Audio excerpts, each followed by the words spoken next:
ಒಳಗೆ ಕೂತಿರುವ ಮತ್ತು ಹೊರಗಡೆ ನಿಂತಿರುವ ಎಲ್ಲ ಸ್ನೇಹಿತರಿಗೂ ಸ್ವಾಗತ.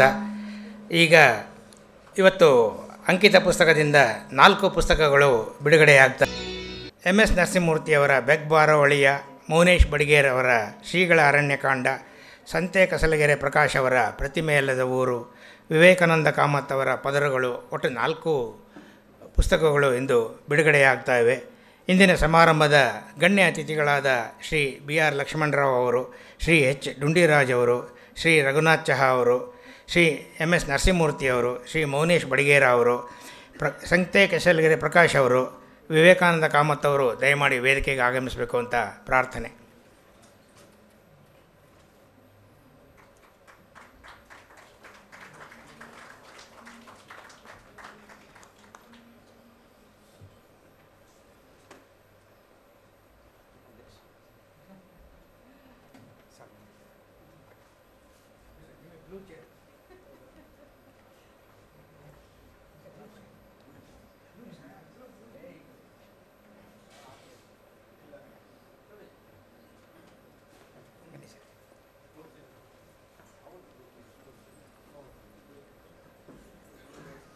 ಪ್ರಕಾಶ್ ಬನ್ನಿ.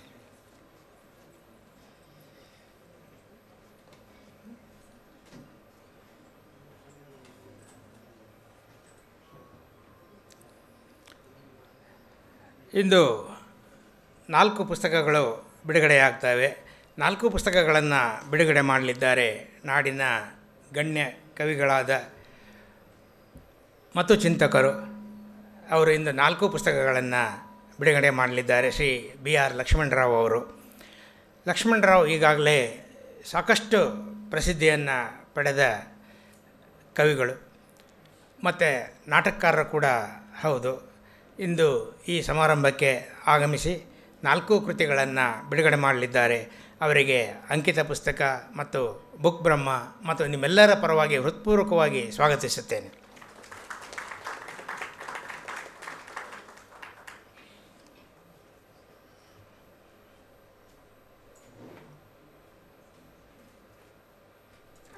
ನಮ್ಮ ಮತ್ತೊಬ್ಬ ಗಣ್ಯ ಅತಿಥಿಗಳು ಶ್ರೀ H ಡುಂಡಿರಾಜ್ ಅವರು.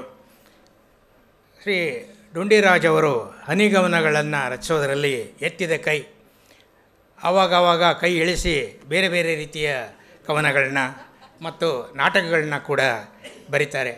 ಅವರು ಇಂದು ಈ ಸಮಾರಂಭಕ್ಕೆ ಆಗಮಿಸಿ ಮುಖ್ಯ ಅತಿಥಿಗಳಾಗಿ ಆಗಮಿಸಿದ್ದಾರೆ. ಅವರಿಗೆ ಅಂಕಿತ ಪುಸ್ತಕ ಮತ್ತು ಎಲ್ಲರ ಪರವಾಗಿ ಹೃತ್ಪೂರ್ವಕವಾದ ಸ್ವಾಗತವನ್ನು ಕೋರ್ತೇನೆ.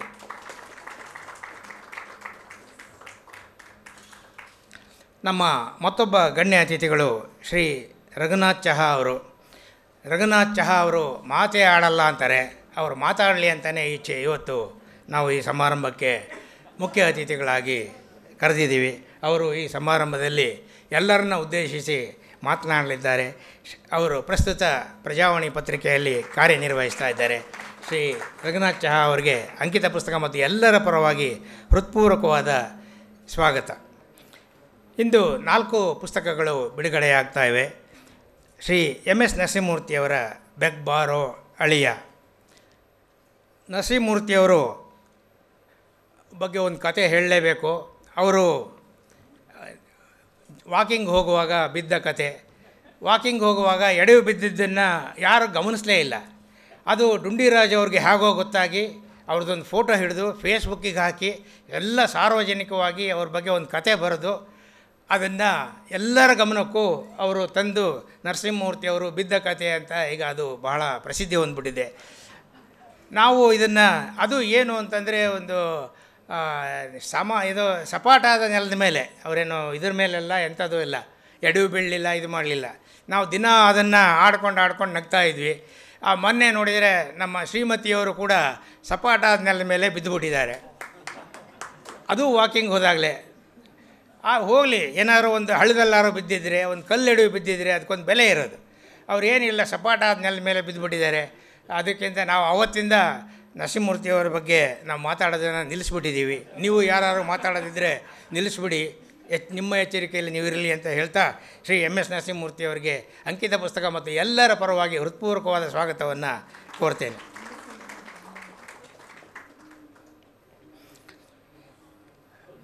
ಮತ್ತೊಬ್ಬ ಗಣ್ಯ ಅತಿಥಿಗಳು ಮತ್ತು ಲೇಖಕರು ಶ್ರೀ ಮೌನೇಶ್ ಬಡಿಗೇರ ಅವರು ಹೆಸರು ಮಾತ್ರ ಮೌನೇಶ್ ಅಷ್ಟೇ, ಅವರು ಕೂಡ ಮಾತಾಡ್ತಾರೆ.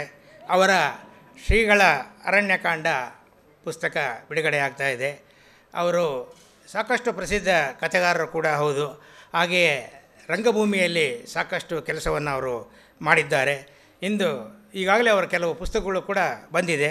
ಇಂದು ಶ್ರೀಗಳ ಅರಣ್ಯಕಾಂಡ ಕಥಾ ಸಂಕಲನ ಬಿಡುಗಡೆ ಆಗ್ತಾ ಇದೆ.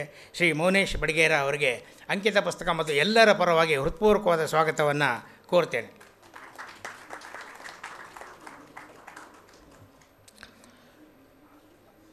ಮತ್ತೊಂದು ಪುಸ್ತಕ ಪ್ರತಿಮೆ ಇಲ್ಲದ ಊರು, ಸಂತೆ ಕಸಲಗೆರೆ ಪ್ರಕಾಶ್.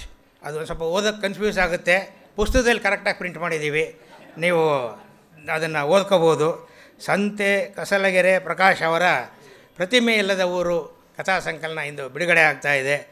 ಅವರಿಗೆ ಅಂಕಿತ ಪುಸ್ತಕ ಮತ್ತು ಎಲ್ಲರ ಪರವಾಗಿ ನಾನು ಹೃತ್ಪೂರ್ವಕವಾದ ಸ್ವಾಗತವನ್ನು ಕೋರ್ತೇನೆ. ಮತ್ತೊಂದು ಪದರುಗಳು ಕಾದಂಬರಿ ಶ್ರೀ ವಿವೇಕಾನಂದ ಕಾಮತ್ ಅವರದು. ನಾವು ಕಾಮತ್ ಅಂದರೆ ಕಾಮತ್ ರೆಸ್ಟೋರೆಂಟು, ಕಾಮತ್ ಯಾತ್ರೆ ನಿವಾಸು ಬರೀ ಇವೇ ಕೇಳಿದ್ವಿ. ಆದರೆ ಈಗ ನಮಗೆ ಸಿಕ್ಕಿರೋರು ಕಾಮತ್ ವಿವೇಕಾನಂದ ಕಾಮತ್ ಅವರು ಬರೆಯೋರು. ಇವತ್ತು ಕಾದಂಬರಿಯನ್ನು ಬರೆದಿದ್ದಾರೆ. ಈಗಾಗಲೇ 60ಕ್ಕೂ ಹೆಚ್ಚು ಪುಸ್ತಕಗಳು ಅವ್ರದ್ದು ಪ್ರಕಟ ಆಗಿದೆ. ಇಂದು ಮಂಗಳೂರಿನಿಂದ ಈ ಕಾರ್ಯಕ್ರಮಕ್ಕೋಸ್ಕರ ವಿಶೇಷವಾಗಿ ಆಗಮಿಸಿದ್ದಾರೆ. ಶ್ರೀ ವಿವೇಕಾನಂದ ಕಾಮತ್ ಅವರಿಗೆ ಅಂಕಿತ ಪುಸ್ತಕ ಮತ್ತು ಎಲ್ಲರ ಪರವಾಗಿ ಹೃತ್ಪೂರ್ವಕವಾದ ಸ್ವಾಗತವನ್ನು ಕೋರ್ತೇನೆ. ಇಂದಿನ ಸಮಾರಂಭಕ್ಕೆ ಅನೇಕ ಗಣ್ಯ ಅತಿಥಿಗಳು, ಗಣ್ಯ ಲೇಖಕರು, ಕವಿಗಳು, ಕಾದಂಬರಿಕಾರರು ಎಲ್ಲ ಆಗಮಿಸಿದ್ದಾರೆ. ಅವರೆಲ್ಲರಿಗೂ ನಾನು ಸ್ವಾಗತವನ್ನು ಕೋರ್ತೇನೆ. ಈಗ ಪುಸ್ತಕ ಬಿಡುಗಡೆ ಶ್ರೀ BR ಲಕ್ಷ್ಮಣರಾವ್ ಅವರಿಂದ ಬಿಡುಗಡೆ ಆಗ್ತೇವೆ.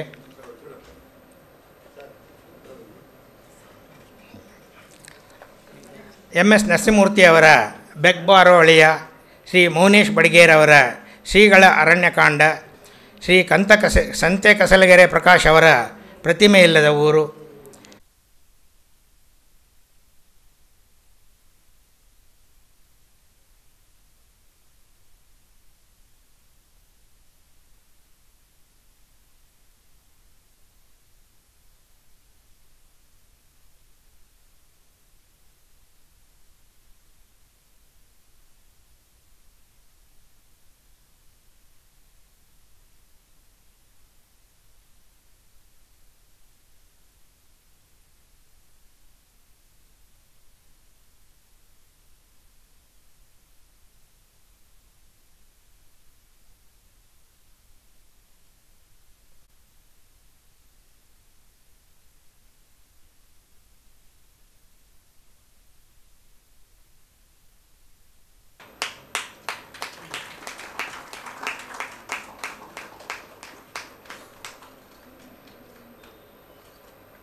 ಬಂದಿಲ್ಲ.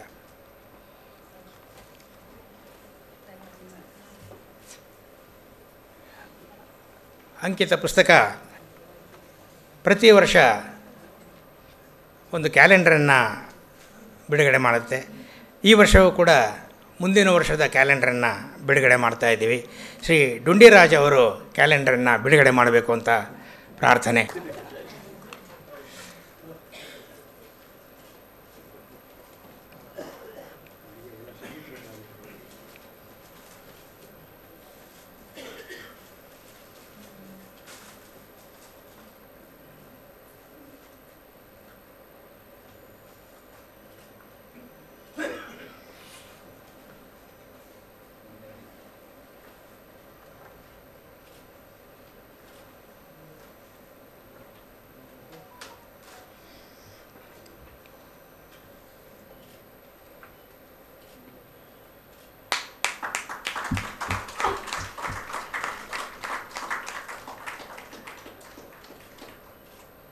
ಬಿಡುಗಡೆ ಮಾಡಿದ ಶ್ರೀ H. ಡುಂಡಿರಾಜ್ ಮತ್ತು ಎಲ್ಲ ಗಣ್ಯ ಅತಿಥಿಗಳಿಗೂ ವಂದನೆಗಳು.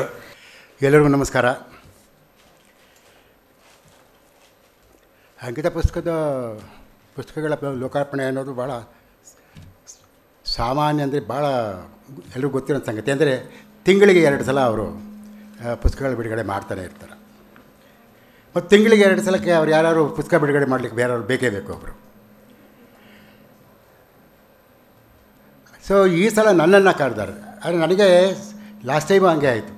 ಯಾಕಂದರೆ ನಾನು ಕವಿಯಾಗಿ ನನ್ನನ್ನು ಎಲ್ಲ ಗುರುತಿಸಿದ್ದಾರೆ, ಲಕ್ಷ್ಮಣರಾವ್ ಅಂದರೆ ಕವಿ ಅಂತ. ಆದರೆ ಇವತ್ತು ಬಿಡುಗಡೆ ಆಗ್ತಾ ಇರೋದ್ರಲ್ಲಿ ನಾಟಕ ಇದೆ, ಸಣ್ಣ ಕಥೆ ಇದೆ, ಕಾದಂಬರಿ ಇದೆ, ಕವಿತೆ ಮಾತ್ರ ಇಲ್ಲ. ಸೊ ಇವರು ಒಂದು ನಾವು ಪ್ರತಿಭಟನೆ ಮಾಡಬೇಕು ಅಂತಿದ್ರು ಅವ್ರ ಹತ್ರ. ಅಂದರೆ ಅವ್ರ ಕವನ ಸಂಕಲನಗಳನ್ನ ಹಾಕಲ್ಲ, ಕಾವ್ಯದ್ವೇಷಿ ಅವರು. ಮತ್ತು ನನ್ನನ್ನು ಇವತ್ತು ಪುಸ್ತಕ ಬಿಡುಗಡೆ ಮಾಡಲಿಕ್ಕೆ ಕರೆದಿದ್ದಾರೆ. ಕೇಳಿದರೆ ಇಲ್ಲ ನೀವು ಬರೀ ಕವಿತೆನೇ ಬರೆದಿದ್ದರೆ ನಾವು ಕರೀತಾ ಇರಲಿಲ್ಲ, ನೀವು ಬೇರೆ ಅಪರಾಧಗಳನ್ನು ಮಾಡಿದ್ದೀರಿ, ನೀವು ಹಿಂದೆ ಕಥೆಗಳನ್ನ ಬರೆದಿದ್ದೀರಿ, ಕಾದಂಬರಿ ಬರೆದಿದ್ದೀರಿ, ನಾಟಕಗಳನ್ನೂ ಬರೆದಿದ್ದೀರಿ, ಹಾಗಾಗಿ ನೀವು ಬರಬೇಕು ಅಂತಲೇ ಹೇಳಿದ್ರು. ಸೊ ಬಂದೆ. ಬಟ್ ನನಗೊಂದು ಆಶ್ಚರ್ಯ ಏನಂದರೆ, ಈ ಪತ್ರಿಕೆಗಳಲ್ಲಿ ಪ್ರಕಾಶ್ ಅವಾಗವಾಗ ಹೇಳಿಕೆ ಕೊಡ್ತಾನೆ ಇರ್ತಾರೆ. ಏನಂದರೆ BBMPಯಿಂದ ನಮಗೆ ಬರಬೇಕಾಗಿದ್ದು, ತೆರಿಗೆಯಿಂದ ಬರಬೇಕಾಗಿದ್ದು ನಮ್ಮ ಪಾಲು, ಗ್ರಂಥಾಲಯದ ಪಾಲು ಬಂದಿಲ್ಲ, 600 ಚಿಲ್ಲರೆ 600 ಚಿಲ್ಲರೆ ಕೋಟಿ 600 ಕೋಟಿ ರೂಪಾಯಿ ಬರಬೇಕು. ಅವೆಲ್ಲ ಎಷ್ಟೊಂದು ಊಹೆ ಮಾಡೋಕ್ಕೂ ಆಗೋದಿಲ್ಲ. ಸೊ ಅದು ಬರಬೇಕು, ಅದು ಬಂದಿಲ್ಲ ಅಂತಾರೆ. ಆಮೇಲೆ ನೋಡಿದ್ರೆ ಗ್ರಂಥಾಲಯದಲ್ಲಿ ನೋಡಿದ್ರೆ ಇನ್ನೂ ಬ್ಯಾಕ್ಲಾಗ್ ಇನ್ನೂ 3 ವರ್ಷದ, ಇವಾಗ 2000 ವರ್ಷ ತೊಗೊಂಡಿದ್ದಾರೆ ಅಷ್ಟೇ, ಇವರು 2020 ತೊಗೊಂಡಿದ್ದಾರೆ, ಇನ್ನು 3 ವರ್ಷದ ಹಂಗೆ ಬಾಕಿ ಇದೆ ಅಂತಾರೆ.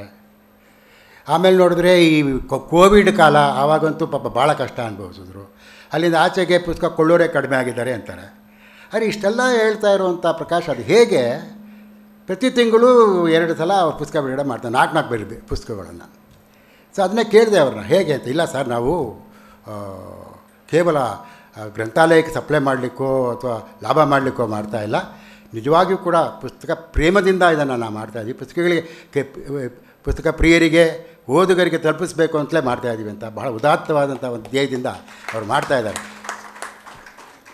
ಅದು ಕೇಳಿದೆ, ಹೋಗಲಿ ತುಂಬ ನಷ್ಟ ಅನುಭವಿಸಿದ್ರೆ, ಇಲ್ಲ ಪರವಾಗಿಲ್ಲ ನಡೀತಾ ಇದೆ ಆಗು ಹೀಗೂ ಅಂದರು. ಅಂತೂ ಒಟ್ಟಾರೆ ಪ್ರಕಾಶ್ ಅವರ ಈ ಒಂದು ಸಾಹಸವನ್ನಂತೂ ನಾವು ಮೆಚ್ಚಿಕೊಳ್ಳೇಬೇಕು. ಹೀಗೆ ಪ್ರತಿ ತಿಂಗಳು ಅವರು ಈ 2 ಕಾರ್ಯಕ್ರಮ ಈಗಾಗಲೇ 38 ಪುಸ್ತಕಗಳನ್ನು ಈ ವರ್ಷ ಅವರು ಪ್ರಕಟಿಸಿದ್ದೀವಿ ಅಂತ ಹೇಳಿದ್ರು ಈಗಾಗಲೇ. ಸೊ ಭಾಳ ಆಶ್ಚರ್ಯ ಆಗ್ತದೆ. ಆದರೆ ಈಗಲಾದರೂ ನಾವು, ಅದಕ್ಕೆ ನಾನು ವೇದಿಕೆಯಲ್ಲಿ ಹೇಳಿದೆ, ಈಗಲಾದರೂ ಈ ಸರ್ಕಾರಕ್ಕೆ ಅಫ್ಕೋರ್ಸ್ ಆದ್ಯತೆಗಳು ಅಂತ ಪ್ರಯಾರಿಟೀಸು, ವಿದ್ಯೆ ಆಗ್ಬೋದು, ಪುಸ್ತಕ ಆಗ್ಬೋದು, ಅದು ಲಾಸ್ಟ್ ಪ್ರಯಾರಿಟಿ. ಸರ್ಕಾರಕ್ಕೆ ಯಾವತ್ತೂ ಕೂಡ ಅದು ಪ್ರಯಾರಿಟಿ ಅಲ್ಲವೇ ಅಲ್ಲ. ಆದರೆ ನಾವಾದರೂ ಏನಾದರೂ ಅದಕ್ಕೆ ಪತ್ರಿಕೆಗಳಿಂದಾದರೂ ಏನಾದರೂ ಮಾಡಬೇಕು. ಅಲ್ಲ, ರಘುನಾಥ್ ಕೂಡ ಪಾಪ ಬರಿತಾನೆ ಇರ್ತಾರೆ ಇದ್ರ ಬಗ್ಗೆ ಎಲ್ಲನೂ. ಸೊ ಏನೇ ಆಗಲಿ, ಒಟ್ಟಿನಲ್ಲಿ ಈ ಕಡೆಗೆ ಬಹಳ ಈ ಗ್ಯಾರಂಟಿಗಳಲ್ಲಿ ಇದು ಕೂಡ ಒಂದು ಆಗಬೇಕು. ನಿಜವಾದ ಗ್ಯಾರಂಟಿ ಅಂದರೆ ವಿದ್ಯೆನೂ ಆಗಬೇಕು, ಪುಸ್ತಕನೂ ಆಗಬೇಕು, ಪುಸ್ತಕೋದ್ಯಮನೂ ಆಗಬೇಕು. ಸೊ ಈ ಗ್ಯಾರಂಟಿಯನ್ನು ಕೂಡ ಅಟ್ಲೀಸ್ಟ್ ಸರ್ಕಾರ ನಮಗೆ ಇನ್ನು ಮುಂದಾದರೂ ಕೊಡಲಿ ಅಂತ BBMP ಕೊಡಬೇಕಾದ ಬಾಕಿಯನ್ನು ಪಾವತಿ ಮಾಡಲಿ. ಪ್ರಕಾಶ್ ಅವರು ಇನ್ನೂ ಪ್ರಕಾಶಮಾನರಾಗಿ ಅವರು ತಮ್ಮ ಪ್ರಕಾಶನವನ್ನು ಮುಂದುವರಿಸಲಿ ಅನ್ನೋ ಒಂದು ಹಾರೈಕೆನ ನಾನು ಮೊದಲನೇದಾಗಿ ಮಾಡಲಿಕ್ಕೆ ಇಷ್ಟಪಡ್ತಾಯಿದ್ದೀನಿ. ಅವರು ಕದಾಗ ಹೇಳಿದ್, ನೀವು ಪುಸ್ತಕಗಳನ್ನು ಬಿಡುಗಡೆ ಮಾಡಿ ಅದರ ಬಗ್ಗೆ ಏನು ಮಾತಾಡೋಕ್ಕಿದ್ದಾರೆ ಹೇಗೂ ಅವ್ರು ಮಾತಾಡ್ತಾರೆ. ನೀವು ಜನರಲ್ಲಾಗಿ ಮಾತಾಡಿದ್ರಿ, ಅದಕ್ಕೆ ಜನರಲ್ಲಾಗಿ ಆ ವಿಷಯವನ್ನು ನಾನು ಹೇಳಲಿಕ್ಕೆ ಇಷ್ಟಪಟ್ಟೆ. ಇಲ್ಲಿ ಮತ್ತು ಇಲ್ಲಿ 4 ಪುಸ್ತಕ ಬಿಡುಗಡೆ ಆಗ್ತಾಯಿದೆ. ಮೊದಲನೇದಾಗಿ ನರಸಿಂಹಮೂರ್ತಿಗೂ ನನಗೂ ಕೇವಲ 57 ವರ್ಷಗಳ ಪರಿಚಯ ಮತ್ತು ಸ್ನೇಹ. 1966ರಲ್ಲಿ ಒಂದೇ ಹಾಸ್ಟೆಲಲ್ಲಿದ್ವಿ. ನಾನು ಫೈನಲ್ ಇಯರ್ ಇದ್ದೆ, ಅವರು ಫಸ್ಟ್ ಇಯರ್ ಡಿಗ್ರಿಗೆ ಬಂದರು ಅಂತ ಕಾಣ್ತದೆ. ಸೊ ನಮಗೆಲ್ಲ ಜೂನಿಯರ್ ಅವರು. TN ಸೀತಾರಾಮು, ನಮ್ಮ ನರಸಿಂಹಮೂರ್ತಿಗಳು ಮತ್ತು ಪ್ರಸನ್ನ, ನಮ್ಮ SN ಶ್ರೀಧರ್, ನಾವೆಲ್ಲ ಆವಾಗ ಒಟ್ಟಿಗೆ ಒಂದೇ ಹಾಸ್ಟೆಲಲ್ಲಿದ್ವಿ. ನಾನು 1 ವರ್ಷ ಅಷ್ಟೇ ಅಲ್ಲಿ ಇದ್ದಿದ್ದು. ಅದಕ್ಕೆ ಮುಂಚೆ ನಾವು ರಾಮಕೃಷ್ಣ ವಿದ್ಯಾರ್ಥಿ ಮಂದಿರದಲ್ಲಿ 2 ವರ್ಷ ಇಲ್ಲಿ ಗವಿಪುರಂನಲ್ಲಿ, ಅಲ್ಲಿಂದ ಓಡಿಸ್ಬಿಟ್ರು. ಆದ್ದರಿಂದ ನಾನು ಯಾಕೆ ಓಡಿಸಿದ್ರು ಅಂತ ಕೇಳಬೇಡಿ. ಸೊ ಬಂದು ಇಲ್ಲಿ ಸ್ವತಂತ್ರನಾಗಿ ನಾನು ಇದರಲ್ಲಿ ಬಬೂರ್ಕಮೆ ಹಾಸ್ಟೆಲಲ್ಲಿದ್ದೆ. ಯಾಕಂದರೆ ಅಲ್ಲಿ ಭಾಳ ರಿಸ್ಟ್ರಿಕ್ಷನ್ಸ್ ಇತ್ತು. ಅದು ಇಲ್ಲಿ ನಾವು ಸ್ವತಂತ್ರರು. ಹಾಗಾಗಿ ಈ ಹಾಸ್ಟೆಲಲ್ಲಿ ಭಾಳ ಅಲ್ಲಿನ ಅತ್ಯಂತ ರೋಚಕವಾದಂತಹ ಒಂದು ನೆನಪುಗಳಿವೆ ನಮಗೆ ಅಲ್ಲಿಂದು. ಅವೆಲ್ಲ ಹೇಳೋಕ್ಕಾಗಲ್ಲ. ಭಾಳ ಒಳ್ಳೆಯ ನೆನಪುಗಳಿದೆ ನಮಗೆ. ಅಂದರೆ ಏನಂದರೆ, ಆಗಲೇ ನಾನು ಫೈನಲ್ ಇಯರ್ BA ಇದ್ದೆ. ಅಷ್ಟೊತ್ತಿಗಾಗಲೇ ನನ್ನ ಕವಿತೆಗಳು ಗೋಕುಲ ಮತ್ತು ಪ್ರಜಾವಾಣಿ ಸಂಕ್ರಮಣದೆಲ್ಲ ಬಂದಿತ್ತು. ಮತ್ತು ಸುಧಾದಲ್ಲಿ ನನ್ನ ಒಂದು ಕತೆ ಕೂಡ ಬಂದಿತ್ತು. 1964ರಲ್ಲೇ ಬಂದಿತ್ತು, 65ರಲ್ಲಿ ಬಂದಿತ್ತು.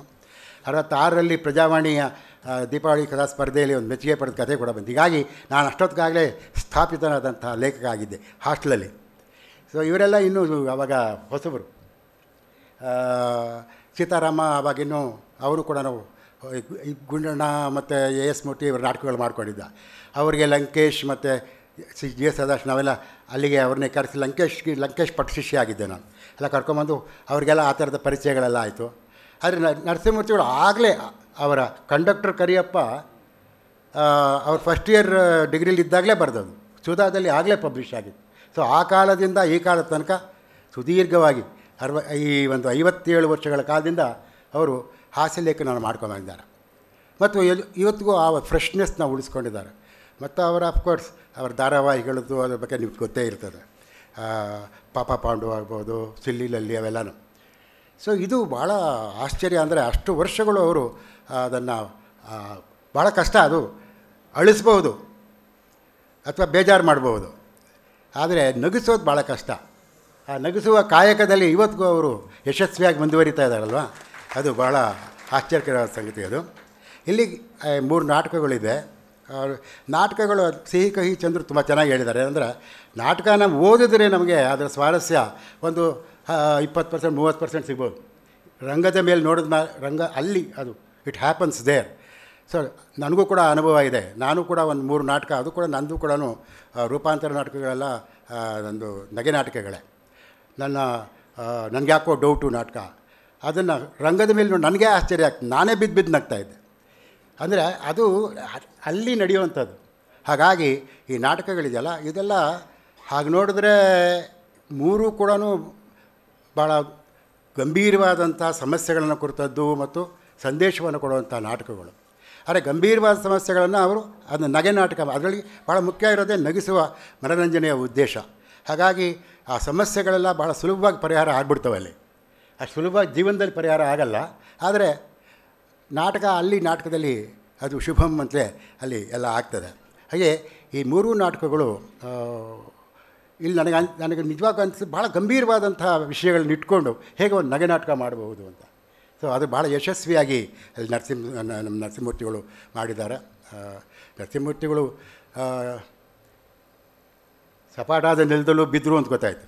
ಆದರೆ ಅವರು ಎಲ್ಲರನ್ನೂ ಬಿದ್ದು ನಗೋ ಹಾಗೆ ಯಾವಾಗಲೂ ಬೀಳಿಸ್ತಾನೆ ಇರ್ತಾರೆ. ಅದರಿಂದ ಒಂದು ಸಲ ಆದರೂ ಅವರು ಬಿದ್ದಿದ್ದು ಬೇರೆಯವ್ರಿಗೂ ನಗು ಬರೋದಕ್ಕೆ ಸಾಧ್ಯ ಆಯಿತು. ಹೀಗಾಗಿ ನರಸಿಂಹಮೂರ್ತಿಗಳಿಗೆ ನಾನು ಮೊದಲನೇದಾಗಿ ಅಭಿನಂದನೆ ಹೇಳಲಿಕ್ಕೆ ಇಷ್ಟಪಡ್ತಿದ್ದೀನಿ.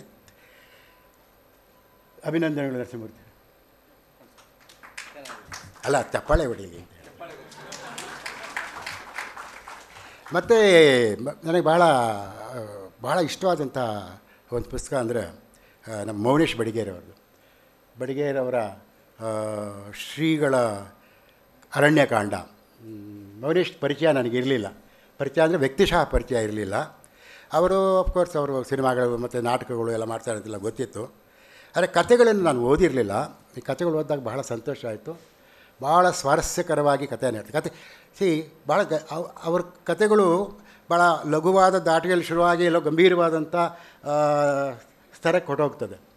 ತಾತ್ವಿಕವಾದಂತಹ ಜಿಜ್ಞಾಸೆಗಳ ಕಡೆಗೆಲ್ಲ ಹೋಗುತ್ತೆ. ಆದರೆ ಕಥೆಯನ್ನು ಫಸ್ಟ್ ಅದಕ್ಕೆ ಇರಬೇಕಾದ ಗುಣನೇ ಅದು ಓದಿಸ್ಕೊಳ್ಳುವ ಗುಣ ಇದೆ. ರೀಡರ್ ಫ್ರೆಂಡ್ಲಿ ಅಂತೀವಲ್ಲ ನಾವು, ಹಾಗೆ ಎಲ್ಲ ರೀಡರ್ ಫ್ರೆಂಡ್ಲಿ ಕಥೆಗಳು ಅವ್ರದ್ದು ಭಾಳ. ಮತ್ತು ಎಲ್ಲ ಈ ನಗರ ಜೀವನದ್ದು, ಬೆಂಗಳೂರಿನಂತಹ ನಗರ ಇರ್ಬೋದು, ಈ ನಗರದಲ್ಲಿ ಆ ನಗರ ಜೀವನದ ಒಂದು ಮಧ್ಯಮ ವರ್ಗದ ಮತ್ತು ಕೆಳಮಧ್ಯಮ ವರ್ಗದ ಜನರ ಅವರ ಒಂದು ದುಃಖದ ಮಾನಗಳಿರ್ಬೋದು, ಅವ್ರ ಸಮಸ್ಯೆಗಳಿರ್ಬೋದು, ಅದೆಲ್ಲನೂ ತುಂಬ ಆಳವಾಗಿ ಅವರು ಅದರಲ್ಲೂ ಮುಖ್ಯವಾಗಿ ಸ್ತ್ರೀ ಪಾತ್ರಗಳಲ್ಲಿ ಬಹಳ ಅದ್ಭುತವಾದಂಥ ಸ್ತ್ರೀ ಪಾತ್ರಗಳನ್ನು ಅವರು ಇದರಲ್ಲಿ ತಂದಿದ್ದಾರೆ.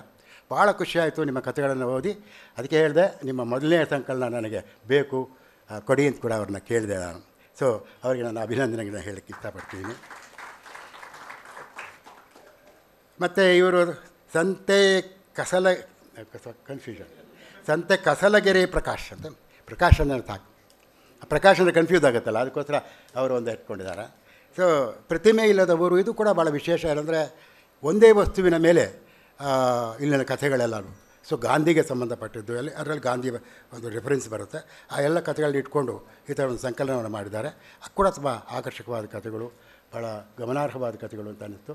ಅವರಿಗೆ ನನ್ನ ಅಭಿನಂದನೆ ನಾನು ಹೇಳಕ್ಕೆ ಇಷ್ಟಪಡ್ತೇನೆ.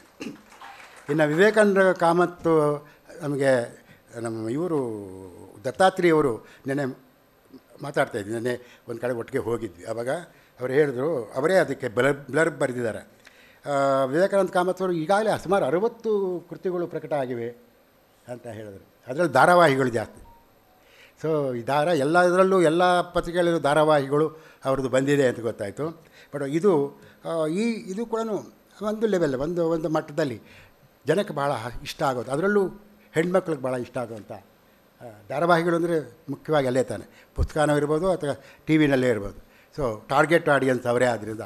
ಸೊ ಇಲ್ಲಿ ಮತ್ತೆ ನಮಗೆ ಹಳೆಯ ನಮ್ಮ ತ್ರಿವೇಣಿ ಅವರಂತ ನೆನಪು ಮಾಡುವಂಥ ಮನೋವೈಜ್ಞಾನಿಕವಾದಂಥ ಒಂದು ಮನಸ್ಸಿನ ಪದರಗಳ ಬಗ್ಗೆ ಅವರು ಇದರಲ್ಲಿ ಮಾತಾಡ್ತಾರೆ. ಇದು ಭಾಳ ಆಕರ್ಷಕವಾದಂಥ ಒಂದು ಕಾದಂಬರಿನೂ ಆಗಿದೆ. ಒಟ್ಟು ಈ 4 ಪುಸ್ತಕಗಳು ನನಗೆ ಭಾಳ ಸಂತೋಷ ಕೊಡ್ತು. ಈ ಇದರಲ್ಲಿ MS ನರಸಿಂಹಮೂರ್ತಿಯವರು ಆಫ್ಕೋರ್ಸ್ ಸೀನಿಯರ್ ಮೋಸ್ಟ್ ಅವರೇ. ಸೊ ಅವರು ಇದೇ ರೀತಿ ಅವರ ಹಾಸ್ಯ ಧಾರೆ ಮುಂದುವರಿತಾ ಇರಲಿ ಅಂತ ಅವರಿಗೆ ಹಾರೈಸ್ತಾ, ಮತ್ತು ಉಳಿದವರೆಲ್ಲ ಇನ್ನೂ ಈಗ ಬರೀ ಶುರು ಮಾಡಿರೋರು ಅವರೆಲ್ಲರಿಗೂ ಭಾಳ ಅವರ ಸಾಹಿತ್ಯದ ಅವರ ಭವಿಷ್ಯ ಬರವಣಿಗೆಯ ಭವಿಷ್ಯ ಭಾಳ ಉಜ್ವಲವಾಗಿರಲಿ ಅಂತ, ಮತ್ತು ಹಾಗೆಯೇ ಈ ಪ್ರಕಾಶನ ನಮ್ಮ ಅಂಕಿತ ಪುಸ್ತಕದ ಪ್ರಕಾಶನ ಸೊ ಇದೇ ರೀತಿ ತನ್ನ ಸಾಹಿತ್ಯ ಪರಿಚಾರಿಕೆಯಲ್ಲಿ ಸದಾಕಾಲ ತೊಡ್ಕೊಂಡು ಮುಂದುವರಿತಾ ಇರಲಿ ಅಂತ ಹಾರೈಸ್ತಾ ಇದ್ದೀನಿ. ನಮಸ್ಕಾರ.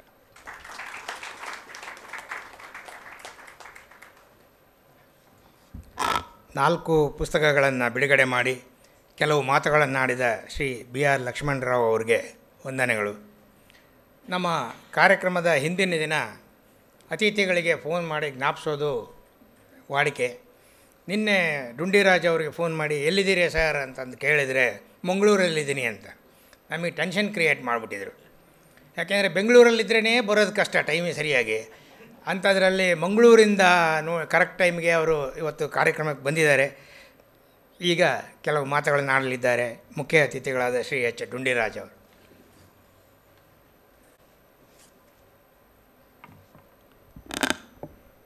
ಎಲ್ಲರಿಗೂ ನಮಸ್ಕಾರ.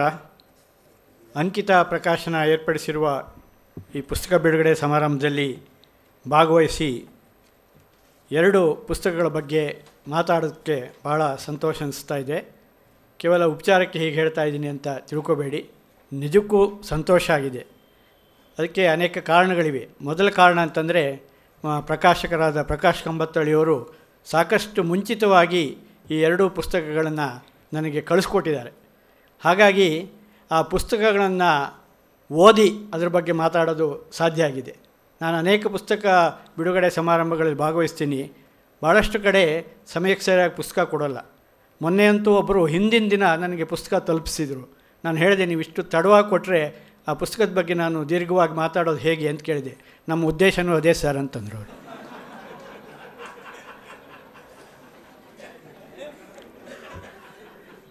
ಇವತ್ತು ನನಗೆ ಅವರು ಸಾಕಷ್ಟು ಮುಂಚಿತವಾಗಿ ಕೊಟ್ಟಿರೋದ್ರಿಂದ ನಾನು ಅದರ ಬಗ್ಗೆ ಸಾಕಷ್ಟು ತಯಾರಿ ಮಾಡಿ ಕೆಲವು ಮಾತುಗಳನ್ನು ಹೇಳೋದು ಸಾಧ್ಯ ಆಗಿದೆ.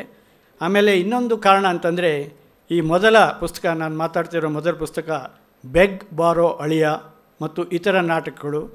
ಇದರ ಲೇಖಕರಾದ MS ನರಸಿಂಹಮೂರ್ತಿಯವರು ನನ್ನದು ಭಾಳ ಹಳೆಯ ಸ್ನೇಹ. ಲಕ್ಷ್ಮಣರಾಯರಷ್ಟು ಅಲ್ಲದೆ ಹೋದರೂ ಒಂದು 4 ದಶಕಗಳ ಒಡನಾಟ ನಮ್ಮದು. ಈ ಹಾಸ್ಯೋತ್ಸವಗಳೆಲ್ಲ ಶುರುವಾಗೋದಕ್ಕಿಂತ ಮೊದಲೇ ನಾನು ಕರಾವಳಿಯಲ್ಲಿದ್ದೆ, ಇವರು ಬೆಂಗಳೂರಲ್ಲಿದ್ದರು. ಆ ಕಡೆ ಶಿವಮೊಗ್ಗ ಅನೇಕ ಕಾಲೇಜುಗಳಲ್ಲಿ ನಾವು ಉಪನ್ಯಾಸಗಳನ್ನು ಮಾಡಿದ್ದೇವೆ. ಅವರು ಗದ್ಯದಲ್ಲಿ ಹಾಸ್ಯ ಅಂತ ಮಾತಾಡ್ತಾಯಿದ್ರು, ನಾನು ಪದ್ಯದಲ್ಲಿ ಹಾಸ್ಯ ಅಂತ ಮಾತಾಡ್ತಾಯಿದ್ದೆ. ಇನ್ನು ಕೆಲವೊಮ್ಮೆ ಬಿಡುವಾದರೆ ಮಧ್ಯದಲ್ಲಿ ಹಾಸ್ಯ ಕೂಡ ನಡೀತಾ ಇತ್ತು. ಆವಾಗಿಂದ ನಮ್ಮ ಗೆಳೆತನ. ಅವರು ಹಾಸ್ಯ ಸಾಹಿತ್ಯದ ಅನೇಕ ಪ್ರಕಾರಗಳಲ್ಲಿ ಕೈಯಾಡಿಸಿ ತಮ್ಮ ಸಾಮರ್ಥ್ಯವನ್ನು ಸಾಬೀತುಪಡಿಸಿದ್ದಾರೆ. ನಗೆ ಲೇಖನ, ಹಾಸ್ಯ ಕಾದಂಬರಿ ಬರೆದಿದ್ದಾರೆ. ಆಮೇಲೆ ಸುಧಾ ಪತ್ರಿಕೆಯಲ್ಲಿ ಮಂಗಳದಲ್ಲಿ ಪ್ರಶ್ನೋತ್ತರ ಅನೇಕ ವರ್ಷಗಳ ಕಾಲ ಬರೆದಿದ್ದಾರೆ. ಆಮೇಲೆ ಧಾರಾವಾಹಿಗಳಿಗೆ ಸಂಭಾಷಣೆಯನ್ನು ಬರೆದಿದ್ದಾರೆ. ನಮ್ಮ ಗುಂಡೂರಾವ್ ಯಾವಾಗಲೂ ಹೇಳ್ತಾರೆ, MS ನರಸಿಂಹಮೂರ್ತಿ MS ಅಂದರೆ ಏನು? MS ಅಂದರೆ ಮೆಗಾ ಸೀರಿಯಲ್ ಅಂತೆ. ಮೆಗಾ ಸೀರಿಯಲ್ ನರಸಿಂಹಮೂರ್ತಿ ಅಂತ. ಸುಮಾರು 15,000ಕ್ಕೂ ಹೆಚ್ಚು ಎಪಿಸೋಡ್ಗಳಿಗೆ ಅವರು ಸಂಭಾಷಣೆ ಬರೆದಿದ್ದಾರೆ, ಈಗಲೂ ಬರೀತಾ ಇದ್ದಾರೆ. ತಮ್ಮ ಆತ್ಮಕಥೆಯನ್ನು ಕೂಡ ಹಾಸ್ಯದ ರೂಪದಲ್ಲಿ ಬರೆದಿದ್ದಾರೆ. ಇವರ ಹಾಸ್ಯದ ಈ ನಾಟಕದ ಬಗ್ಗೆ ಮಾತಾಡೋ ಮೊದಲು ನಾನು ಕಂಡುಕೊಂಡ ಒಂದು ಅಂಶ ಮತ್ತು ನಾನು ಅವರಿಂದ ಕಲೀಲಿಕ್ಕೆ ಪ್ರಯತ್ನ ಪಡ್ತಿರೋ ಒಂದು ಅಂಶ ಅಂದರೆ, ಇನ್ನೊಬ್ಬರನ್ನು ಹಾಸ್ಯ ಮಾಡೋ ಮೊದಲು ನಮ್ಮನ್ನು ನಾವು ಹಾಸ್ಯ ಮಾಡ್ಕೊಳ್ಳೋದು.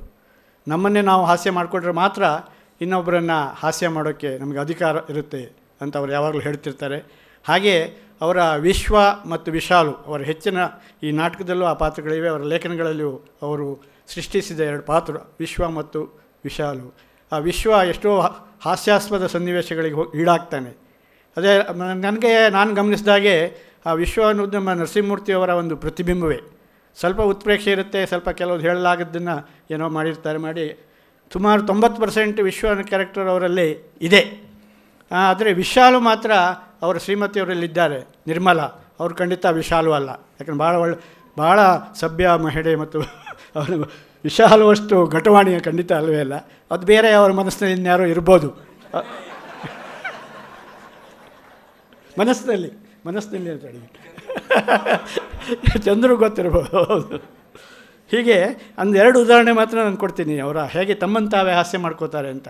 ಈ ಕೋತಿಗಳು ಅಂತ ಒಂದು ಸಿನಿಮಾ ಬಂತಲ್ಲ, ಅದಕ್ಕೆ ಸಿಂಗ್ ಬಾಬು ಅವರು ರಿಚರ್ಡ್ ಲೂಯಿಸ್ ಹತ್ರ ಸಂಭಾಷಣೆ ಬರೆಸಿದ್ರಂತೆ. ಅದು ಭಾಳ ಹಿಟ್ಟಾಯಿತು ಅದು. ಆಮೇಲೆ ಇನ್ನೊಂದು ಅದೇ ಥರ ಮಾಡಬೇಕು ಅಂತ ಒಂದು ಸಿನಿಮಾ ಮಾಡಬೇಕು ಅಂತ ಕತ್ತೆಗಳು ಅಂತ ಒಂದು ಸಿನಿಮಾ ಮಾಡೋಕ್ಕೆ ಅವ್ರು ಯೋಚನೆ ಮಾಡಿದರು. ಅದನ್ನು ನರಸಿಂಹಮೂರ್ತಿ ಅವ್ರ ಹತ್ರ ಹೋಗಿ, ಸರ್ ಇದಕ್ಕೆ ನೀವು ಬರೀರಿ ಸಂಭಾಷಣೆ ಅಂದ್ರಂತೆ. ಸುಮ್ಮನೆ ಬರ್ಕೊಡ್ಬೋದಾಗಿತ್ತು, ಸ್ವಲ್ಪ ಅಧಿಕ ಪ್ರಸಂಗ ಮಾಡಿದ್ರು. ಅಲ್ಲ ಸರ್, ಅದಕ್ಕೆ ನೀವು ರಿಚಿ ಹತ್ರ ಬರೆಸಿದ್ದೀರಿ ಕೋತಿಗಳು, ಇದಕ್ಕೆ ನನ್ನ ಹತ್ರ ಯಾಕೆ ಬರೆಸ್ತಾ ಇದ್ದೀರಿ ಅಂತ ಕೇಳಿದಂತೆ. ನೋಡಿ, ನಾವು ಅವರವ್ರ ಮುಖ ನೋಡಿ ಸ್ಕ್ರಿಪ್ಟ್ ಕೊಡ್ತೇವೆ ಅಂದರೆ ಅವ್ರು ಹಾಗೆ ಹೇಳಿರಲ್ಲ, ಇವರೇ ಬರೆದಿರೋದು. ಅಂದರೆ ಅವರು ತಮಾಷೆ ಮಾಡ್ಕೊಂಡಿದ್ದಕ್ಕೆ ಉದಾಹರಣೆ. ಮತ್ತು ಅವರ ಬ್ಯಾಂಕಿನ ಕಥೆಗಳಂತೂ ತಮ್ಮಲ್ಲಿ ಅನೇಕರಿಗೆ ಕೇಳಿರ್ತೀರ. ಅವರು ನನ್ನ ಹಾಗೆ ಬ್ಯಾಂಕ್ ಮ್ಯಾನೇಜರ್ ಆಗಿದ್ದವರು. ಅದು ನನಗೆ ಇನ್ನೊಂದು ಖುಷಿ. ನಾವಿಬ್ಬರು ಒಂದೇ ಜಾತಿ. ಇನ್ನೇನಪ್ಪ ಜಾತಿ ವಿಷಯ ಮಾತಾಡ್ತಾನೆ, ಮೀಸಲಾತಿ ಕೇಳ್ತಾನೆ ಅಂತ ತಿಳ್ಕೊಬೇಡಿ. ಒಂದೇ ಜಾತಿ ಅಂದರೆ ಕರುಗಳು. ನಾನು ಬ್ಯಾಂಕರು, ಅವರು ಬ್ಯಾಂಕರು. ಕುರಿಗಳು ಅನ್ನಲ್ಲ, ಹಾಗೆ ನಾವು ಕರುಗಳು ಅಂತ. ಈ ಬ್ಯಾಂಕರು ಅಂತ ನಾನು ಯಾವಾಗಲೂ ಹೇಳೋದು. ಮೊನ್ನೆ ಯಾರು ಕೇಳಿದರು, ಕನ್ನಡ ಶಬ್ದ ಏನು ಇಲ್ವಾ ಬ್ಯಾಂಕರು ಅನ್ನೋದಕ್ಕೆ ಅಂತ. ನಾನು ಯೋಚನೆ ಮಾಡಿದೆ, ಈ ಗೋಪಾಲಕರು ಅಂತಾರಲ್ಲ, ಅವರು ದನ ಕಾಯೋರು, ನಾವು ಬ್ಯಾಂಕರು ಧನ ಕಾಯೋರು ಅಂತ. ಸಾರ್ವಜನಿಕರ ಹಣವನ್ನು ನಾವು ಕಾಯುವರು. ಹೀಗೆ ಅದು ನಮ್ಮ ಸ್ನೇಹಕ್ಕೆ ಒಂದು ಅಂಶ. ಅವರು ಅದ್ರ ಬಗ್ಗೆ ಅನುಭವಗಳನ್ನು ಭಾಳ ಚೆನ್ನಾಗಿ ಹೇಳ್ತಿರ್ತಾರೆ. ಅನೇಕ ಜನರಿಗೆ ನಾವು ಎಮ್ಮೆ ಸಾಲ ಕೊಟ್ಟಿರ್ತೀವಿ ಬ್ಯಾಂಕಲ್ಲಿ, ಎಮ್ಮೆ ಸಾಲ ಕೊಡಬೇಕು, ನಮಗೆ ಟಾರ್ಗೆಟಲ್ಲಿರುತ್ತೆ. ಹಾಗೆ ಇವರು ಎಮ್ಮೆ ಸಾಲ ಕೊಟ್ಟ ಒಂದು ಹಳ್ಳಿಗೆ ಸುಮಾರು 5 ವರ್ಷಗಳ ನಂತರ ಹೋಗ್ತಾರಂತೆ. ಆ ಹಳ್ಳಿಗೆ ಹೋದಾಗ ಇವರು ಒಬ್ಬಳು ಮಹಿಳೆ ಇವ್ರು ನೋಡಿ, ನಮಸ್ಕಾರ ಬುದ್ಧಿ ಅಂತ ಖುಷಿ. ಏನಮ್ಮ ನಿಂಗೆ ಹೆಂಗೆ ನಂಗೆ ಗುರ್ತಾ? ಅಯ್ಯೋ, ನಿಮ್ಮ ಮರೆಯೋಕ್ಕೆ ಸಾಧ್ಯವಾ? ನಮ್ಮ ಮನೇಲಿ ದೀಪ ಉರಿತಾ ಇರೋದೇ ನೀವು ಕೊಟ್ಟ ಎಮ್ಮೆ ಸಾಲದಿಂದ. ದಿನ ಬೆಳಿಗ್ಗೆ ಎದ್ದು ಆ ಎಮ್ಮೆ ಮುಖ ನೋಡಿದಾಗೆಲ್ಲ ನಿಮ್ಮ ಮುಖ ಜ್ಞಾಪಕಕ್ಕೆ ಬರ್ತದೆ ಅಂದರು. ಸೊ ಇದು ನಮ್ಮನ್ನು ನಾವು ಹಾಸ್ಯ ಮಾಡ್ಕೊಳ್ಳೋದಕ್ಕೆ ಇನ್ನೊಂದು ಉದಾಹರಣೆ. ಮೊನ್ನೆ ಅವರು ಬಿದ್ದ ಪ್ರಕರಣ ಬಗ್ಗೆ ನಮ್ಮ ಪ್ರಕಾಶ್ ಈಗಾಗಲೇ ಪ್ರಸ್ತಾಪ ಮಾಡಿದರು. ಅದರಲ್ಲಿ ನನ್ನದೇನು ಕೈವಾಡಿಲ್ಲ, ಅವರೇ ಅದನ್ನು ಸ್ವಾರಸ್ಯಕರವಾಗಿ ಬರೆದಿದ್ದು ಲೇಖನನ. ಹೇಗೆ ನಾನು ಬಿದ್ದೆ, ಎಲ್ಲಿ ಬಿದ್ದೆ, ಏನಕ್ಕೆ, ಅದು ಬೇರೆಯವರ ಪ್ರತಿಕ್ರಿಯೆ ಹೇಗಿತ್ತು ಅಂತ. ಅದನ್ನು ನಾನು ಸ್ವಲ್ಪ ಅದಕ್ಕೊಂದು ಇಂಟ್ರೊಡಕ್ಷನ್ ಕೊಟ್ಟು ನನ್ನ ಫೇಸ್ಬುಕ್ನಲ್ಲಿ ನಾನು ಹಾಕ್ಕೊಂಡೆ. ಅನೇಕ ಜನ ಅದನ್ನು ಶೇರ್ ಮಾಡಿದರು, ಭಾಳ ವೈರಲ್ ಆಯ್ತು ಅದು. ಕೊನೆಗೆ ನನಗೊಂದು ಭಾಳ ತೊಂದರೆ ಆಯಿತು ಅದರಿಂದ. ಅನೇಕರು ಅದು ನಾನೇ ಬಿದ್ದೆ ಅಂತ ತಿಳ್ಕೊಂಬಿಟ್ಟಿದ್ದಾರೆ. ನಾನೇ ಬಿದ್ದೆ ಅಂತ ತಿಳ್ಕೊಂಡು ನನಗೆಲ್ಲ ಗೆಟ್ ವೆಲ್ ಸೂನ್, ಹುಷಾರಾಗಿ ಅಂತೆಲ್ಲ ಹೇಳೋಕ್ಕೆ ಶುರು ಮಾಡಿದರು. ನನಗೇನು ಮಾಡೋದು ಅಂತ ಗೊತ್ತಾಗದೆ ಒಂದು ತಿದ್ದುಪಡಿ ಹಾಕಿದೆ ಫೇಸ್ಬುಕ್ಕಲ್ಲಿ. ಬಿದ್ದದ್ದು ನರಸಿಂಹಮೂರ್ತಿ, ನಾನು ಬಿದ್ದಿಲ್ಲ ಎಂದು ತಿಳಿಸಲು ವಿಷಾದಿಸುತ್ತೇನೆ ಅಂತ ಹಾಕಿದ್ದೆ. ಹೀಗೆ ಅದನ್ನು ಅವರು ಲೇಖನ ಮಾಡಿ ಮೊಯ್ರದಲ್ಲಿ ಅದು ಪ್ರಕಟ ಆಯಿತು. ಈ ರೀತಿ ಈ ಒಂದು ಒಳ್ಳೆಯ ಗುಣ ಅವರು ಇಟ್ಕೊಂಡಿರೋದು ಅವರ ಈ ನಾಟಕದಲ್ಲಿ ಕೂಡ ಕಂಡುಬರುತ್ತೆ. ಬೆಗ್ ಬಾರೋ ಅಳಿಯ ಅಂತ ಇದಕ್ಕೆ ಹೆಸರು. ಏನಿದು ಇಂಗ್ಲೀಷ್ ಬೆಗ್ ಬಾರೋ ಅಂದಿರಲ್ಲ, ಬೇಗ ಬಾರೋ ಅಳಿಯ ಅಂತ ಕೂಡ ಅಂದ್ಕೋಬಹುದು ನಾವು. ಇದು ಮಗಳಿಗೆ ಅಳಿಯನ್ನು ಹುಡುಕುವ ಒಂದು ಕತೆ. ಅದನ್ನು ಇಟ್ಕೊಂಡು ಅವರು ಅನೇಕ ಹಾಸ್ಯದ ಸನ್ನಿವೇಶಗಳನ್ನು ಸೃಷ್ಟಿಸ್ತಾರೆ. ಒಂದು ರೀತಿಯ ಕಾಮಿಡಿ ಸಸ್ಪೆನ್ಸ್ ಕೂಡ ಇದೆ. ಕೊನೆಗೆ ಅವ್ರ ಮಗಳಿಗೆ ಯಾರು ಸಿಗ್ತಾರೆ ಅಂತ ವಿಶಾಲು ತಮ್ಮ ಮಗಳಿಗೆ ಗಂಡು ಹುಡುಕುವ ಕತೆ ಈಗಾಗಲೇ ರಂಗದಲ್ಲಿ ಯಶಸ್ವಿಯಾಗಿ ಸುಮಾರು 100ಕ್ಕೂ ಹೆಚ್ಚು ಪ್ರದರ್ಶನಗಳನ್ನು ಕಂಡಿದೆ. ಇವತ್ತಿನ ಇದರಲ್ಲಿ ಕೆಲವು ವಾಸ್ತವಗಳನ್ನು ಕೂಡ ಖಂಡಿತ ಚಪ್ಪಾಳೆ ಹೊಡಿಬೋದು 100 ಪ್ರದರ್ಶನಕ್ಕೆ. ಇವತ್ತಿನ ಪರಿಸ್ಥಿತಿ ಹೇಗಾಗಿದೆ ಅಂತಂದರೆ, ಇವತ್ತು ಹೆಣ್ಮಕ್ಳಿಗೆ ಭಾಳ ಡಿಮಾಂಡು. ಅದಕ್ಕೆ ಕಾರಣ ಏನನ್ನೋದು ನಿಮಗೆಲ್ಲ ಗೊತ್ತಿದೆ. ಹೆಣ್ಮಕ್ಳು ಇಲ್ಲ, ಅವ್ರ ಅನುಪಾತ ಕಮ್ಮಿ ಆಗಿದೆ. ಹಾಗಾಗಿ ಅವರೇ ಡಿಕ್ಟೇಟ್ ಮಾಡ್ತಾರೆ ನಮ್ಗೆ ಎಂಥ ಗಂಡ ಬೇಕು ಏನು ಅಂತ. ಸೊ ಅದೇ ವಸ್ತುವನ್ನು ಇಟ್ಕೊಂಡು ಇವರು ಬರೆದಿದ್ದಾರೆ. ಅವಳ ಮಗಳ ಡಿಮ್ಯಾಂಡ್ ಪ್ರಕಾರ ಮನೆಯಲ್ಲಿ ಹಳೆಯ ಲಗೇಜ್ ಇರಬಾರ್ದು. ಗೊತ್ತಾಯ್ತು ಅನೇಕರಿಗೆ, ಹಳೆಯ ಲಗೇಜ್ ಅಂದರೆ ಅತ್ತೆ ಮಾವ ಅಂತ. ರಾಹುಕೇತು ಇರಬಾರ್ದು ಅಂತ. ರಾಹುಕೇತು ಅಂದರೆ ಅಜ್ಜ ಅಜ್ಜಿ ಅಂತೆ. ಎಕ್ಸ್ಟ್ರಾ ಫಿಟ್ಟಿಂಗ್ ಇರಬಾರ್ದು, ಮದುವೆ ಆಗದೆ ಇರೋ ಅಣ್ಣ ತಂಗಿ ತಮ್ಮ ಅಂಥವರೆಲ್ಲ ಇರಬಾರ್ದು ಅಂತ. ಅಂಥ ಒಂದು ಬೇಡವೇ ಬೇಡ, ಅವ್ರ್ಯಾರೂ ಇರಬಾರ್ದು ಅಂಥ ಒಂದು ಮನೆಯಿಂದ ನನಗೆ ಗಂಡು ಬೇಕು ಅಂತ ಅವ್ರು ಹೇಳ್ತಾರೆ. ಜೊತೆಗೆ ಇವರ ಅಪ್ಪ ಫಿಲ್ಮು ಹುಚ್ಚ, ಅವನು ದೊಡ್ಡ ಫಿಲ್ಮ್ ಹುಚ್ಚ. ಹೇಮಮಾಲಿನ ಮದುವೆ ಆಗಬೇಕು ಅಂದ್ಕೊಂಡಿದ್ದು, ಆಗಲಿಲ್ಲ. ವಿಶಾಲನ ಮದುವೆ ಆಗಿಬಿಟ್ಟಿದ್ದ ಅವನು ವಿಶ್ವ. ಅವನು ಹೇಳ್ತಾನೆ ನಮಗೆ ಫಿಲ್ಮ್ ಫೀಲ್ಡಿನವರು ಬೇಕು ಅಂತ ಹೇಳ್ತಾರೆ. ಸರಿ ಅಂತ ಕೊನೆಗೆ ಅವನು ಹಾಕ್ತಾರೆ ಇದರಲ್ಲಿ ವೆಬ್ಸೈಟಲ್ಲಿ. 3 ಜನ ಬರ್ತಾರೆ ಫಿಲ್ಮ್ ಫೀಲ್ಡಿಂದ. ಯಾರು ಅಂತ ಕೇಳಿದರೆ ಅದೇ ಭಾಳ ತಮಾಷೆಯಾಗಿದೆ. ಒಬ್ಬ ಬರುವವನು ನಾನು ಫಿಲ್ಮ್ ಫೀಲ್ಡಿಂದ ಬಂದಿದ್ದೀನಿ, ನಿನಗೆ ಏನು ಕೆಲಸ ಮಾಡಿದೆ ಅಂದರೆ ಪೋಸ್ಟರ್ ಹಚ್ಚೋದು ಅಂತ. ಮತ್ತೊಬ್ಬ ಬಂತ ನಾನು ಫಿಲ್ಮ್ ಫೀಲ್ಡು, ನೀ ಏನು ಕಾಣ್ತ, ನಾನು ಪ್ರೊಡಕ್ಷನ್ ಬಾಯ್ ಅಂತ, ಚಹಾ ಕಾಫಿ ಕೊಡೋವನು. ಮತ್ತೊಬ್ಬ ಬಂದವನು ಗೇಟ್ ಕೀಪರ್. ಹೀಗೆ ಎಂಥ ಒಂದು ಹಾಸ್ಯದ ಸನ್ನಿವೇಶವನ್ನು ಕೂಡ ಅವರು ಕ್ರಿಯೇಟ್ ಮಾಡ್ತಾರೆ. ಆಮೇಲೆ ಕೊನೆಯಲ್ಲಿ ಒಂದು ದೊಡ್ಡ ಮೆಸೇಜ್ ಕೂಡ ಕೊಡ್ತಾರೆ ಅವರು, ವಸುದೈವ ಕುಟುಂಬಕಂ ಅಂತ. ಈ ಕೂಡು ಕುಟುಂಬದ ಮಹತ್ವವನ್ನು ಹೇಳ್ತಾರೆ. ಅದರಿಂದ ಅವಳು ಆ ಥರ ಮಾಡಿದ್ರಿಂದ ಏನು ತೊಂದರೆ ಆಯಿತು ಅನ್ನೋದನ್ನು ಒಂದು ಸಂದೇಶನ ಕೂಡ ಕೊಟ್ಟಿದ್ದಾರೆ. ಒಂದು 2-3 ಡೈಲಾಗ್ ಇದರದ್ದು ನಾನು ಓದ್ತೀನಿ ಸುಮ್ಮನೆ ಸ್ಯಾಂಪಲ್ಗೆ.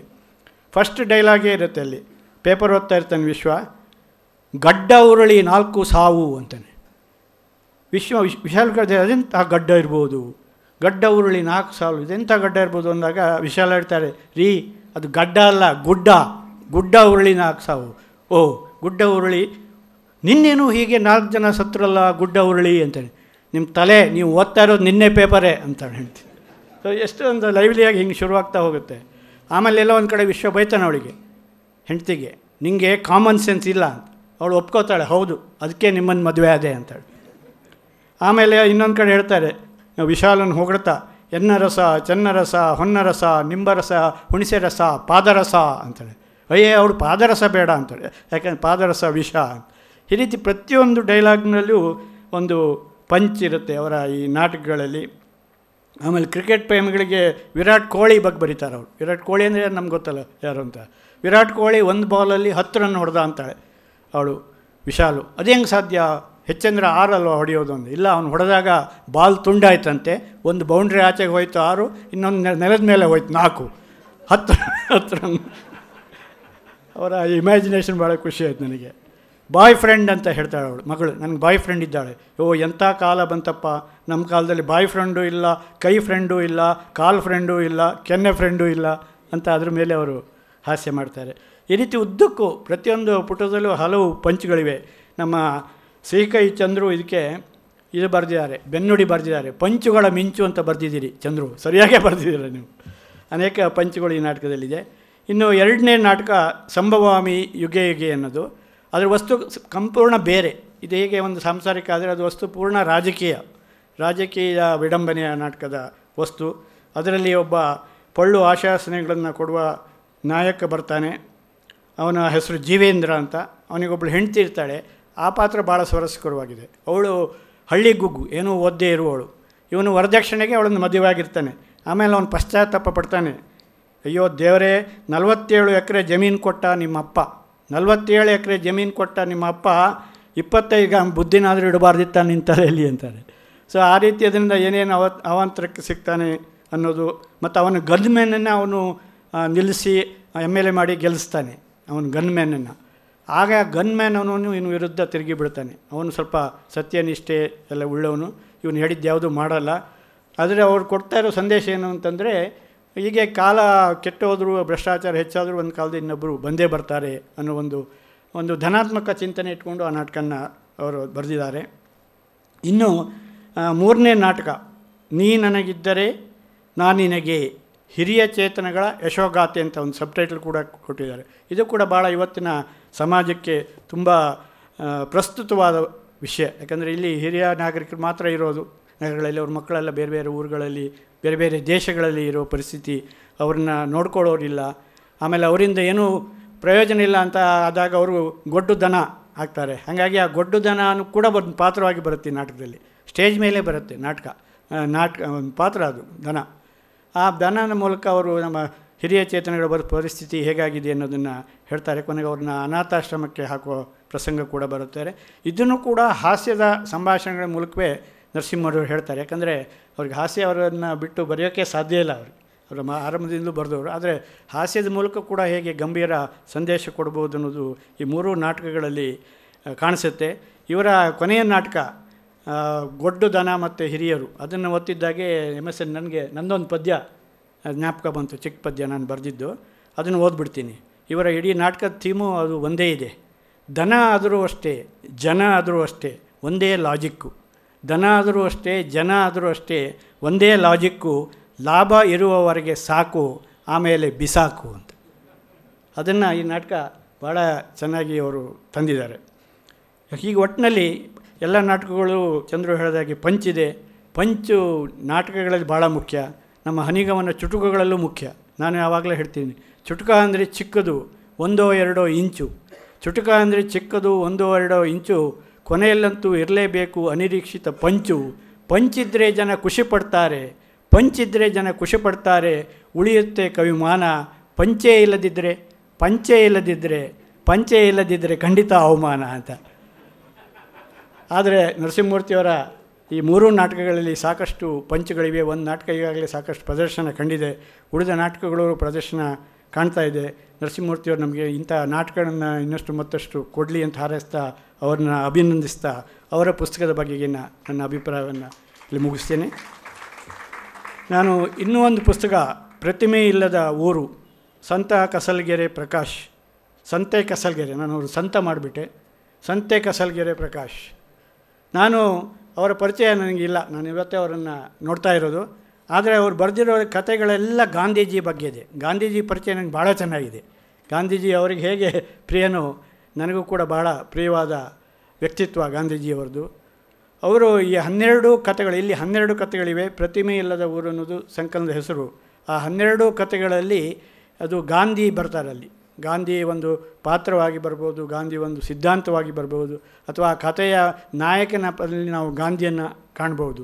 ಹೀಗೆ ಬಹಳ ವಿಶಿಷ್ಟವಾದ ಒಂದು ತಂತ್ರ ಇದು. ಒಂದೇ ವಸ್ತುವಿನ ಬಗ್ಗೆ 12 ಕಥೆಗಳನ್ನು ಬರೆಯೋದು ಒಂದು ಸವಾಲಿನ ಕೆಲಸ. ಯಾಕಂದರೆ ಸಾಮಾನ್ಯವಾಗಿ ನಾವು ಕಥಾ ಸಂಕಲನದಲ್ಲಿ, ಕವನ ಸಂಕಲನದಲ್ಲಿ ಅಲ್ಲಿ ಏಕತಾನತೆ ಇರಬಾರ್ದು ಅಂತ ಬೇರೆ ಬೇರೆ ವಸ್ತುಗಳ ಬಗ್ಗೆ ಬರೆದು ಒಂದು ಸಂಕಲನ ಮಾಡ್ತೀವಿ. ಆದರೆ ಇವರು ಏಕತಾನತೆ ಬಾರದ ಹಾಗೆ ಗಾಂಧಿಯ ಸುತ್ತಲೇ 12 ಕಥೆಗಳನ್ನು ಬರೆದಿದ್ದಾರೆ. ಬೇರೆ ಬೇರೆ ರೀತಿಯಲ್ಲಿ ಗಾಂಧಿ ಬರುತ್ತೆ. 2 ಕಥೆಗಳಲ್ಲಿ ಗಾಂಧಿಯ ತಂದೆ ಮಗನ ಕಾನ್ಫ್ಲಿಕ್ಟ್, ಹರಿಲಾಲ್ ಗಾಂಧಿ ಮತ್ತು ಮಹಾತ್ಮ ಗಾಂಧಿ ನಮಗೆಲ್ಲ ಗೊತ್ತೇ ಇದೆ. ಆ ಒಂದು ಸನ್ನಿವೇಶ ಇಟ್ಕೊಂಡು 2 ಕಥೆಗಳನ್ನು ಅವರು ಬರೆದಿದ್ದಾರೆ. ಅಭಿನವ ಗಾಂಧಿ ಅಂತ ಒಂದು, ಇನ್ನೊಬ್ಬ ಪ್ರತಿಮೆ ಬೇಡ ಅನ್ನುವ ಗಾಂಧಿ, ಪ್ರತಿಮೆ ಇಲ್ಲದ ಊರು ಅನ್ನೋ ಕಥೆಯಲ್ಲಿ ಬರುತ್ತೆ. ಆಮೇಲೆ ಒಬ್ಬ ಕಲಾವಿದ ಜೋಸೆಫ್ ಅನ್ನೋ ಗಾಂಧಿವಾದಿ. ಆಮೇಲೆ ಹೆಂಡ ಮಾರಾಟದ ವಿರುದ್ಧ ಹೋರಾಡುವ ನೀಲೇಗೌಡ ಅಂತ ಒಂದು ಪಾತ್ರ ಬರುತ್ತೆ, ಅದು ಭಾಳ ಚೆನ್ನಾಗಿದೆ. ಆಮೇಲೆ ಬ್ರಿಟಿಷರ ವಿರುದ್ಧ ಹೋರಾಡಿ ಇತಿಹಾಸಕ್ಕೆ ಸೇರಿದ ಗೊರವ ಎನ್ನುವ ಒಂದು ಪಾತ್ರ, ಅಲ್ಲೂ ನಾವು ಗಾಂಧೀಜಿಯನ್ನು ಕಾಣ್ತೇವೆ. ಆಮೇಲೆ ಕಟ್ಟಿಂಗ್ ಬಗ್ಗೆ, ಕ್ಷೌರದ ಬಗ್ಗೆ ಒಂದು ಕಥೆ ಇದೆ. ಹೇಗೆ ಅಸ್ಪೃಶ್ಯರಿಗೆ ಕ್ಷೌರ ಕೂಡ ಒಂದು ಸಮಸ್ಯೆ ಆಗಿತ್ತು ಹಳ್ಳಿಗಳಲ್ಲಿ ಅನ್ನೋದನ್ನು ಅಲ್ಲೂ ಕೂಡ ಗಾಂಧಿ ವಿಷಯವನ್ನು ತರ್ತಾರೆ ಅವರು, ಗಾಂಧಿ ಕಟ್ಟಿಂಗ್ ಅಂತ. ಆಮೇಲೆ ಗಾಂಧಿ ಚಿತ್ರ, ನೋಟಿನ ಮೇಲೆಲ್ಲ ನಾವು ಗಾಂಧಿ ಚಿತ್ರ ಕಾಣ್ತೀವಿ, ಅದರ ಬಗ್ಗೆ ಅದನ್ನು ವಿರೂಪಗೊಳಿಸಿದ ಬಗ್ಗೆ ಒಂದು ಕತೆ. ಹೀಗೆ ಬೇರೆ ಬೇರೆ ರೀತಿಯಲ್ಲಿ ಅವ್ರು ಗಾಂಧಿಯನ್ನು ಇಲ್ಲಿ ತಂದಿರೋದ್ರಿಂದ ಆ ಏಕತಾನತೆ ಇಲ್ಲಿ ಕಾಣೋದಿಲ್ಲ. ಕತೆ ವಸ್ತು ಏನಿರ್ಬೋದು ಅನ್ನೋ ಕುತೂಹಲ ನಾವು ಕೇಳಬೇಕಾಗಿಲ್ಲ, ಯಾಕಂದರೆ ಎಲ್ಲವೂ ಗಾಂಧಿ ಬಗ್ಗೆ ಅನ್ನೋದು ಗೊತ್ತಾಗುತ್ತೆ. ಆದರೆ ಅದನ್ನು ಯಾವ ರೀತಿಯಲ್ಲಿ ಅವರು ಗಾಂಧಿಯನ್ನು ತಂದಿದ್ದಾರೆ, ಬಹುಶಃ ಅವರು ಗಾಂಧಿಯನ್ನು ತಮ್ಮಲ್ಲಿ ಆವಾಹಿಸಿಕೊಂಡು ಮಾಡಿರೋದ್ರಿಂದ ಬಹುಶಃ ಅದು ಸಾಧ್ಯ ಆಗಿದೆ. ಮತ್ತು ಹಾಗಂತ ಅವರು ಗಾಂಧಿ ವಾದವನ್ನು ಅದನ್ನೇ ಮಾಡ್ತಾರೆ ಅಂತ ಬೆಂಬಲಿಸ್ತಾರೆ ಅಥವಾ ಅದನ್ನು ಸಾರ್ತಾರೆ ಅಂತ ಏನು ಹೇಳೋಕ್ಕಾಗೋದಿಲ್ಲ. ಹೇಗೆ ಗಾಂಧಿವಾದ ವಿಫಲ ಆಗ್ತಾ ಇದೆ ಅನ್ನೋದು ಕೂಡ ನಮ್ಗೆ ಗೊತ್ತಾಗುತ್ತೆ. ನಮ್ಮ ಕಾಲದಲ್ಲೇ ಶುರುವಾಯ್ತದು, ಈಗಂತೂ ಹೊರಟೇ ಹೋಗಿದೆ. ಗಾಂಧಿ ತಮಾಷೆ ಮಾಡೋದಕ್ಕೆ ಗಾಂಧಿ ಬಗ್ಗೆ ತಿಳ್ಕೊಬೇಕಾಗಿ ಎಲ್ಲ ಹಾಗೆ ತಮಾಷೆ ಮಾಡ್ಬೋದು ಅನ್ನೋ ಸ್ಥಿತಿ ಇತ್ತು. ನಾವೆಲ್ಲ ಕಾಲೇಜಿಗೆ ಹೋಗಾಗಲೇ ಒಬ್ಬ ನಮ್ಮ ಕ್ಲಾಸಲ್ಲಿ ತುಂಬ ಚೆನ್ನಾಗಿ ಓದೋ ಒಬ್ಬ ಇದ್ದ ನಮ್ಮ ಗೆಳೆಯ, ಅವನಿಗೆ ನಾವು ಗಾಂಧಿ ಅಂತ ಹೇಳೋದು. ಪಾಪ ಅವನು ಏನು ತಪ್ಪು ಮಾಡಿದ್ರು, ಅವನಿಗೆ ನಾವು ಗಾಂಧಿ ಅಂತ ತಮಾಷೆ ಮಾಡೋದು. ಅವನ ನಮ್ಮ ಥರ ಏನು ತರಲೆ ಮಾಡ್ತಿರಲಿಲ್ಲ ಕ್ಲಾಸಲ್ಲಿ, ಮುಂದಿನ ಸಹ ಕೂತ್ಕೊಂಡು ಎಲ್ಲ ನೋಟ್ಸ್ ಬರ್ಕೊಂಡು ಮಾಡ್ತಿದ್ದ. ಅವನಿಗೆ ಗಾಂಧಿ ಅನ್ನುವ ನಿಕ್ನೇಮೇ ಉಳ್ಕೊಂತು. ಹಾಗಾಗಿ ಈ ಗಾಂಧಿವಾದ ಎಷ್ಟು ಪ್ರಸ್ತುತ ಇವತ್ತಿನ ಸಮಾಜಕ್ಕೆ ಅನ್ನೋ ಒಂದು ವಿಷಯದ ಬಗ್ಗೆನೂ ಅವರು ಮಾತಾಡ್ತಾರೆ. ಆದರೆ ಗಾಂಧಿಯ ವ್ಯಕ್ತಿತ್ವ ಎಷ್ಟು ದೊಡ್ಡದು, ಅವರು ಆ ಕಾಲದಲ್ಲಿ ಅಂತ ಒಬ್ಬ ವ್ಯಕ್ತಿ ನಮ್ಮ ನಡುವೆ ಇದ್ದರು ಅನ್ನೋದನ್ನು ನಾವು ನೆನೆಸ್ಕೊಂಡ್ರೆ ನಮ್ಮ ಗಾಂಧಿ ಬಗ್ಗೆ ಗೌರವ ಮೂಡಬೇಕು. ಆ ಗಾಂಧಿ ಬಗ್ಗೆ ಗೌರವ ಭರಿಸುವ ಒಂದು ಕೆಲಸ ಕೂಡ ಈ ಪುಸ್ತಕದಲ್ಲಿ ಆಗಿದೆ ಅಂತ ನನಗನ್ಸುತ್ತೆ. ಇಲ್ಲೂ ಗಾಂಧಿ ಪ್ರತಿಮೆ ಇಲ್ಲದ ಊರು ಅಂತ ಅವ್ರು ಹೇಳಿದಾರಲ್ಲ, ಆವಾಗ ನಾನು ಗಾಂಧಿ ಬಗ್ಗೆ ನಿಮಗಾಗಲೇ ಹೇಳಿದಾಗೆ ಅನೇಕ ಪದ್ಯಗಳನ್ನು ಬರೆದಿದ್ದೀನಿ. ಒಂದು ಇದೇ ಥೀಮಲ್ಲಿರುವ ಒಂದು ಪದ್ಯನ ಹೇಳಿ ನನ್ನ ಮಾತನ್ನು ಮುಗಿಸ್ತೀನಿ. ಪ್ರತಿಮೆ ಇಲ್ಲದ ಊರು. ಯಾಕೆ ಗಾಂಧಿ ಪ್ರತಿಮೆ ಬೇಡ ಅಂತ ಒಬ್ಬ ಗಾಂಧಿವಾದಿಯಲ್ಲಿ ಹೋರಾಡ್ತಾನೆ ತನ್ನ ಮಗನ ವಿರುದ್ಧ. ಮಗ ಪ್ರತಿಮೆಗಳನ್ನು ನಿಲ್ಲಿಸೋ ಕೆಲಸ ಮಾಡ್ತಾನೆ. ಮಗ ನೀನು ಗಾಂಧಿ ಪ್ರತಿಮೆ ಮಾಡಬೇಡ ಅಂತಾನೆ ತಂದೆ. ಅದೇ ಒಂದು ಕಥೆಯ ವಸ್ತು. ಯಾಕೆ ಅನ್ನೋದಕ್ಕೆ ನಾನು ಬರೆದ ಪದ್ಯ ನನಗೆ ನೆನಪಾಯಿತು. ಗಾಂಧೀಜಿ ಪ್ರತಿಮೆಯನ್ನು ದೇಶದ ಎಲ್ಲ ಕಡೆ ನಿಲ್ಲಿಸಲಾಗಿದೆ. ಗಾಂಧೀಜಿ ಪ್ರತಿಮೆಯನ್ನು ದೇಶದ ಎಲ್ಲ ಕಡೆ ನಿಲ್ಲಿಸಲಾಗಿದೆ, ಏಕೆಂದರೆ ಅವರ ತತ್ವ ಆದರ್ಶಗಳ ಪಾಲನೆಯನ್ನು ನಿಲ್ಲಿಸಲಾಗಿದೆ ಅಂತ. ಹಾಗಾಗಿ ನಾವು ಗಾಂಧಿ ಪ್ರತಿಮೆ ನಿಲ್ಲಿಸಿ ಏನು ಪ್ರಯೋಜನ ಅಂತ. ಈ ಪುಸ್ತಕಕ್ಕೆ ನಮ್ಮ ಗೆಳೆಯರಾದ ಅಗ್ರಹಾರ ಕೃಷ್ಣಮೂರ್ತಿಯವರು ಇದಕ್ಕೆ ಬಹಳ ಸೊಗಸಾದ ಮುನ್ನುಡಿಯನ್ನು ಬರೆದಿದ್ದಾರೆ. ಅವರು ಎಲ್ಲ ಕಥೆಗಳ ಮಹತ್ವ ಏನು ಅನ್ನೋದನ್ನು ಹೇಳ್ತಾ, ಆಮೇಲೆ ಒಂದು ಮಾತು ಅವರು ಹೇಳ್ತಾರೆ, ಈ ಕಥೆಗಳ ಕಲಾತ್ಮಕ ಯಶಸ್ಸು ಮತ್ತು ಮಿತಿಯನ್ನು ಕುರಿತು ಬರೆಯೋದಕ್ಕಿಂತಲೂ ಹೆಚ್ಚು ಅವರು ಇಲ್ಲಿ ತೋರಿರುವ ಆಸಕ್ತಿ, ಒತ್ತಾಸೆಗಳ ಬಗ್ಗೆ ನಮಗೆ ಮೆಚ್ಚುಗೆ ಮೂಡುತ್ತದೆ ಅಂತ ಅವ್ರು ಹೇಳ್ತಾರೆ. ಇದನ್ನು ಭಾಳ ಕಲಾತ್ಮಕವಾಗಿ ಮಾಡಬೇಕು ಅನ್ನುವ ಒಂದು ಹಠ ಅವರು ತೊಟ್ಟ ಹಾಗೆ ಇಲ್ಲ. ಅವರ ಭಾವನೆಗಳನ್ನು ನೇರವಾಗಿ ಅವರು ಬರಿತಾ ಹೋಗಿದ್ದಾರೆ. ಆದರೆ ಅವರಲ್ಲಿ ಗಾಂಧೀಜಿಯ ಬಗ್ಗೆ ಎಷ್ಟು ಒಂದು ಮೆಚ್ಚುಗೆ ಇದೆ ಮತ್ತು ಗಾಂಧೀಜಿಯನ್ನು ಅವರು ಎಷ್ಟು ಅಧ್ಯಯನ ಮಾಡಿದ್ದಾರೆ ಅನ್ನೋದೆಲ್ಲ ಇದರಲ್ಲಿ ಸ್ಪಷ್ಟ ಆಗುತ್ತೆ. ಹಾಗೆ ಗಾಂಧಿಯನ್ನು ಇಷ್ಟಪಡುವವರು, ಇಷ್ಟಪಡದೇ ಇರುವವರು ಎಲ್ಲರೂ ಓದಬೇಕಾದ ಒಂದು ಸಂಕಲನ ಇದು, ಪ್ರತಿಮೆ ಇಲ್ಲದ ಊರು.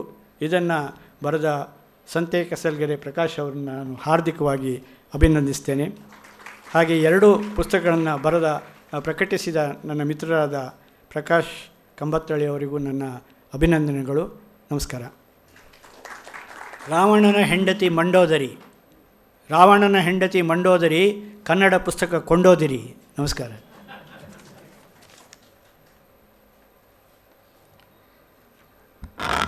ಎರಡೂ ಕೃತಿಗಳನ್ನು ಕುರಿತು ಮಾತನಾಡಿದ ಶ್ರೀ ಎಚ್ ಡುಂಡಿರಾಜ್ ಅವರಿಗೆ ವಂದನೆಗಳು. ಈಗ ನಮ್ಮ ಮತ್ತೊಬ್ಬ ಗಣ್ಯ ಅತಿಥಿಗಳಾದ ಶ್ರೀ ರಘುನಾಥ್ ಚಹಾ ಅವರು ಕೆಲವು ಮಾತುಗಳನ್ನು ಆಡಲಿದ್ದಾರೆ.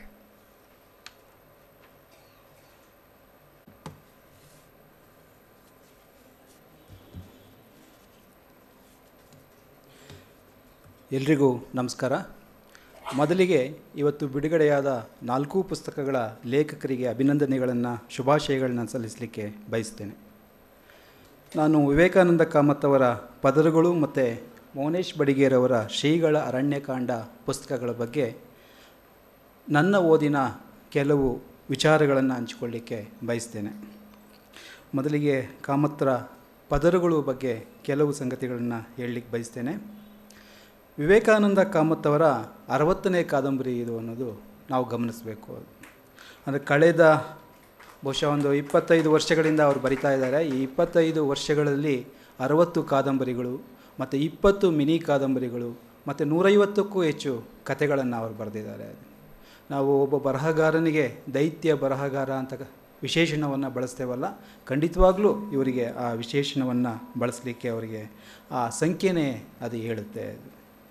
ಅದು ಕೇವಲ ಸಂಖ್ಯೆ ದೃಷ್ಟಿಯಿಂದನೇ ಅಷ್ಟೇ ಅವರ ಶಕ್ತಿ ಅಲ್ಲ, ಅದು ಅವರ ಎಲ್ಲ ಕೃತಿಗಳಿಗೂ ಕೂಡ ಒಂದು ಓದುವ ಒಂದು ಗುಣವನ್ನು ಹೊಂದಿರೋದನ್ನು ನಾವು ಗಮನಿಸಬೇಕು. ಅಂದರೆ ವಿವೇಕಾನಂದ ಅವರ ಒಟ್ಟಾರೆ ಬರವಣಿಗೆ ಕೆಲವು ಲಕ್ಷಣಗಳನ್ನು ಹೇಳೋದಾದರೆ ಅದರಲ್ಲಿ ತುಂಬ ಮುಖ್ಯವಾದ್ದು ಓದುಗರ ಮನಸ್ಸನ್ನು ಸೆಳೆಯುವಂತೆ ಮತ್ತು ಕುತೂಹಲವನ್ನು ಹಿಡಿದಿಟ್ಟುಕೊಳ್ಳುವಂತೆ ಬರೆಯೋ ಗುಣ ಅವರಿಗೆ ಒಂದು ಸಿದ್ಧಿಸಿದೆ ಅಂತ ಹೇಳಲಿಕ್ಕೆ ಸಾಧ್ಯ ಇದೆ. ಮತ್ತು ಒಂದು ಸರಳವಾದ ಆಕರ್ಷಕವಾದ ನಿರೂಪಣಾ ಶೈಲಿಯನ್ನು ಅವರು ರೂಢಿಸ್ಕೊಂಡಿದ್ದಾರೆ. ಜೊತೆಗೆ ಸಮಕಾಲೀನ ವಸ್ತುಗಳನ್ನು ತಗೊಂಡು ಅದನ್ನು ತುಂಬ ಕನ್ವಿನ್ಸಿಂಗ್ ಆದ ರೀತಿಯಲ್ಲಿ ಹೇಳೋದು ಅವರ ಎಲ್ಲ ಕೃತಿಗಳ ಒಂದು ವಿಶೇಷ. ನಾನು ಈ ಪದರುಗಳು ಕಾದಂಬರಿಯನ್ನು ಕೇಂದ್ರದಲ್ಲಿಟ್ಕೊಂಡು ಅವರ ಒಟ್ಟಾರೆ ಬರವಣಿಗೆಯನ್ನು ನೋಡಲಿಕ್ಕೆ ಬಯಸ್ತಾ ಇದ್ದೇನೆ.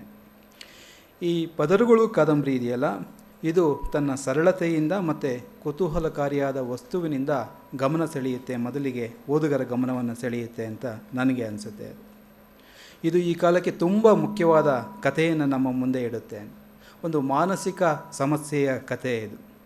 ಒಂದೇ ಸಾಲಲ್ಲಿ ಹೇಳೋದಾದರೆ ಸಾಮಾನ್ಯ ಮಾನಸಿಕ ಸಮಸ್ಯೆ ಅಂದ ತಕ್ಷಣ ಸಾಹಿತ್ಯದ ದೃಷ್ಟಿಯಲ್ಲಿ ಅಥವಾ ಸಿನಿಮಾದ ದೃಷ್ಟಿಯಲ್ಲಿ ನಮ್ಮ ಕಣ್ಣಿಗೆ ಒಬ್ಬ ಹೆಣ್ಣು ಮಗಳೇ ನೆನಪಿಗೆ ಬರ್ತಾಳೆ. ಅದು ಅಂದರೆ ಈ ಕಲಾಕೃತಿಗಳಿದೆಯಲ್ಲ, ಇದು ಮಾನಸಿಕ ಸಮಸ್ಯೆ ಅಂದರೆ ಹೆಣ್ಣಿಗೆ ಸೀಮಿತವಾದ್ದು ಅನ್ನೋದನ್ನು ತ್ರಿವೇಣಿಯವರ ಕಾದಂಬರಿಯಿಂದ ಇಟ್ಕೊಂಡು ಪುಟ್ಟಣ್ಣ ಅವರ ಸಿನಿಮಾಗಳಿಂದ ಇಟ್ಕೊಂಡು ಇವತ್ತಿನವರೆಗೆ ಅದು ಒಂದು ಸಿದ್ಧ ಮಾದರಿಗಳ ರೂಪದಲ್ಲಿ ಬಂದಿದೆ.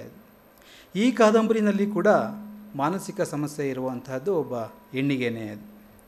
ಆದರೆ ಈ ಸಮಸ್ಯೆಯನ್ನು ಅವರು ಪರಿಹರಿಸಲಿಕ್ಕೆ ಕಂಡುಕೊಂಡಿರುವಂಥ ಒಂದು ಮಾರ್ಗೋಪಾಯ ಇದೆಯಲ್ಲ, ತುಂಬ ವಿಶೇಷವಾದ್ದು ಅದು.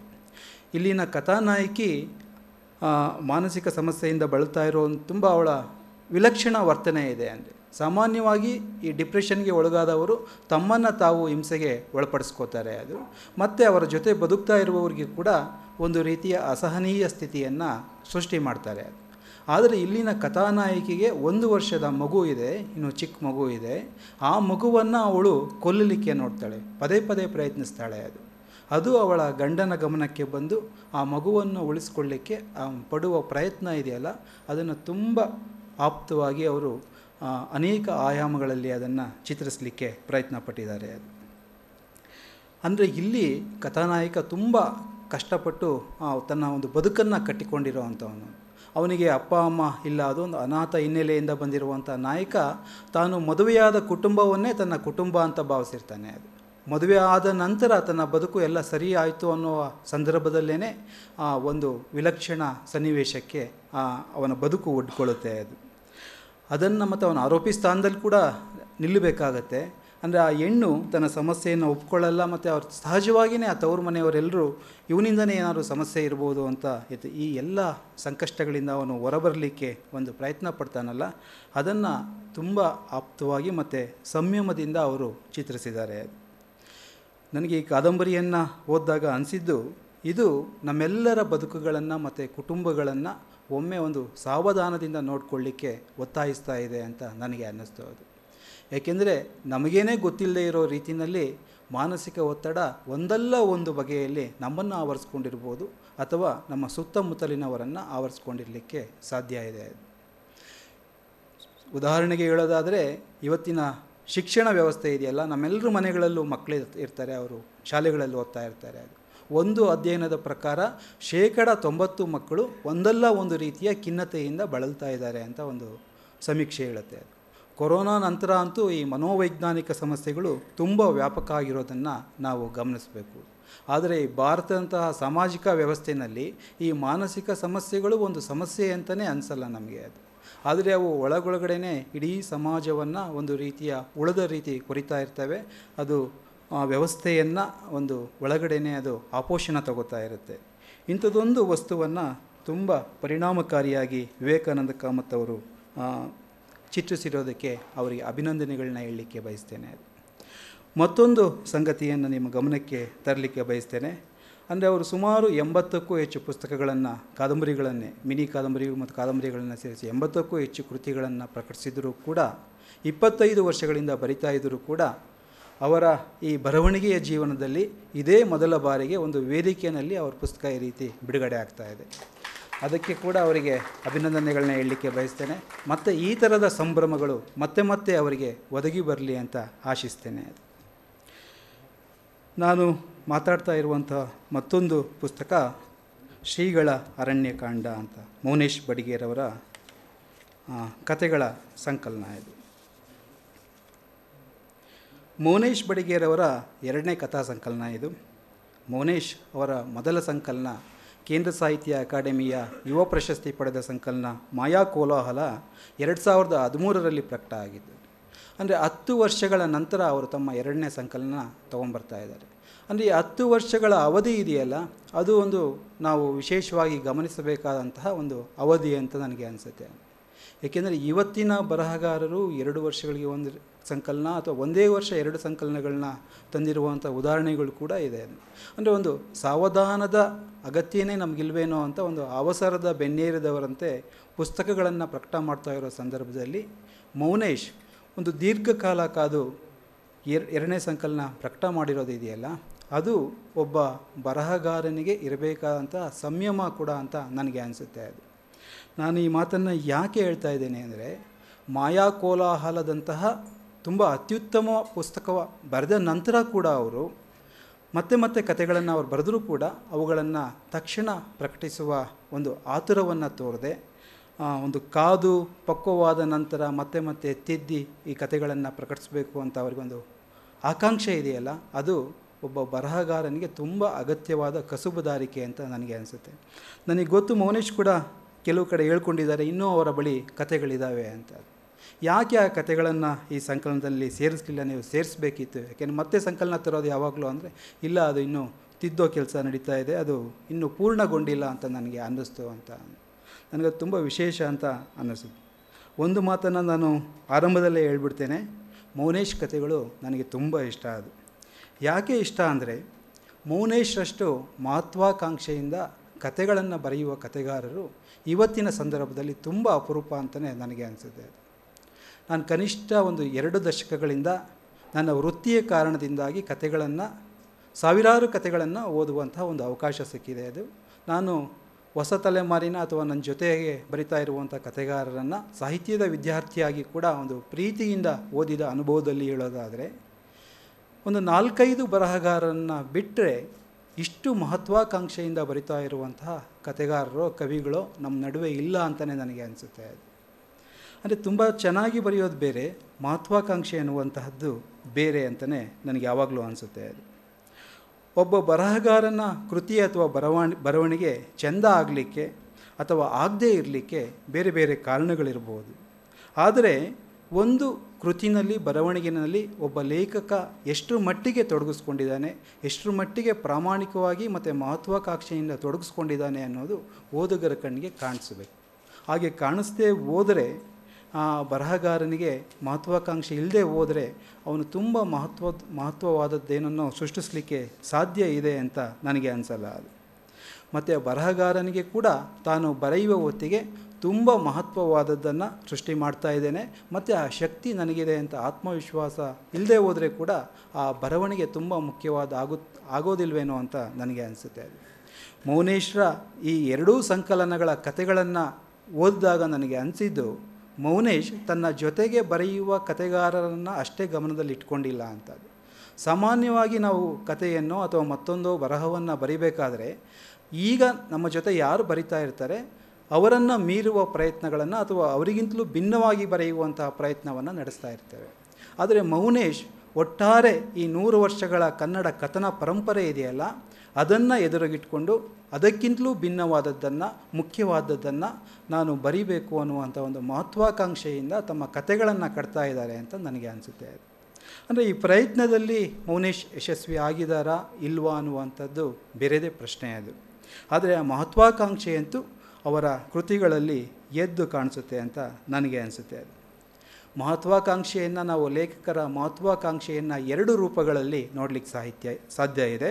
ಒಂದು, ಸಾಹಿತ್ಯದ ಕಾರಣಕ್ಕೆ ತಾನು ತುಂಬ ಒಳ್ಳೆಯದನ್ನು, ಉಪಯುಕ್ತವಾದದ್ದನ್ನು ಮತ್ತು ಒಂದು ಬದ್ಧತೆಯ ಕಾರಣಕ್ಕಾಗಿ ಬರಿಬೇಕು ಅನಿಸೋದು. ಮತ್ತೊಂದು, ಈ ಸಾಹಿತ್ಯೇತರ ಕಾರಣಗಳು, ಪಠ್ಯೇತರ ಚಟುವಟಿಕೆಗಳು ಅಂತ ಕರಿಬಹುದೇನೋ, ಅದು ಆ ಕಾರಣಕ್ಕಾಗಿ ಕೂಡ ಬರೆಯುವವರು ನಮ್ಮ ನಡುವೆ ಸಾಕಷ್ಟು ಸಂಖ್ಯೆಯಲ್ಲಿದ್ದಾರೆ. ಮೌನೇಶ್ ಈ ಮೊದಲ ವಿರಳ ವರ್ಗಕ್ಕೆ ಸೇರ್ತಾರೆ ಅಂತ ನನಗೆ ಅನಿಸುತ್ತೆ. ಅದು ಈ ಶ್ರೀಗಳ ಅರಣ್ಯಕಾಂಡ ಕೃತಿಯಲ್ಲಿ 6 ಕಥೆಗಳಿದ್ದಾವೆ.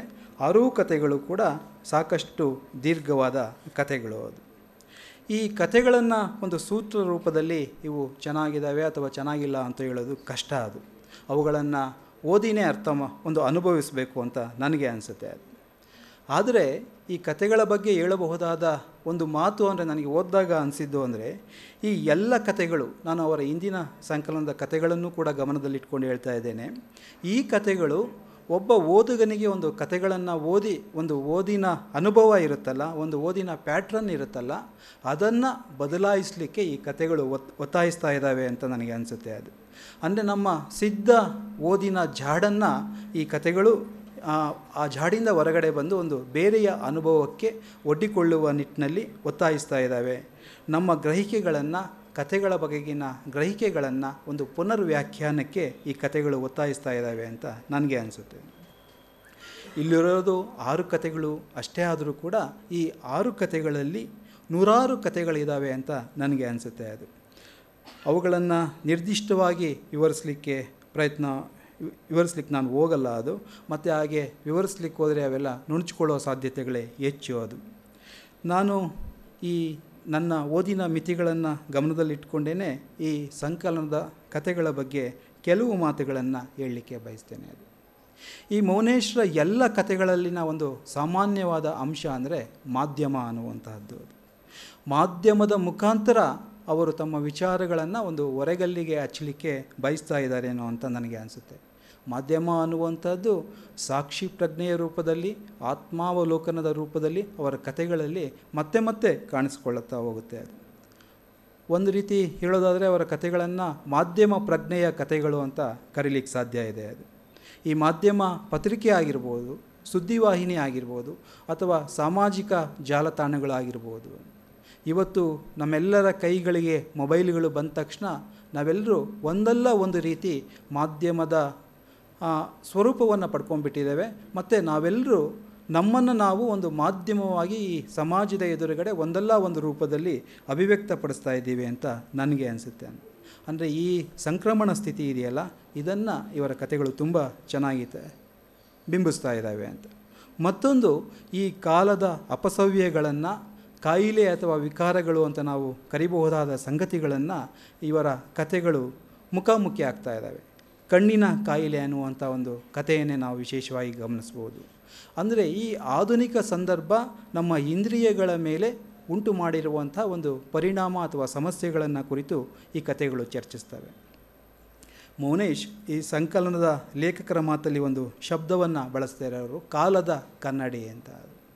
ನಾನು ಈ ಕಾಲದ ಕನ್ನಡಿ ಅನ್ನುವಂತಹದ್ದು ಅವರ ಎಲ್ಲ ಕಥೆಗಳಿಗೂ ಅನ್ವಯಿಸಬಹುದಾದ ಒಂದು ಇಮೇಜ್ ಅಂತ ನನಗೆ ಅನಿಸುತ್ತೆ. ಅದು ಒಬ್ಬ ಲೇಖಕ ತನ್ನ ಕಾಲದ ವಿದ್ಯಮಾನಗಳಿಗೆ ಒಂದು ಸೃಜನಶೀಲ ಸ್ಪಂದನಗಳನ್ನು ವ್ಯಕ್ತಪಡಿಸುವಂತಹ ನಿದರ್ಶನಗಳ ರೂಪದಲ್ಲಿ ಈ ಎಲ್ಲ ಕಥೆಗಳು ಮುಖ್ಯ ಅನಿಸುತ್ತೆ ನನಗೆ. ಅದು ಸ್ವಲ್ಪ ಈ ಮಾಧ್ಯಮ ಕಥೆಗಳು ಅನ್ನುವಂಥ ಸ್ವಲ್ಪ ವಿಸ್ತಾರ ಮಾಡ್ಕೋಬಹುದು ಅಂತ ಅನಿಸುತ್ತೆ. ಅದು ಈ ಕಣ್ಣಿನ ಕಾಯಿಲೆ ಅನ್ನುವಂಥ ಕಥೆ ಇರ್ಬೋದು, ಅಥವಾ ವೇಗದೊಳಗಿನ ಆವೇಗ ಅನ್ನುವಂಥ ಕಥೆ ಇರ್ಬೋದು, ಅಥವಾ ಈ ಪುಸ್ತಕದ ತುಂಬ ಮುಖ್ಯವಾದ ಕಥೆಗಳಲ್ಲೊಂದಾದಂತಹ ಶಾಸ್ತ್ರೀ ಸಂಘ ಅನ್ನುವಂತಹ ಕಥೆ ಇರ್ಬೋದು.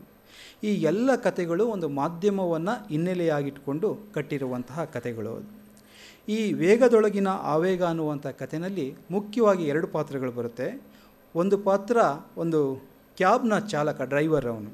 ಅವನಿಗೆ ಎಷ್ಟು ವೇಗದ ಹುಚ್ಚಿರುತ್ತೆ ಅಂದರೆ, ವೇಗದಾಚೆಗೆ ಇನ್ನೊಂದು ಜಗತ್ತೇ ಇಲ್ಲ.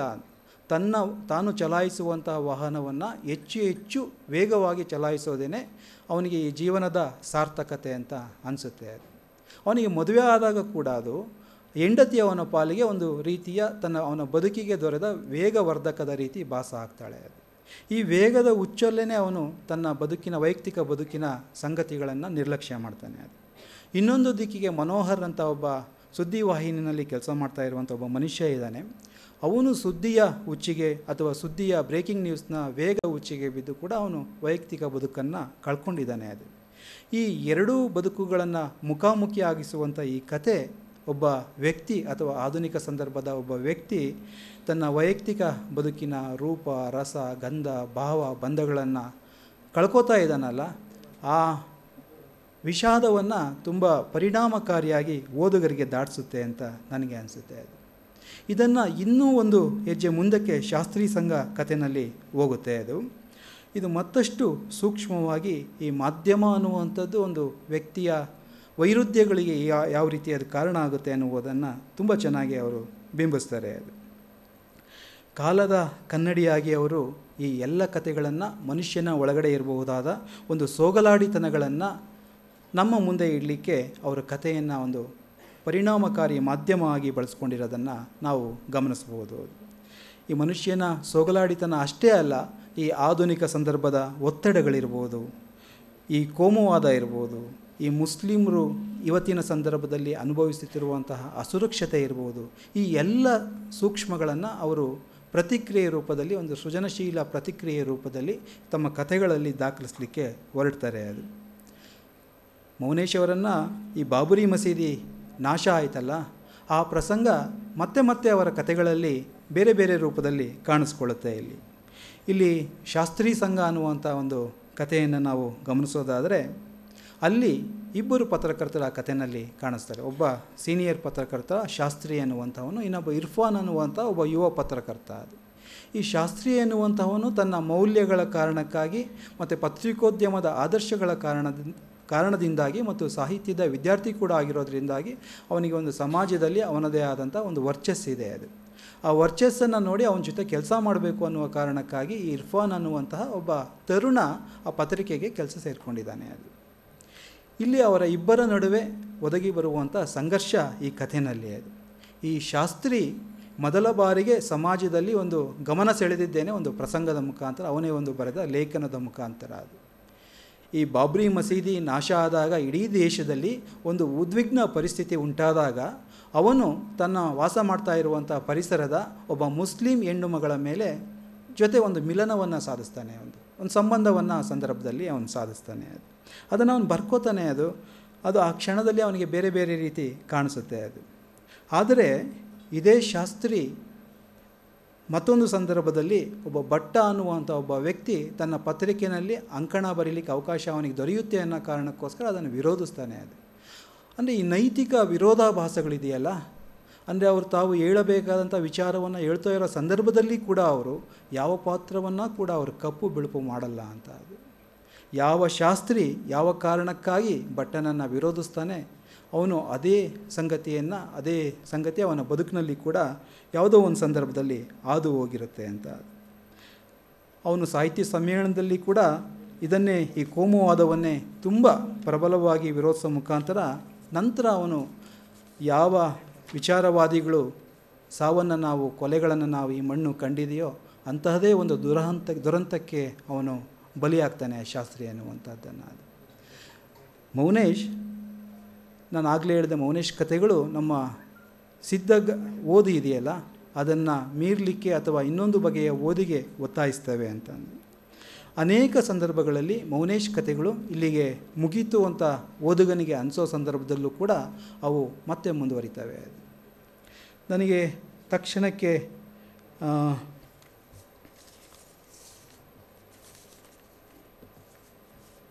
ಈ ಎಲ್ಲ ಕಥೆಗಳು ಅನೇಕ ಕಥೆಗಳಲ್ಲಿ ಹಾಗೆ ಆಗುತ್ತೆ. ಅದು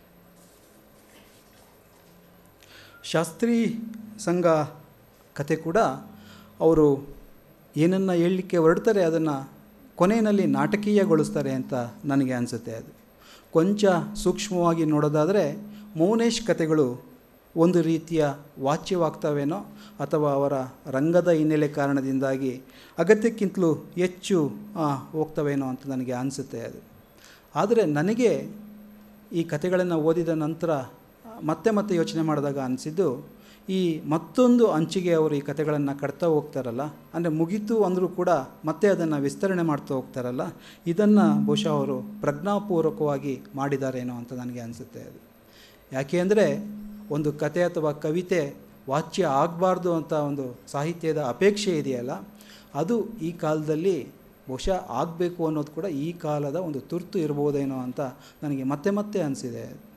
ಆಗಲೇ ಡುಂಡಿರಾಜ್ ಅವರು ಅಗ್ರಹಾರ ಕೃಷ್ಣಮೂರ್ತಿಯವರ ಮಾತುಗಳ ಬಗ್ಗೆ ಹೇಳ್ತಾಯಿದ್ರು. ಅವರ ಕಸುಬುದಾರಿಕೆಗಿಂತಲೂ ಅವರ ಆಶಯಗಳು ನನಗೆ ಹೆಚ್ಚು ಮುಖ್ಯ ಅಂತ ಅನಿಸುತ್ತು ಅಂತ ಬರೆದಿದ್ದಾರೆ ಸರ್ ಅಂತ.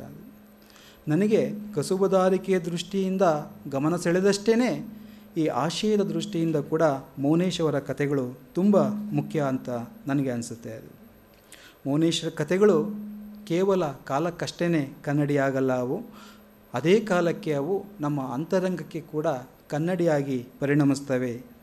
ಅಂದರೆ ಏಕಕಾಲಕ್ಕೆ ವ್ಯಕ್ತಿ ಮತ್ತು ಸಮಷ್ಟಿಯನ್ನು ಎರಡನ್ನೂ ಹಿಡಿದಿಡುವ ಹಂಬಲದಿಂದಾಗಿ ಅವರ ಕಥೆಗಳು ನಮಗೆ ತುಂಬ ಮುಖ್ಯವಾದವು ಅಂತ ಅನಿಸುತ್ತೆ ಅಂತ ನನಗೆ ಅನಿಸುತ್ತೆ. ಮೌನೇಶ್ ಆತ್ಮವಿಶ್ವಾಸದ, ಅಂದರೆ ಒಬ್ಬ ಕಥೆಗಾರನಿಗೆ ಒಂದು ಆತ್ಮವಿಶ್ವಾಸ ಇರುತ್ತಲ್ಲ, ಕಥೆಗಳನ್ನು ಕಟ್ಟಲಿಕ್ಕೆ ಅಗತ್ಯವಾದದ್ದು, ಆ ವಿಶ್ವಾಸದ ಕಾರಣಕ್ಕೆ ತಮ್ಮ ಮೊದಲ ಸಂಕಲನಕ್ಕಿಂತಲೂ ಒಂದು ಹೆಜ್ಜೆ ಮುಂದೆ ಈ ಕೃತಿನಲ್ಲಿ ಬಂದಿದ್ದಾರೆ ಅಂತ ನನಗೆ ಅನಿಸುತ್ತೆ. ಅದು ಆ ಕಥೆಗಳ ಶಿಲ್ಪದಲ್ಲಿ ಆ ಆತ್ಮವಿಶ್ವಾಸ ತುಂಬ ಸ್ಪಷ್ಟವಾಗಿ ಕಾಣಿಸುತ್ತೆ. ಅದು ಅವರ ಕಥೆಗಳು ಓದಿದಾಗ ತುಂಬ ಓದಿಸಿಕೊಳ್ಳುವ ಗುಣ ಇದೆ ಮತ್ತು ಅವರು ತುಂಬ ಲೀಲಾಜಾಲವಾಗಿ ಕಥೆಯನ್ನು ಕಟ್ಟಿದ್ದಾರೆ. ಆದರೆ ಆ ಲೀಲಾಜಾಲವಾಗಿ ಕಥೆಯನ್ನು ಕಟ್ಟಿರುವ ಹಿಂದೆ ಒಂದು ಆ ಕಸುಬುದಾರನಿಗಷ್ಟೇ ಗೊತ್ತಾಗುವಂಥ ಒಂದು ಸಂಕಟ ಅಥವಾ ಒಂದು ನೋವು ಮತ್ತು ಪದೇ ತಿದ್ದಿ ತೀಡುವಂತಹ ಒಂದು ಇದಿರುತ್ತಲ್ಲ, ಅದು ಅದರ ಹಿನ್ನೆಲೆಯಲ್ಲಿ ಇದೆ ಅಂತ ನಾನು ಒಬ್ಬ ಸಾಹಿತ್ಯದ ವಿದ್ಯಾರ್ಥಿಯಾಗಿ ನನಗೆ ಅನಿಸುತ್ತೆ. ಅದು ನಾನು ಹೆಚ್ಚು ನನ್ನ ಮಾತುಗಳನ್ನು ವಿಸ್ತರಿಸಲಿಕ್ಕೆ ಬಯಸಲ್ಲ, ಏಕೆಂದರೆ ನನಗೆ ಕೊಟ್ಟಿರುವಂಥ 15 ನಿಮಿಷಗಳ ಕಾಲಾವಧಿ ಮುಗಿದಿದೆ. ಅದು ಕೊನೆಯದಾಗಿ ನಾನು ಒಂದು ಮಾತನ್ನು ಹೇಳಲಿಕ್ಕೆ ಬಯಸ್ತೇನೆ. ಅದು ಮೌನೇಶ್, ಈ ಆತ್ಮವಿಶ್ವಾಸ ಇದೆಯಲ್ಲ ಮತ್ತು ಈ ಮಹತ್ವಾಕಾಂಕ್ಷೆ ಇದೆಯಲ್ಲ, ಇದು ಈ ಕಾಲಕ್ಕೆ ತುಂಬ ಮುಖ್ಯವಾದ್ದು ಅಂತ ನನಗೆ ಅನಿಸುತ್ತೆ. ಅಂದರೆ ನಾವು ಸಾಹಿತ್ಯದ ವಿದ್ಯಾರ್ಥಿಗಳಾಗಿ ಸಾಹಿತ್ಯದ ಬಗೆಗಿನ ನಿರೀಕ್ಷೆಗಳನ್ನು ಉಳಿಸ್ಕೊಳ್ಳಿಕ್ಕೆ ಮತ್ತು ಅತ್ಯುತ್ತಮವಾದನ್ನು ಬಯಸಲಿಕ್ಕೆ ಇಂಥ ಮೌನೇಶ್ರಂಥ ಕೆಲವೇ ಬರಹಗಾರರು ಎಲ್ಲ ಸಂದರ್ಭಗಳಲ್ಲೂ ಒಂದು ರೀತಿ ಅಂತರ್ಜಲದ ರೀತಿ ಸಾಹಿತ್ಯ ಸಂದರ್ಭದಲ್ಲಿ ಒದಗಿ ಬರ್ತಾರೆ ಅಂತ ನನಗೆ ಅನಿಸುತ್ತೆ. ಇಷ್ಟು ಚೆಂದದ ಮತ್ತು ಅರ್ಥಪೂರ್ಣ ಕಥೆಗಳನ್ನು ನಮಗೆ ಕೊಟ್ಟಿದ್ದಕ್ಕಾಗಿ ಮೌನೇಶ್ ಬಡಿಗೇರವರಿಗೆ ಧನ್ಯವಾದಗಳನ್ನು ಹೇಳ್ತಾ, ಈ ಕೃತಿಗೆ ಎಲ್ಲ ರೀತಿಯ ಯಶಸ್ಸು ದೊರಕಲಿ ಅಂತ ಆಶಿಸ್ತಾ ನನ್ನ ಮಾತುಗಳನ್ನು ಮುಗಿಸ್ತೇನೆ. ನಮಸ್ಕಾರ.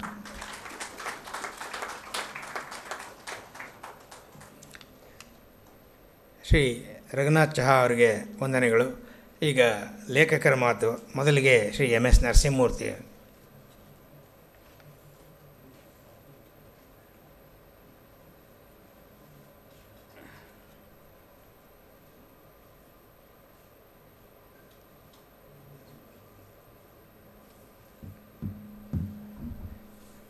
ನಮಸ್ಕಾರ.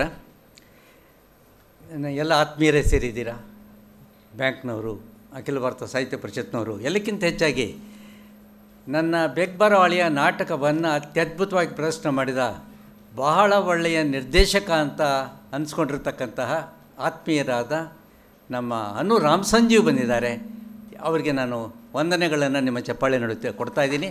ಏಕೆಂದರೆ ವೇದಿಕೆ ಮೇಲೆ ಡಿಸ್ಕಸ್ ಆಯಿತು, ಲಕ್ಷ್ಮಣರಾವ್ ಹೇಳಿದ್ರು, ಇದನ್ನು ನಾಟಕ ನಾವು ಬರೆದಾಗ ಅಷ್ಟು ಚೆನ್ನಾಗಿರೋದಿಲ್ಲ, ಅದನ್ನು ಕಲಾವಿದರ ಮುಖಾಂತರವಾಗಿ ಹೇಳಿಸ್ದಾಗ ಚೆನ್ನಾಗಿರುತ್ತೆ ಅನ್ನೋದು ಅವ್ರ ಮಾತಾಗಿತ್ತು. ಅವರು ಇಡೀ ಪ್ರವರ ಥಿಯೇಟ್ರ್ ತಂಡನೇ ಇಲ್ಲಿ ಬಂದಿದೆ, ಭಾಳ ಸಂತೋಷ ಅಂತ ಹೇಳ್ತಾ ನೇರವಾಗಿ ವಿಷಯಕ್ಕೆ ಬಂದುಬಿಡ್ತೀನಿ. ಈ ವಿಷಯ ಅಂತಂದರೆ ಇನ್ನೇನಿಲ್ಲ, ಆಗಲಿಂದ ಪ್ರಸ್ತಾಪ ಆಗ್ತಿರೋದು ಮತ್ತು ನಾವು ತಿಂಡಿ ತಿಂತಾ ಇದ್ದಾಗ ಪ್ರಸ್ತಾಪ ಆಗಿದ್ದೆಲ್ಲ ನಾನು ಬಿದ್ದ ವಿಷಯ ಅಷ್ಟೇ. ಹಂಗೆ ನೋಡೋಕ್ಕೆ ಹೋದರೆ ನಾನು 2 ತಿಂಗಳ ಹಿಂದೆ ಇದೇ ವೇದಿಕೆಯಲ್ಲಿ ಮುಖ್ಯ ಭಾಷಣ ಮಾಡಬೇಕಾಯ್ತು. ನಾನು ಅದ್ರ ಹಿಂದಿನ ದಿನ ಬಿದ್ದೆ. ನಾನು ಅದು ಇಂಟರ್ನ್ಯಾಷನಲ್ ನ್ಯೂಸ್ ಆಗೋಯಿತು. ಆ ಇಂಟರ್ನ್ಯಾಷನಲ್ ನ್ಯೂಸ್ನ ಫೇಸ್ಬುಕ್ ಮುಖಾಂತರ ಮಾಡಿದ್ದ್ಯಾರಪ್ಪ ಅಂತಂದರೆ ಇಲ್ಲೇ ಇರೋ ಡುಂಡಿರಾಜ್ ಅವರು, ಅವರ ಕೃಪೆಯಿಂದಾಗಿ ಅದು ಪ್ರಪಂಚಾದ್ಯಂತ ಅದು ವಿಷಯ ಹೋಯಿತು. ಅದು ಏನಾಯಿತು ಅಂತ ಭಾಳ ಜನ ತಿಂಡಿ ತಿನ್ನೋವಾಗ ಕೇಳಿದ್ರು. ಅದು ಎಷ್ಟು ಪಾಪ್ಯುಲರ್ ಆಗಿದೆ ಅಂದರೆ ಬಿದ್ದ ವಿಷಯ. ಸರ್ ಹೆಂಗೆ ಬಿದ್ದಿರಿ ಸರ್ ಅಂತ ಒಬ್ಬರು ಕೇಳಿದ್ರು. ಸರ್ ಹೆಂಗೆ ಬಿದ್ದಿರಿ ತೋರಿಸಿ ಸರ್ ಅಂದರು ಒಬ್ಬರು. ಈ ಥರ ಆಗೋಯ್ತದು. ಕಡೆಗೆ ನಾನು ಇಲ್ಲೇ ವೇದಿಕೆ ಮಯೂರದಲ್ಲಿ ನಾವು ಓದಿದೆ ಸರ್, ಈ ತಿಂಗಳು ಡಿಸೆಂಬರ್ ಮಯೂರದಲ್ಲಿ ನೀವು ಬಿದ್ದ ವಿಷಯ ಬಂದಿದೆ, ತಮಾಷೆಗಲ್ಲ ಸರ್ ಬರೆದಿರೋದು ಅಂತ ಒಬ್ಬರು ಕೇಳಿದ್ರು. ಅದು ಯಾವತ್ತೋ ಒಂದು ಗ್ರಾಚಾರ ತಪ್ಪಿ 17ನೇ ಕ್ಲಾಸಲ್ಲಿ ಬಿದ್ದೆ ನಾನು. ಅದಕ್ಕೆ ಮುಂಚೆ ಬಿದ್ದ ಅಭ್ಯಾಸ ಇರಲಿಲ್ಲ. ಬಿದ್ದೆ, ಬಲವಾದ ಪೆಟ್ಟು ಮುಖಕ್ಕೆ ಬಿತ್ತು. ಸರಿ, ತಕ್ಷಣ ನನ್ನ ಮಗ ಮತ್ತು ಸೊಸೆ ಇವತ್ತು ಶನಿವಾರ, ಇವತ್ತು ಬಿದ್ದಿದ್ದು ಒಳ್ಳೇದಾಯಿತು, ಇವತ್ತು ರಜಾ ಇದೆ, ಬನ್ನಿ ಅಂತ ಮಣಿಪಾಲ್ ಆಸ್ಪತ್ರೆ ಕರ್ಕೊಂಡು ಹೋದರು ಅವರು. ಮಣಿಪಾಲ್ ಆಸ್ಪತ್ರೆ ಕರ್ಕೊಂಡು ಹೋದರೆ ಅಲ್ಲಿ 3 ದಿನ ಇಲ್ಲೇ ವರ್ಲ್ಡ್ ಕಲ್ಚರ್ ಮುಖ್ಯ ಭಾಷಣ ನಂದು ಡುಂಡಿದು ಅವತ್ತು. ಇಲ್ಲ ಟಿಂಚರ್ ಹಚ್ಬಿಡಿ, ನನ್ನ ಭಾಷಣ ಇದೆ ಅಂತ ಅಂದೆ. ಯಾಕಂದ್ರೆ ನನ್ನ ಮಗ ಅವ್ರು ಬಿದ್ದು ತಲೆ ಲೂಸ್ ಆಗಿದೆ, ನೀವು ಹಾಕಿ ಹೊಲಿಗೆ ಅಂದರು ಅವರು. ಮತ್ತು ಭಾಷಣಕಾರನಿಗೆ ಬಾಯಿಗೆ ಹೊಲಿಗೆ ಹಾಕಿದ್ರೆ ಬೇಗ ವಾಸಿ ಆಗುತ್ತೆ ಅಂತ ಅವ್ರದ್ದು ನಿರ್ಧಾರ. ಆಮೇಲೆ ಯಾರೋ ಲೇಡಿ ಡಾಕ್ಟ್ರ್ ಬಂದು ಮಣಿಪಾಲಲ್ಲಿ ಇದು ಒಂದು ತುಟಿಗೊಂದು ಇಂಜೆಕ್ಷನ್ ಓಪನ್ ಆಗಿ ಹೋಗಿದ್ದು, ತುಟಿ ಒಳಗಡೆ ಸಂಪೂರ್ಣವಾಗಿ. ಅದು ಭಯಂಕರವಾದ ದೃಶ್ಯ. ಅದು ಆ ಹಲ್ಲಿಗೆ ಬಡಿದು ತುಟಿ ಒಳಗಡೆ ಓಪನ್ ಆಗಿತ್ತು, ವಿಪರೀತ ಬ್ಲೀಡಿಂಗ್ ಇತ್ತು. ಇಂಜೆಕ್ಷನ್ ಕೊಟ್ಟು ಹೊಲಿಗೆ ಹಾಕೋಕ್ಕೆ ಶುರು ಮಾಡಿದ್ಲ ಅಮ್ಮ. ಅಷ್ಟರಲ್ಲಿ ಇನ್ನೊಬ್ಬ ಡಾಕ್ಟ್ರ್ ಬಂದು, ಅರೆ ನರಸಿಂಹಮೂರ್ತಿಗಳಲ್ವಾ, ನಾನೆಲ್ಲಿ ಹೊಲಿಗೆ ಹಾಕಿಸ್ತಾ ಮಲ್ಕೊಂಡಿದ್ದೀನಿ ನಾನು. ನರಸಿಂಹಮೂರ್ತಿಗಳಲ್ವಾ? ಹೌದು. ಸುಮ್ಮನೆ ಹಿಂಗಂದೆ ನಾನು. ಆಕೆ ಕೇಳಿದ್ರಿ ಡಾಕ್ಟ್ರಿ, ಎಷ್ಟು ಹೊಲಿಗೆ ಹಾಕಿದ್ರಿ? 8 ಅಂದ್ಲು. ನನ್ನ ಕಡೆಯಿಂದ 2 ಹೊಲಿಗೆ ಹಾಕಿದ್ರು ಅವರು. ಒಟ್ಟು 10 ಹೊಲಿಗೆ ಬಿತ್ತು. ಆಮೇಲೆ ನನ್ನ ನೋಡ್ಕೊಂಡಾಗ ಗೊತ್ತಾಯ್ತು ಅದು ಹೊಲಿಗೆ ಅಲ್ಲ, ಒಂದು ಟೈಲರಿಂಗ್ ಶಾಪು ಇದೆ, ಅದು ಎಂಬ್ರಾಯ್ಡ್ರಿ. ಅದು ಅದ್ಭುತ ರೀತಿಯಲ್ಲಿ ಹೊಲಿಗೆ ಹಾಕಿದ್ರು. ಆಮೇಲೆ ಹಲ್ಲುಗಳು 8 ಹಲ್ಲುಗಳು ಸ್ವಲ್ಪ ಲೂಸ್ ಆಗಿತ್ತು. ಆಗುತ್ತೆ, ವಯಸ್ಸಾದ್ಮೇಲೆ ಲೂಸ್ ಆಗೋದು ಸಹಜ, ಎಲ್ಲರಿಗೂ ಗೊತ್ತಿರೋದೆ. ತಕ್ಷಣ ಅಲ್ಲಿ ಇನ್ನೊಬ್ಬ ಡಾಕ್ಟ್ರ್ ನಾಗೇಶ್ ಅಂತ ಅವ್ರ ಹತ್ರ ಹೋದರೆ ಅವರೊಂದು ರಾವಣನ ಎಕ್ಸ್ರೇ ಮಾಡಿದ್ರು ಮುಖಕ್ಕೆ, ಇಷ್ಟೊಗ್ಲದ್ದು ಮಾಡಿಬಿಟ್ಟು, ಇಮ್ಮಿಡಿಯೇಟಾಗಿ ನೀವು ಡಾಕ್ಟರ್ ಶ್ರೀನಾಥನ್ ಅವ್ರನ್ನ ನೋಡಿ, ಅವರು ಸಾಮಾನ್ಯವಾಗಿ ಅಪಾಯಿಂಟ್ಮೆಂಟ್ ಸಿಗೋದು ಕಷ್ಟ, as a very special case I will recommend you ಅಂತ ಅಲ್ಲಿ ಕಳಿಸಿದ್ರು. ಅವರ ಇನ್ನೊಂದು ಹಾಸ್ಪಿಟ್ಲಿಗೆ ಬಂದೆ. ಅಲ್ಲಿ ಇವರು ಶ್ರೀನಾಥ್ ಅವರು, oh please to meet you Narasimhamurthy, ಆದರೆ ಈ ಸ್ಥಿತಿಲಲ್ಲ ಅಂದರು ಅವರು. ನೀವು ನೆನ್ನೆನೇ ಬರಬೇಕಾಗಿತ್ತು ಅಂದರು. ಆಮೇಲೆ ಕೂತೀರಿ, ಇಂಜೆಕ್ಷನ್ ಕೊಡ್ತೀನಿ, ಸರ್ವ್ ಮಾಡ್ತೀನಿ ಹಲ್ಲುಗಳನ್ನೆಲ್ಲ, ಶಸ್ತ್ರಾಸ್ತ್ರಗಳು ತರಿಸ್ತೀನಿ ಅಂದರು. ನನಗೆ ಇಂಜೆಕ್ಷನ್ ಕೊಟ್ಟ ಮೇಲೆ ಏನು ತರಿಸ್ಬೋದು, ಸಿಟಿ ಮಾರ್ಕೆಟಿಂದ ಕಂಬಿ, ಒಂದು ಕಟಿಂಗ್ ಪ್ಲೇಯರು ಅದೇ ಥರನೇ ತರಿಸಿದ್ರು. ಒಳಗಡೆ ಕಂಬಿ ಹಾಕಿ ಹೂವು ಪೋಣಿಸ್ತಾರಲ್ಲ ಹಾಗೆಲ್ಲ 8 ಹಲ್ಲುಗಳಿಗೂ ಪೋಣಿಸ್ಬಿಟ್ಟು, ನೀವು ಭಾಷಣಕಾರರು, ನಿಮ್ಗೊಂದು ಮಾತು ಹೇಳ್ತೀನಿ, ಡೋಂಟ್ ಥಿಂಕ್ ಅದರ್ವೈಸ್. ಭಾಷಣಕಾರ ಯಾವತ್ತೂ ತಮ್ಮ ಹಲ್ಲು ತಾವೇ ಉದುರಿಸ್ಕೋಬಾರ್ದು, ಅದು ಬೇರೆಯವ್ರ ಕೆಲಸ ಇರ್ತಾರೆ ಅದಕ್ಕೆ ಅಂತ ಜನ ಅಂದರು. ಸರಿ, ಈ ಥರ ಆಯ್ತಲ್ಲ ಅಂಥೇಳಿ ನಾನು ಅಲ್ಲಿಂದ ವಾಪಸ್ ಬಂದೆ. ಆಮೇಲೆ ಮನೆಗೆ ಇವರು ಹಾಕಿರೋ ಫೇಸ್ಬುಕ್ಕಿಂದ ದಂಡು ವಿಪರೀತ. ನಮ್ಮ ಚೇರ್ಮನ್ ಗುಂಡೂರಾಯರು ಇಲ್ಲೇ ಬಂದಿದ್ದಾರೆ, ಮೈಸೂರು ಬ್ಯಾಂಕಿನ ಆಫೀಸರ್ಸ್ ಅಸೋಸಿಯೇಷನ್ ಚೇರ್ಮನ್ರಾಗಿದ್ದವರು. ಅವರು ನ್ಯೂಮರಾಲಜಿಸ್ಟು. ನಮ್ಮ ಮೂರ್ತಿ ಯಾವ ಕ್ರಾಸಲ್ಲಿ ಬಿದ್ದಿರಿ? 17 1 + 7 8, ಶನಿ ಸರಿ ಇಲ್ಲ, ನೀವು 16ನೇ ಕ್ರಾಸಲ್ಲಿ ಬೀಳಬೇಕಾಗಿತ್ತು ಅಂದರು ಅವರು. ಈ ಥರ ಸಮಸ್ಯೆ ಶುರು ಆಗೋಯ್ತದು. ಆಮೇಲೆ ಬಂದವರೆಲ್ಲನೂ ಅದ್ರ ಬಗ್ಗೆನೇ ಪ್ರಶ್ನೆಗಳು ಇವೆಲ್ಲ ಶುರು ಆಗಿ ಕಡೆಗೆ ನಮ್ಮ ರವೀಂದ್ರ, ಸ್ಟೇಟ್ ಬ್ಯಾಂಕ್ ಆಫ್ ಇಂಡಿಯಾದ ಬಹಳ ಮುಖ್ಯ ಲೀಡರ್ ಆಗಿದ್ದ BS ರವೀಂದ್ರ ಅವರು ಬಂದಿದ್ದಾರೆ. ಅವರು MSN ಬಿದ್ದಾಗ ಅಂತ ಒಂದು ಒಳ್ಳೆಯ ಕವನ ಬರೆದು ತಮ್ಮನ್ನು ಕವನ ಸಂಕಲಕ್ಕೆ ಸೇರಿಸ್ಕೊಂಬಿಟ್ರು. ಸೊ ಅದೊಂದಾಯಿತು. ಹೀಗೆ ಎಲ್ಲೆಲ್ಲಿಂದನೂ ಬರ್ತಾ ಇತ್ತಲ್ಲ. ನನಗೆ ಆಸ್ಟ್ರೇಲಿಯಾ ಕನ್ನಡ ಸಂಘದಿಂದ ಮೆಲ್ಬೋರ್ನಿಂದ ಒಂದು ಫೋನ್ ಬಂತು. ಶ್ರೀನಿವಾಸ್ ಶರ್ಮಾ ಅಂತ ಅಲ್ಲಿನ ಕನ್ನಡ ಸಂಘದ ಅಧ್ಯಕ್ಷರು, ನರಸಿಂಹಮೂರ್ತಿ ಅವ್ರ ಮನೆಯಲ್ಲಿ ಹೀರಾ ಅಂತ ಒಂದು ನಾಯಿ ಇತ್ತು. ಈ 2 ವರ್ಷಗಳ ಹಿಂದೆ ನಮ್ಮ ಮನೆ ಹೀರಾಗ ಒಂದು ಆಪ್ರೇಷನ್ ಆದಾಗ ನೀವು ಭಾರತದಿಂದ ಇಲ್ಲಿಗೆ ಬಂದು ನನ್ನ ನಾಯಿನ ವಿಚಾರಿಸಿ, ಆರೋಗ್ಯ ವಿಚಾರಿಸಿ, ಅದಕ್ಕೆ 2 ಬಿಸ್ಕತ್ ಕೊಟ್ಟು ಹೋಗಿದ್ರಿ ನೀವು. ಆದರೆ ಈಗ ನೀವು ಬಿದ್ದಿದ್ದೀರಾ, ನಾನು ಭಾರತಕ್ಕೆ ಬರೋ ಸ್ಥಿತಿಯಲ್ಲಿಲ್ಲ, ನಿಮಗೇನು ಕೊಡೋ ಸ್ಥಿತಿಯಲ್ಲಿಲ್ಲ ಅಂತ ಕೂಡ ಅವರು ಅಂದರು ಅವರು. ಆಮೇಲೆ ನ್ಯೂ ಜೆರ್ಸಿ ಕನ್ನಡ ಸಂಘದಿಂದ ಉಷಾ, ಎಲ್ಲ ನಿಜವಾದ ವಿಷಯಗಳು ನನ್ನ ಮೊಬೈಲಲ್ಲಿದೆ ವಿಷಯಗಳು. ಅಲ್ಲಿಂದ ಉಷಾ ಪ್ರಸನ್ನ ಕುಮಾರನ್ನವರು, ನೀವು ಸ್ವಲ್ಪ ದಪ್ಪ ಆಗಬೇಕು, ನನಗೆ ದಪ್ಪ ಆದರೆ ಬಿದ್ದರೆ ಆಗೇನೂ ಆಗಲ್ಲ, ಒಂಥರ ಕುಷನ್ ಥರ ನಿಮಗೆ ಮೈ ರಕ್ಷಣೆ ಕೊಡುತ್ತೆ, ಆದ್ದರಿಂದ ಸ್ವಲ್ಪ ದಪ್ಪ ಆಗಿ ನೆಕ್ಸ್ಟ್ ಬಿದ್ದರೂ ಪರವಾಗಿಲ್ಲ ಅಂತ. ಫೋಟೋಗ್ರಾಫರ್ ವೆಂಕಿ ಇವತ್ತಿಲ್ಲಿ ಬಂದಿಲ್ಲ. ಅವ್ರು, ಸರ್ ನೀವು 65 ವರ್ಷ ಆದಮೇಲೆ ನೀವು ಹೆಲ್ಮೆಟ್ ಹಾಕ್ಕೊಂಡು ವಾಕಿಂಗ್ ಮಾಡೋದು ಒಳ್ಳೆಯದು ಸರ್, ಆಗ ಹಲ್ಲುಗಳಿಗೆ ಭಾಳ ಒಳ್ಳೆಯದಾಗುತ್ತೆ ಅಂತಂದರು. ಹೀಗೆ ಇದನ್ನೆಲ್ಲ ಕೊಟ್ಟು ಸುಸ್ತು ಹೊಡೆದೋಗ್ಬಿಟ್ಟೆ. ಫೈನಲ್ಲಾಗಿ ನಾನು, ಆದರೆ ಒಂದನ್ನು ನಾನು ಇಲ್ಲಿ ತಿಳಿಸ್ತೀನಿ, ನಿಜವಾದ ವಿಷಯ ತಿಳಿಸ್ತಾ ಇದ್ದೀನಿ.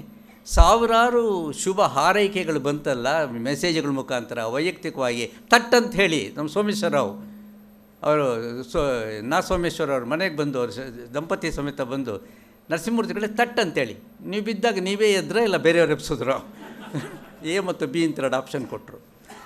ಹೀಗೆ ಇವರೆಲ್ಲರ ಶುಭ ಹಾರೈಕೆಯಿಂದ ನಾನು ಭಾಳ ಬೇಗ ಚೇತರಿಸ್ಕೊಂಡಿದ್ದೀನಿ. ಆಮೇಲೆ ಕಂಬಿ ತೆಗೆದ ನಮ್ಮ ಡಾಕ್ಟ್ರು 4 ಹಲ್ಲುಗಳು ಡಿಸ್ಟಿಂಕ್ಷನಲ್ಲಿ ಪಾಸಾಗಿವೆ, 2 ಹಲ್ಲುಗಳು ಫಸ್ಟ್ ಕ್ಲಾಸ್ ತೊಗೊಂಡಿವೆ, ಇನ್ನು 2 ಹಲ್ಲುಗಳು 35 ಮಾರ್ಕ್ಸ್ ತೊಗೊಂಡಿವೆ. ಏನೇ ಆಗಲಿ ಇನ್ನು ಮುಂದೆ ನೀವು ಪುಳ್ಳಂಗಾಯಿ ಉಂಡೆ ತಿನ್ನಬೇಡಿ ಅಂದರು.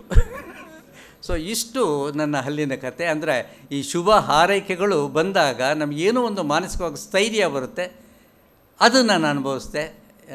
ಇದನ್ನು ನಿಮ್ಮ ಜೊತೆ ಹಂಚ್ಕೋತಾ ಇದ್ದೀನಿ. ಇದು ಬಹುಮಂದಿ ನಾನು ಕೇಳಿದ್ದಕ್ಕೆ ಉತ್ತರವಾಗಿ ಕೊಟ್ಟಿದ್ದೀನಿ ಅಂತ ಹೇಳ್ತಾ, ಇವತ್ತಿನ ನಾಟಕ, ನನ್ನ ನಾಟಕಗಳನ್ನ ನಮ್ಮ ಅಂಕಿತದವ್ರು ಹಾಕಿದ್ದಾರೆ, ಪ್ರಕಾಶ್ ಅವರು ಹಾಕಿದ್ದಾರೆ. ನಾನು ಎಲ್ಲ ನಾಟಕಗಳನ್ನು ಕೂಡ, ನಾನು 15 ನಾಟಕಗಳನ್ನು ಪ್ರಿಂಟ್ ಮಾಡಿರೋದು ಪ್ರಕಾಶ್ ಕಂಬತ್ತವಳ್ಳೇರೇ, ಇವರೇ ಪ್ರಕಾಶ್ ಅವರು ಅಂತ ಹೇಳಲಿಕ್ಕೆ ನಾನು ತುಂಬ ಸಂತೋಷ ಪಡ್ತೀನಿ. ಯಾಕೆಂತಂದರೆ ಒಂದೇ ಕಡೆ ಸಿಗುತ್ತೆ, ನಾಟಕಗಳೆಲ್ಲ ಸಿಗುತ್ತೆ, ದೇಶ ವಿದೇಶಗಳಿಗೂ ಕಳಿಸ್ತಾ ಇರ್ತಾರೆ. ಸೊ ಅವರು ಮಾಡಿದ್ದಾರೆ. ಇದನ್ನು ಬಹಳ ಚೆನ್ನಾಗಿ ರಂಗಕ್ಕೆ ಅರ್ಪಿಸಿದ ರಾಮ್ ಸಂಜೀವ್ ಮತ್ತು ಅವ್ರ ತಂಡ ಬಂದಿದೆ. ಬಹಳ ದೂರದಿಂದ ಮಿತ್ರರು ಬಂದಿದ್ದಾರೆ. ಅಖಿಲ ಭಾರತೀಯ ಸಾಹಿತ್ಯ ಪರಿಷತ್ನವರಿದ್ದಾರೆ, ಸಾಹಿತ್ಯ ವೇದಿಕೆಯವರಿದ್ದಾರೆ, ಮತ್ತು ಸಿಂಗಪುರ್ ಕಡೆಯಿಂದ ನನ್ನ ಮಣ್ಣನ ಮಗ ಮತ್ತು ಸೊಸೆ ಎಲ್ಲ ಬಂದಿದ್ದಾರೆ. ಸೊ ಇಂತಹ ಒಂದು ಬೃಹತ್ ಸಭೆಯಲ್ಲಿ 4 ಮಾತು ಹಂಚ್ಕೊಳ್ಳೋಕ್ಕೆ ತುಂಬ ಸಂತೋಷ ಆಗುತ್ತೆ. ನಮ್ಮ BR ಲಕ್ಷ್ಮಣರಾವು ನಾನು ರೂಮ್ಮೇಟ್ಸು ಬಬ್ರಕ ಮೆಸ್ಲಲ್ಲಿ. ಆ ಕಾಲದಲ್ಲಿ ಅವರು ಎಂಥ ರಸಿಕರು ಅಂದರೆ, ನಮ್ಮದು ಶೇಷಾದ್ರಿ ರೋಡಲ್ಲಿ ಇತ್ತು ನಮ್ಮದು, ಇದು ನೋಡಿದಿರಲ್ಲ ಶೇಷಾದ್ರಿ ರೋಡಲ್ಲಿ 3 ಹಾಸ್ಟೆಲ್ಗಳು ಒಟ್ಟಿಗೆ ಬರುತ್ತೆ. ಆವಾಗ ಖಾಲಿ ಇತ್ತು. ಸಂಡೇಸ್ ನಾವು ಕ್ರಿಕೆಟ್ ಆಡ್ತಾಯಿದ್ವಿ ಇದರಲ್ಲಿ 1968 ರಸ್ತೆಯಲ್ಲಿ ಕ್ರಿಕೆಟು, ಅಷ್ಟು ಶೇಷಾದ್ರಿ ರೋಡ್ ಖಾಲಿ ಇತ್ತು. ಮಾರಾಣಿ ಕಾಲೇಜ್ಗೆ ಹಾಗೇ ಹೋಗ್ಬೇಕು ಹೆಣ್ಮಕ್ಳೆಲ್ಲ. ಆಗ ಹೋಗ್ತಾ ಇದ್ದಾಗ ಯಾರಿಗೂ ಇನ್ನೂ ಮದುವೆಗಳಾಗಿರಲಿಲ್ವಲ್ಲ. ಅವ್ರು ಹೋದಾಗ ಅದ್ಭುತವಾದ ಕವನಗಳನ್ನು ನಮ್ಮ ಬಿ ಆರ್ ಲಕ್ಷ್ಮಣರಾವ್ ರಸಿಕತೆಯಿಂದ ಕೂಡಿದ ಕವನಗಳನ್ನು ಬರೆದಿದ್ದೇನೆ ಬೊಬ್ಬರ್ಕೊಮ್ಮೆ ಹಾಸ್ಟೆಲಲ್ಲಿ ಅಂತ ಹೇಳಲಿಕ್ಕೆ ನನಗೆ ಭಾಳ ಸಂತೋಷ ಆಗುತ್ತೆ. ಅದೇ ರಸಿಕತೆ ಅವತ್ತು ಇವತ್ತಿಗೂ ಉಳಿಸ್ಕೊಂಡಿದ್ದಾರೆ ಅವರು, ಅದೇ ರಸಿಕತೆ ಉಳಿಸ್ಕೊಂಡಿದ್ದಾರೆ. ಮತ್ತು ಈಗಲೂ ಕೂಡ ಅವರು ಮಾತಾಗಲಿ ಅವರ ಕವನಗಳಲ್ಲಾಗಲಿ ಆ ಒಂದು ಏನು ಜೋಶ್ ಇದೆಯಲ್ಲ ಅದೆಲ್ಲೂ ಕಡಿಮೆ ಆಗಿಲ್ಲ. ಹೀಗಾಗಿ ಅವರು ಬಂದು ಬಿಡುಗಡೆ ಮಾಡಿದ್ದು ಸಂತೋಷ ಆಗಿದೆ. ಇನ್ನು ಗೆಳೆಯ ಡುಂಡಿರಿ ಮತ್ತು ನಾನು ಅನೇಕ ಕಡೆ ಈಗ ಸೈಬರ್ ಹಾಸ್ಯ ಸಂಜೆ ಅಂತ ಮಾಡಿದ್ವಿ. ಸೈಬರ್ ಅವೇರ್ನೆಸ್ ಕ್ರಿಯೇಟ್ ಮಾಡೋದು, ಸೈಬರ್ ವಂಚನೆಯಿಂದ ನೀವು ಹೆಂಗೆ ಹೊರಗಡೆ ಬರಬೇಕು ಅಂತ ಕರ್ನಾಟಕಾದ್ಯಂತ ನಾವು ಓಡಾಡಿದಾಗ ಜೊತೆಗೆ ಡುಂಡಿ ಇದ್ದರು. ಪಾಪ ನನ್ನ ಬ್ಯಾಗ್ನೂ ಅವರೇ ತಗೊಂಬಂದರು. ಅದು ಸ್ಮರಿಸ್ಕೋಬೇಕದನ್ನು, ಯಾಕೆಂದರೆ ಬಿದ್ದು ಒಂದು ವಾರಕ್ಕೇ ಕಲಬುರಗಿಯಲ್ಲಿ ಭಾಷಣ ಏನು ಮಾಡ್ತೀರವ, ಯಾರು ಕಳ್ಸೋಕ್ಕೆ ರೆಡಿ ಇಲ್ಲ, ಆ ಜನ ಬಿಡ್ತಾ ಇಲ್ಲ. ಡುಂಡಿಯವ್ರು ಮಾಡಿದ ಹೆಲ್ಪನ್ನು ಕೂಡ ನಾನು ಇಲ್ಲಿ ಸ್ಮರಿಸ್ತಾ ಇದ್ದೀನಿ. ನನಗಂತೂ ಖುಷಿಯಾಗಿದೆ, ಯಾಕೆಂದರೆ ಬಹಳ ಒಳ್ಳೆಯ ಸಭೆಯಲ್ಲಿ ಸನ್ನಿವೇಶದಲ್ಲಿ ಈ ಒಂದು ಪುಸ್ತಕ ಬಿಡುಗಡೆ ಆಗ್ತಾಯಿದೆ. ಸಂಬಂಧಪಟ್ಟ ಎಲ್ಲರಿಗೂ ಕೂಡ ನಮಸ್ಕರಿಸೋಕ್ಕೆ ಮುಂಚೆ ಇದಕ್ಕೆ ಬೆನ್ನುಡಿ ಬರೆದ ಸಿ.ಕೈ ಚಂದ್ರು ಅವರು ಇಲ್ಲೇ ಇದ್ದಾರೆ. ಅವರು ಇನ್ಫ್ಯಾಕ್ಟ್ ಸಿಂಗಾಪುರ್ ಪ್ರವಾಸಕ್ಕೆ ಹೋಗಬೇಕಾಯಿತು, ಆದರೂ ಕೂಡ ಅದನ್ನು ಮುಂದೆ ಹಾಕ್ಕೊಂಡು ಇವತ್ತು ಇಲ್ಲಿ ಬಂದಿರೋದು ನಂಗೆ ಭಾಳ ಸಂತೋಷ ಆಗಿದೆ. ಅವ್ರದ್ದು ನನ್ನದು ನಮ್ಮಿಬ್ಬರದು ಸುಮಾರು 30-40 ವರ್ಷಗಳ ಸಂಬಂಧ. ಕಂಡಕ್ಟರ್ ಕಡಿಯಪ್ಪನ ಕಾಲದಲ್ಲಿ ಅವರು ಮೊಟ್ಟ ಮೊದಲ ನನಗೆ ಧಾರಾವಾಹಿ ಕೊಟ್ಟಿದ್ದು ಅವ್ರು ಹೇಳಿದ್ರು, ನಾನು ಬರೆದೆ. ಹಾಗೆ ಆವತ್ತಿಂದ ಇವತ್ತಿನವರೆಗೆ ಪಾಪ ಪೌಂಡ್ ಆಗ್ಬೋದು, ಸಿಲ್ಲಿಲಲ್ಲಿ ಪಾರ್ವತಿ ಪರಮೇಶ್ವರ, ಹೀಗಾಗಿ ನನ್ನ ಕೈಯಲ್ಲೇ ಸುಮಾರು 10,000 ಎಪಿಸೋಡ್ಸ್ ಬರ್ಸಿರೋರು ಅಂದರೆ ಸಿ.ಕೈ ಚಂದ್ರವರು ಅಂತ ಕೃತಜ್ಞತೆಯಿಂದ ಹೇಳ್ತಾ ಇದ್ದೀನಿ. ಅವ್ರು ಬಂದಿದ್ದು, ಅಗ್ರಹಾರ ಕೃಷ್ಣಮೂರ್ತಿಯವ್ರು ಬಂದಿರೋದು, ಇನ್ನೂ ಅನೇಕ ಸ್ನೇಹಿತರು ಬಂದಿರೋದು ಸಂತೋಷ ಆಗಿದೆ ಅಂತ ಹೇಳ್ತಾ ಮಾತು ಮುಗಿಸ್ತೀನಿ. ನಮಸ್ಕಾರ.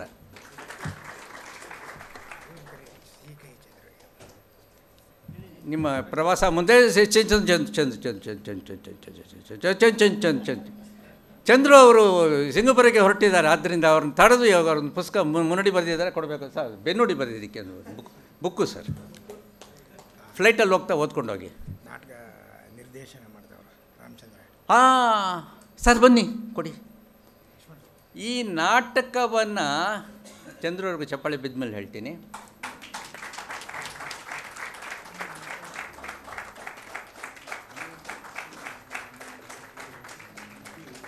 ಅತ್ಯದ್ಭುತವಾಗಿ ನಿರ್ದೇಶನ ಮಾಡಿ ನಾಟಕಕ್ಕೆ ಜೀವ ತುಂಬಿ ಸಿನಿಮೀಯವಾಗಿ ಅದನ್ನು ಪ್ರೆಸೆಂಟ್ ಮಾಡಿದ ಅನುರಾಮ್ ಸಂಜೆ ಅವರು ಎಲ್ಲಿದ್ದರೂ ಬರಬೇಕು ಅಂತ ವಿನಿಸ್ಕೊಳ್ತಾ ಇದ್ದೀನಿ.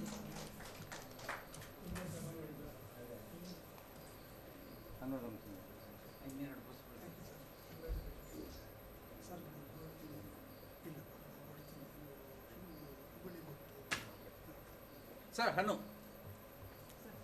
ಹನ್ನು ರಾಮಸಂಜೆ ಅವರು ವೆರಿ ರೇರ್ ಡೈರೆಕ್ಟರ್ ನಾನು ಕಂಡಿರೋರಲ್ಲಿ.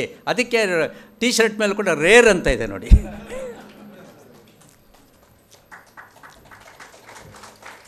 ಭಾಳ ಅದ್ಭುತ ರೀತಿಯಲ್ಲಿ ಅದನ್ನು ಪ್ರೆಸೆಂಟ್ ಮಾಡಿದ ಅವರವರ ಇಡೀ ತಂಡದವರಿಗೆ ನಾನು ವಂದನೆಗಳು ಸಲ್ಲಿಸ್ತಾ ಇದ್ದೀನಿ. ಆಮೇಲೆ ಇನ್ನಿಬ್ಬರಿಗೂ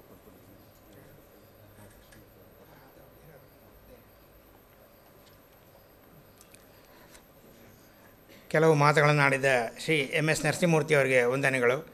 ಈಗ ಮತ್ತೊಬ್ಬ ಲೇಖಕರಾದ ಶ್ರೀ ಮೌನೇಶ್ ಬಡಿಗೇರವರಿಂದ ಕೆಲವು ಮಾತುಗಳು.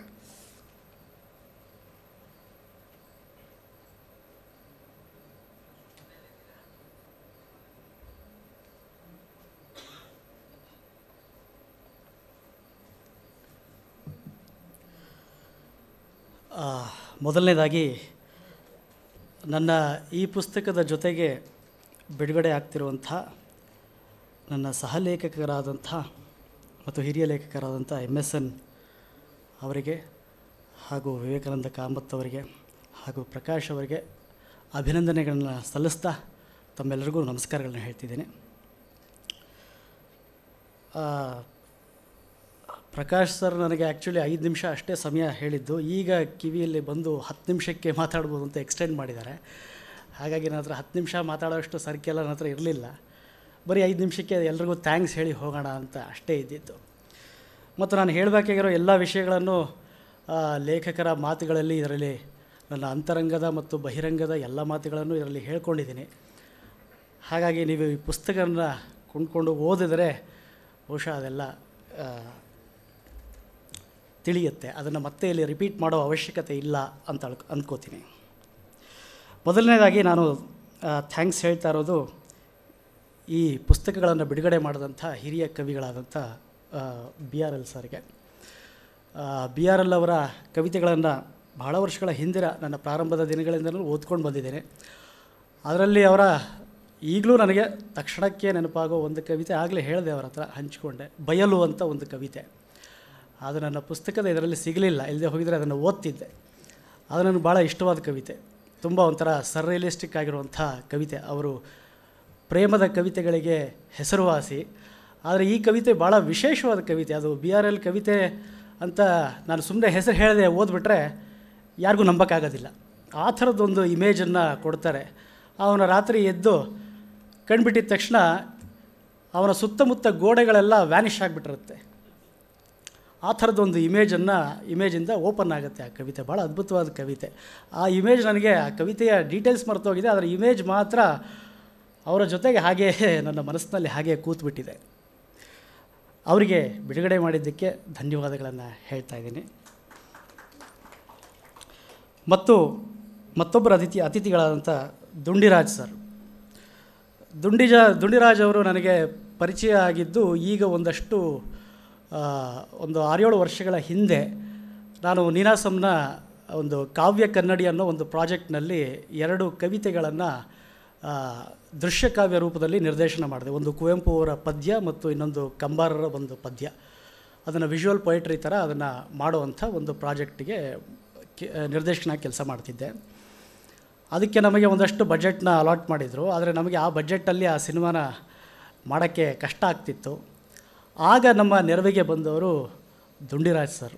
ಅವರಾಗ ಬ್ಯಾಂಕ್ನಲ್ಲಿ ಇದ್ದರು.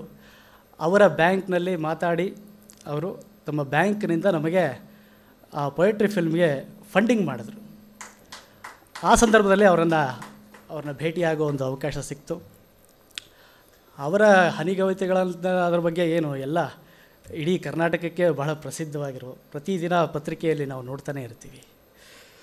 ಅವರಿಗೂ ಕೂಡ ಧನ್ಯವಾದಗಳನ್ನು ಹೇಳ್ತಾ ಇದ್ದೀನಿ.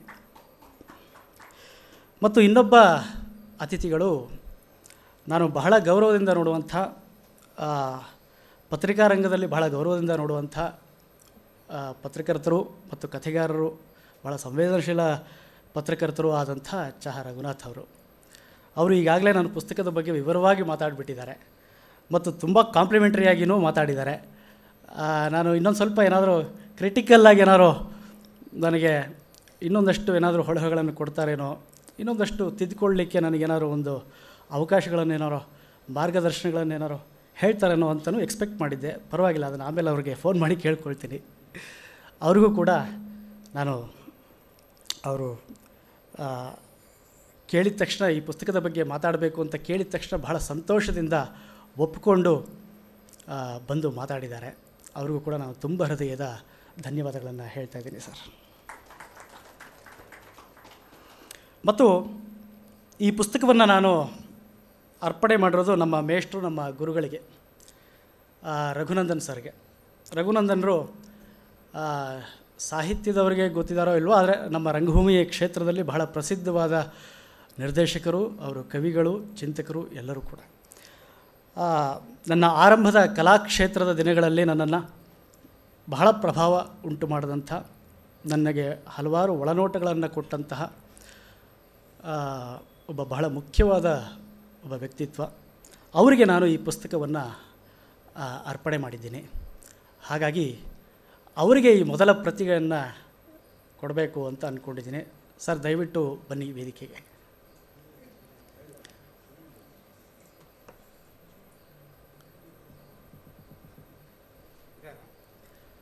ಬಂದಿದ್ದಾರೆ.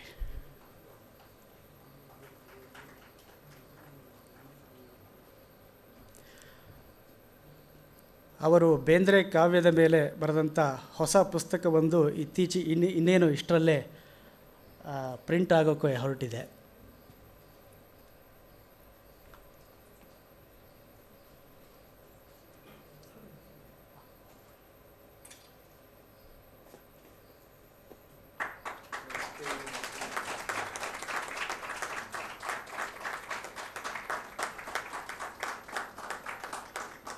ಪ್ರೈಸ್ ಕೊಡೋ ಹಂಗೆ ಕರೆದಿಲ್ಲ ಮನೆ ನೀನು ಹಾಗೆ ಮಾಡ್ತಿರ್ತಾರೆ.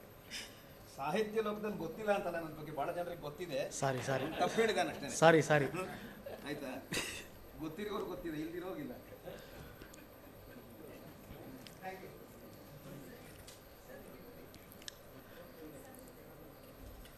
ಮತ್ತು ಎರಡನೇದಾಗಿ ನಾನು ಕೃತಜ್ಞತೆ ಹೇಳ್ತಿರೋದು ಈ ಪುಸ್ತಕಕ್ಕೆ ಒಂದು ಭಾಳ ಅಚ್ಚುಕಟ್ಟಾದಂಥ ಭಾಳ ವಿಶೇಷವಾದಂಥ ಒಂದು ಮುನ್ನುಡಿಯನ್ನು ಬರೆದುಕೊಟ್ಟಂಥ ಹಿರಿಯ ಲೇಖಕರಾದಂಥ ಮುಕುಂದರಾವ್ ಅವರಿಗೆ.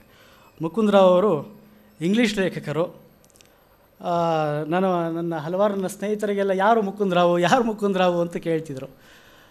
ಅವರು ಇಂಗ್ಲೀಷ್ನಲ್ಲಿ ಬರೀತಾರೆ, ಹಾಗಾಗಿ ಕನ್ನಡದವ್ರಿಗೆ ಅಷ್ಟಾಗಿ ಪರಿಚಯ ಇಲ್ಲ ಅನ್ಕೋತೀನಿ. ಆದರೆ ಇತ್ತೀಚೆಗೆ ಅವರ between the serpent and the rope ಅನ್ನುವಂಥ ಪ್ರಸಿದ್ಧ ಇಂಗ್ಲೀಷ್ ಪುಸ್ತಕ ಭ್ರಮೆ ಮತ್ತು ವಾಸ್ತವಗಳ ನಡುವೆ ಅನ್ನೋ ಹೆಸರಿನಿಂದ ಕನ್ನಡಕ್ಕೆ ಅನುವಾದ ಆಗಿದೆ. ಬಹಳ ಅದ್ಭುತವಾದ ಪುಸ್ತಕ ಅದು. ಸೊ ಅವರಿಗೆ ನಾನು ಕೃತಜ್ಞತೆ ಹೇಳ್ತಾ ಒಂದು ಪ್ರತಿಯನ್ನು BRL ಕೊಡಬೇಕು ಅಂತ ಕೇಳ್ಕೊತಾ ಇದ್ದೀನಿ. ಅವ್ರನ್ನ ಕೇಳ್ಕೊಂಡಿದ್ದ ತಕ್ಷಣ ಕೇವಲ ಒಂದೇ ವಾರದಲ್ಲಿ ಭಾಳ ಸಂತೋಷದಿಂದ ಒಪ್ಪಿ ಅವರು ಮುನ್ನುಡಿಯನ್ನು ಬರೆದುಕೊಟ್ಟಿದ್ದಾರೆ. Thank you sir.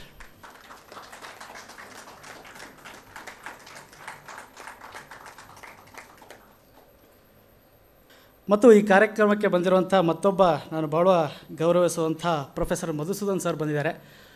ಅವರು ಕೂಡ ಒಂದು ಗೌರವ ಪ್ರತಿಯನ್ನು ಸ್ವೀಕರಿಸಬೇಕು. ಅಲ್ಲೇ ಬರ್ತೀವಿ ಸರ್, ಅಲ್ಲೇ ಬರ್ತೀವಿ. ಅವರಿಗೆ ಮೆಟ್ಲತ್ತಕ್ಕಾಗಿ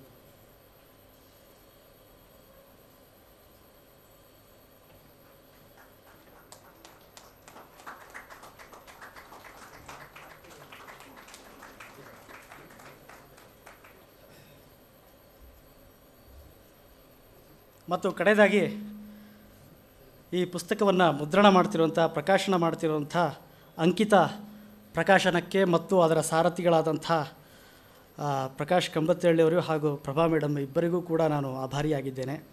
ಈ ಪುಸ್ತಕವನ್ನು ಇದುವರೆಗೂ ನಾನು ನೋಡೇ ಇರಲಿಲ್ಲ, ಈಗ ತಾನೇ ಅವರು ತೋರಿಸಿದ್ದು. ನಾವು ಹಿಂದೆ ಎಲ್ಲ ಬೇರೆ ಪ್ರಕಾಶನದೆಲ್ಲ ನಾವು ಮುಂಚೆನೇ ನೋಡ್ತಾಯಿದ್ವಿ, ಪ್ರಿಂಟ್ ಆಗುವಾಗಲೇ ನೋಡ್ತಾಯಿದ್ವಿ. ಅವೆಲ್ಲ ಒಂದು ಸ್ವಲ್ಪ ಕಲಾವಿದರಾಗಿರೋದ್ರಿಂದ ಸ್ವಲ್ಪ ಕ್ವಾಲಿಟಿ ಹೇಗೆ ಬರುತ್ತೋ, ಪೇಪರ್ ಹೇಗಿರುತ್ತೋ, ಅದರ ಕ್ವಾಲಿಟಿ ಹೇಗಿರುತ್ತೋ, ಈ ಫಾಂಟ್ ಹೇಗಿರುತ್ತೋ, ಈ ಪೇಪರ್ ಹೇಗಿರುತ್ತೋ, ಇದ್ರ ಬಗ್ಗೆನೇ ಚಿಂತೆ ಇರುತ್ತೆ. ಅದಕ್ಕೆ ಮುಂಚೆ ನೋಡ್ತಾ ಇದ್ವಿ ನಾವು. ಆದರೆ ಅವರು ತೋರಿಸಲೇ ಇಲ್ಲ. ನಾನು 2-3 ದಿನದಿಂದ ಕಾಯ್ತಾ ಇದ್ದೀವಿ, ಅವರೇನೋ ಫೋನ್ ಮಾಡಿ ಬನ್ನಿ ಪುಸ್ತಕ ನೋಡಿ ಅಂತೇನೋ ಹೇಳ್ತಾರೇನೋ ಅಂತ. ಅವ್ರು ಏನೂ ಹೇಳಲೇ ಇಲ್ಲ. ನನಗೆ ಒಂಥರ ಆಶ್ಚರ್ಯ ಮತ್ತು ಗಾಬರಿ ಎರಡೂ ಆಗ್ತಾಯಿತ್ತು. ಆದರೆ ಈಗ ಈ ಪುಸ್ತಕ ನೋಡಾದ್ಮೇಲೆ ಭಾಳ ಸಮಾಧಾನ ಆಗ್ತಾಯಿದೆ, ಎಷ್ಟು ಅಚ್ಚುಕಟ್ಟಾಗಿ ಇದು ಮುದ್ರಣಗೊಂಡಿದೆ. ಮತ್ತು ಇನ್ನೊಂದು ಇದನ್ನು ನಾನು ಇದರಲ್ಲಿ ಹೇಳಿದ್ದೀನಿ. ಆ್ಯಕ್ಚುಲಿ ಇದರ ಟೈಟಲ್ ನಾನು ಬೇರೆ ಇಡಬೇಕು ಅಂತಿದ್ದೆ. ನನಗೆ ಕಣ್ಣಿನ ಕಾಯಿಲೆ ಅನ್ನೋ ಹೆಸರು ಇಡಬೇಕು ಅಂತ ನಾನು ನಿರ್ಧಾರ ಮಾಡಿದ್ದು. ಆದರೆ ಅವರಿಬ್ಬರು ಸೇರಿ ನನ್ನನ್ನು ಮತಾಂತರ ಮಾಡಿಬಿಟ್ರು, ಈ ಟೈಟಲ್ಗೆ ಪರಿವರ್ತನೆ ಮಾಡಿಬಿಟ್ರು. ಅವ್ರು ಹೇಳಿದ್ದು ಒಂದೇ, ಕಣ್ಣಿನ ಕಾಯಿಲೆ ಅನ್ನೋದು ಒಂದು ರೀತಿ ಒಂಥರ ಯಾವುದೋ ಹೆಲ್ತ್ ರಿಲೇಟೆಡ್ ಪುಸ್ತಕ ಥರ ಇದೆ. ಇದನ್ನು ನಾವೆಲ್ಲರೂ ಪುಸ್ತಕದ ಅಂಗಡಿಗೆ ಕಳಿಸ್ಬಿಟ್ರೆ ಅವ್ರು ಯಾವ್ದಾದ್ರು ಹೆಲ್ತ್ ಡಿಪಾರ್ಟ್ಮೆಂಟು ಅಂದ್ಬಿಟ್ಟು ಎಲ್ಲರೂ ಮೇಲೆ ಹಾಕ್ಬಿಡ್ತಾರೆ ಸರ್, ಯಾರೂ ತೊಗೊಳಲ್ಲ ಅಂದರು. ಏನು ಸರ್ ಹಿಂಗಂತಾರೆ, ಈ ಡಿಸೈನಲ್ಲಿ ಇಟ್ಕೊಂಡು ಯಾರು ಹೆಲ್ತ್ ಪುಸ್ತಕ ಪಬ್ಲಿಷ್ ಮಾಡ್ತಾರೆ?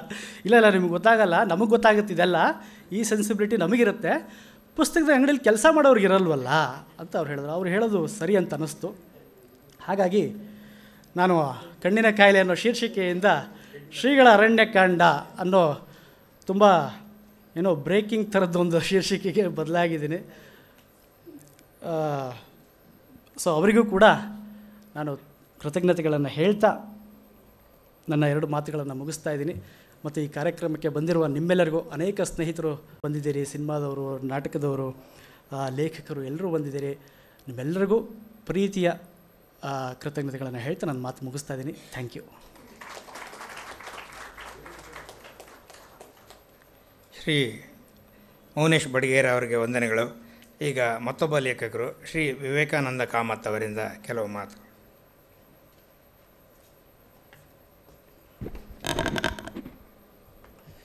ವೇದಿಕೆಯ ಮೇಲೆ ಉಪಸ್ಥಿತರಿರುವಂತಹ ಎಲ್ಲ ಗಣ್ಯರಿಗೆ ಹಾಗೂ ಇವತ್ತಿನ ಪುಸ್ತಕ ಲೋಕಾರ್ಪಣೆಗೆ ಸಾಕ್ಷಿ ಹಾಕಿರುವ ಎಲ್ಲ ಸಾಹಿತ್ಯ ಅಭಿಮಾನಿಗಳಿಗೆ ನನ್ನ ನಮಸ್ಕಾರಗಳನ್ನು ಮೊದಲಾಗಿ ತಿಳಿಸ್ತೇನೆ.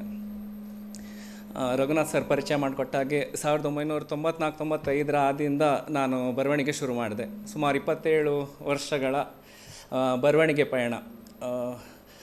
ಸಂಖ್ಯೆಯ ದೃಷ್ಟಿಯಲ್ಲಿ ಸರ್ ಹೇಳಿದಾಗೆ ಬಹುಶಃ ಕಾದಂಬರಿಗಳ ಸಂಖ್ಯೆ ಜಾಸ್ತಿನೇ ಆಯಿತು ಅಂತ ನನಗೂ ಅನಿಸಿದ್ದಿದ್ದೆ. ಬರೆಯೋ ಲಹರಿಯಲ್ಲಿ ಗೊತ್ತೇ ಆಗಲಿಲ್ಲ. ಆದರೆ ಒಂದು ಸತಿ ಎಲ್ಲೋ ಒಂದು ಆತ್ಮಾವಲೋಕನಕ್ಕೆ ನಿಂತು ಹಿಂತಿರುಗಿ ನೋಡಿದಾಗ ಹೌದು, ಸಂಖ್ಯೆ ಜಾಸ್ತಿ ಆಯಿತು, ಗುಣಮಟ್ಟಕ್ಕೇ ಇದು ಕೊಡಬೇಕು, ಗಮನ ಕೊಡಬೇಕು ಅಂತ ಅನಿಸಿದ ಮೇಲೆ ಈಗ ಒಂದು 3-4 ವರ್ಷದಿಂದ ಕಮ್ಮಿ ಮತ್ತು ಒಂದು ಗುಣಮಟ್ಟದ ಬರಹಕ್ಕೆ ಒತ್ತು ಕೊಡಬೇಕು ಅಂತ ಇದು ಮಾಡಿದೆ. ಹಾಗಾಗಿ ಅಂಕಿತ ಕೂಡ 1995ರಲ್ಲಿ ಸ್ಥಾಪನೆಗೊಂಡದ್ದು. ಬಹುಶಃ ಇಷ್ಟು ದೀರ್ಘ ಈ ನನ್ನ ನಿರ್ಧಾರದಿಂದ ಅಂಕಿತಕ್ಕೆ ತಲುಪಬೇಕಾದ್ರೆ ಇಷ್ಟು ಕಾಲ ಬೇಕಾಯಿತು ಅಂತ ಅನಿಸುತ್ತೆ. ಹಾಗಾಗಿ ಇದು ಸರ್ ಹೇಳಿದಾಗೆ ನನ್ನ ಮೊದಲ ಪುಸ್ತಕದ ಅಧಿಕೃತವಾಗಿ, ಅಂದರೆ ನಾವು ಬರೆಯೋ ಶುರುವಾಗಿಂದ ಪುಸ್ತಕಗಳು ಪೋಸ್ಟಲ್ಲಿ ಕಳಿಸ್ತಾ ಇದ್ವಿ, ನಾವೇ ಬಿಡುಗಡೆ ಮಾಡಿ ನಾವೇ ಸಂತೃಪ್ತಿ ಪಡ್ತಾ ಇದ್ವಿ. ಆಮೇಲೆ ಅದು ಪುಸ್ತಕ ಎಲ್ಲಿ ಹೋಯಿತು ಅನ್ನೋದು ನಮಗೂ ಗೊತ್ತಾಗ್ತಾ ಇರಲಿಲ್ಲ. ಈ ಬಿಡುಗಡೆ ಅನ್ನೋ ಕಾನ್ಸೆಪ್ಟ್ ಬಂದ ನಂತರ ಇದು ನನ್ನ ಮೊದಲ ಕೃತಿ ಅಧಿಕೃತವಾಗಿ ವೇದಿಕೆ ಮೇಲೆ ಬಿಡುಗಡೆ ಆಗ್ತಾ ಇದೆ. ಅದು ಅಂಕಿತದ ಮೂಲಕ ಆಗ್ತಾ ಇದೆ ಅನ್ನೋದು ನನ್ನ ಒಂದು ಖುಷಿಯ ಕಾರಣ ಕೂಡ ಹೌದು. ಇನ್ನು ಪದರುಗಳು ವಿಷಯಕ್ಕೆ ಬಂದರೆ, ನಾವು ಹೆಚ್ಚಾಗಿ ಈ ಅಲಂಕಾರಕ್ಕೆ ಮನಸ್ಸನ್ನು ಗಾಜಿಗೆ ಹೋಲಿಸ್ತೇವೆ. ಅಂದರೆ ಈ ಗಾಜಿನ ವಸ್ತುಗಳು ಹೇಗಿರುತ್ತೆ ಅಂತ ಹೇಳಿದರೆ, ಅದು ಒಡಿಬಾರ್ದು ಅನ್ನೋ ಕಾರಣಕ್ಕೆ ಬಹಳ ಕವಚ, ಒಂದು 4-5 ಕವಚಗಳನ್ನು ಅದನ್ನು ಇದು ಮಾಡಿ ಮುಚ್ಚಿಗೆಗಳನ್ನು ಮುಚ್ಚಿ ಅದರ ಮೇಲೊಂದು ದೊರಗಿನಂಥ ಅಥವಾ ಒಂದು ಪೆಟ್ಟಿಗೆ ಅಂತಹ ವಸ್ತುಗಳನ್ನು ಮುಚ್ಚಿ ಅದನ್ನು ಕೊಡ್ತೇವೆ. ನಾವು ಆ ಸೂಕ್ಷ್ಮವಾದ ಗಾಜನ್ನು ತೆಗಿಬೇಕಾದ್ರೆ ಇಂತಹ ಪದರುಗಳನ್ನು ಹಂತ ಹಂತವಾಗಿ ತೆಗೆದಾಗ ಆ ಗಾಜಿನ ವಸ್ತು ನಮಗೆ ಕೈಗೆ ಸಿಗುತ್ತೆ. ಅಂದರೆ ಗಾಜನ್ನು ನಾವು ಅದು ನೋಡಿ ಹೊಡಿತೇವೆ ಅಥವಾ ಛಿದ್ರವಾಯಿತು ಅಂತ ಬರೆಯೋ ಅಲಂಕಾರಕ್ಕೆ ಬರೀತೇವೆ. ಅಂದರೆ ಅದು ಪಾರದರ್ಶಕವಾಗಿ ಕೂಡ ಹೌದು, ಮತ್ತು ಅದು ನಮ್ಮ ಅಂದರೆ face is the index of mind ಅಂತ ಹೇಳ್ತೇವೆ. ಅಂದರೆ ಮನಸ್ಸನ್ನು ನಮ್ಮ ಮುಖಭಾವನದಲ್ಲಿ ಅದನ್ನು ನಾವು ಗ್ರಹಿಸಲಿಕ್ಕೆ ಸಾಧ್ಯ ಆಗ್ತದೆ. ಈ ಮನಸ್ಸು ಅನ್ನೋದುಂಟಲ್ಲ, ಅದು ಈಗ ನಾವು ಯಾವುದೋ ಒಂದು ಮಾತಾಡುವಾಗಲಿ ಅಥವಾ ನಾವು ನಮ್ಮ ವ್ಯವಹಾರವಾಗಲಿ ನಮ್ಮ ಅನುಕೂಲಕ್ಕೆ ತಕ್ಕ ಹಾಗೆ ನಮ್ಮ ಮಾತು ಅಥವಾ ವ್ಯವಹಾರ ಇರುತ್ತೆ. ನಮಗೆ ಎಷ್ಟು ಅಗತ್ಯ ಇದೆ ಅದನ್ನು ಮಾತ್ರ ಮಾತಾಡ್ತೇವೆ. ಆದರೆ ಮನಸ್ಸು ಅನ್ನೋದಿದೆಯಲ್ಲ, ಅದರಲ್ಲಿ ಬಹಳಷ್ಟು ಒಳಗೆ ಓಡ್ತಾ ಇರುತ್ತೆ. ಅಂದರೆ ನಾವು ನಮ್ಮ ಕೃತಿ ಅಥವಾ ಮಾತು ನಮ್ಮ ಪ್ರಜ್ಞೆಗೆ ಅನುಗುಣವಾಗಿ ಎಷ್ಟು ಬೇಕೋ ಅಷ್ಟು ಮಾತ್ರ ಮಾತಾಡ್ತೇವೆ. ಆದರೆ ಮನಸ್ಸಿನ ಸದ್ದುಂಟಲ್ಲ, ಅದನ್ನೆಲ್ಲ ನಾವು ಆಚರಣೆಗೆ ತರಲಿಕ್ಕೆ ಆಗೋದಿಲ್ಲ. ಇದನ್ನು ಒಂದು ಈ ಥರ ಒಂದು ಸಂಕೀರ್ಣ ವಿಷಯವನ್ನು ಕಾದಂಬರಿ ಮೂಲಕ ಬರಿಬೇಕು ಅನ್ನೋದು ಬಹಳ ಕಾಲದಿಂದ ಅಪೇಕ್ಷೆ ಇತ್ತು. ಬೆಂಗಳೂರಲ್ಲಿ ಒಂದು ಘಟನೆ ಆಯಿತು. ಬಹಳ ಹಿಂದೆ ಒಂದು ಬಾಲ್ಕನಿಯಿಂದ ಮಗುವನ್ನು ಒಂದು ಮಹಿಳೆ ತೆಗೆದು ಕೆಳಗಡೆ ಬಿಸಾಡಿತ್ತು ಅಂತೇಳಿ. ಅದು ನನಗೆ ಬಹಳ ನನ್ನೊಳಗೆ ಒಂದು ಅಲ್ಲೋಲ ಕಲ್ಲೋಲ ಸೃಷ್ಟಿ ಆಯಿತು. ಅಂದರೆ ಈ ಥರದ್ದೊಂದು ಹೆತ್ತ ಮಗುವನ್ನು ಒಂದು ಬಿಸಾಡುವಷ್ಟು ಕ್ರೌರ್ಯ ಅಥವಾ ಒಂದು ಅಮಾನುಷ ಇದು ಹೇಗೆ ಇಂಥ ಮನಸ್ಥಿತಿಗೆ ಬರಲಿಕ್ಕೆ ಸಾಧ್ಯ ಅನ್ನುವಂಥದ್ದು. ಆದರೆ ಅದನ್ನು ಬರೆಯುವಷ್ಟು ನನಗೆ ಅದು ಸಾಹಸ ಅಥವಾ ಗಟ್ಟಿತನ ನನಗೆ ಇರಲಿಲ್ಲ. ಆದರೆ ಆ ಎಳೆ ನನ್ನಲ್ಲಿ ಬಹಳ ಸಮಯದಿಂದ ಕಾಡ್ತಾ ಇತ್ತು. ಹಾಗಾಗಿ ಅದನ್ನು ಈ ಥರ ಒಂದು ಸಬ್ಜೆಕ್ಟಿಗೆ ಇದು ಮಾಡಿ ಬರೆದೆ. ಆದರೆ ಬರೆಯೋ ಹಂತದಲ್ಲಿ ಒಂದು ಸ್ವಲ್ಪ ಪುಟಗಳು ಬರೆದ್ರೂ ಕೂಡ ನಾನು ಈ ಒಂದು ಮಾನಸಿಕ ಹಿನ್ನೆಲೆಗೆ ಬರಲಿಕ್ಕೆ ಏನೆಲ್ಲ ಈ ವಿಲಕ್ಷಣ ಇದಕ್ಕೆ ಏನೆಲ್ಲ ಕಾರಣ ಇರ್ಬೋದು ಅಂತ ನಾನು ನನ್ನ ಮಂಗಳೂರಿನ ಬಹಳಷ್ಟು ಮಾನಸಿಕ ವೈದ್ಯರನ್ನು ಇದು ಮಾಡಿದಾಗ ನನಗೆ ಅದಕ್ಕೆ ಸರಿಯಾದ ಮಾಹಿತಿ ನನಗೆ ಅದಕ್ಕೆ ಪೂರಕವಾಗಿರುವಂಥದ್ದು ಸಿಗಲಿಲ್ಲ ನನಗೆ. ಹಾಗಾಗಿ ಅದು ಕಾದಂಬರಿ ಅಲ್ಲೇ ನಿಲ್ಲಿಸಿದೆ. ಮತ್ತೆ 1 ವರ್ಷ ಅದನ್ನು ಮುಟ್ಟಲಿಲ್ಲ. ಮತ್ತೆ ಪುನಃ ತೆಗೆದು ಬರೆದಾಗ ಇದನ್ನು ಬರೀಲೇಬೇಕು ಅಂತ ಅನ್ನಿಸ್ತು. ಹಾಗಾಗಿ ಫೇಸ್ಬುಕ್ಕಲ್ಲಿ ರೂಪಾ ಲಕ್ಷ್ಮೀಪತಿರಾವ್ ಮೇಡಮ್ ಇದ್ದಾರೆ, ಮನಃಶಾಸ್ತ್ರಜ್ಞರು.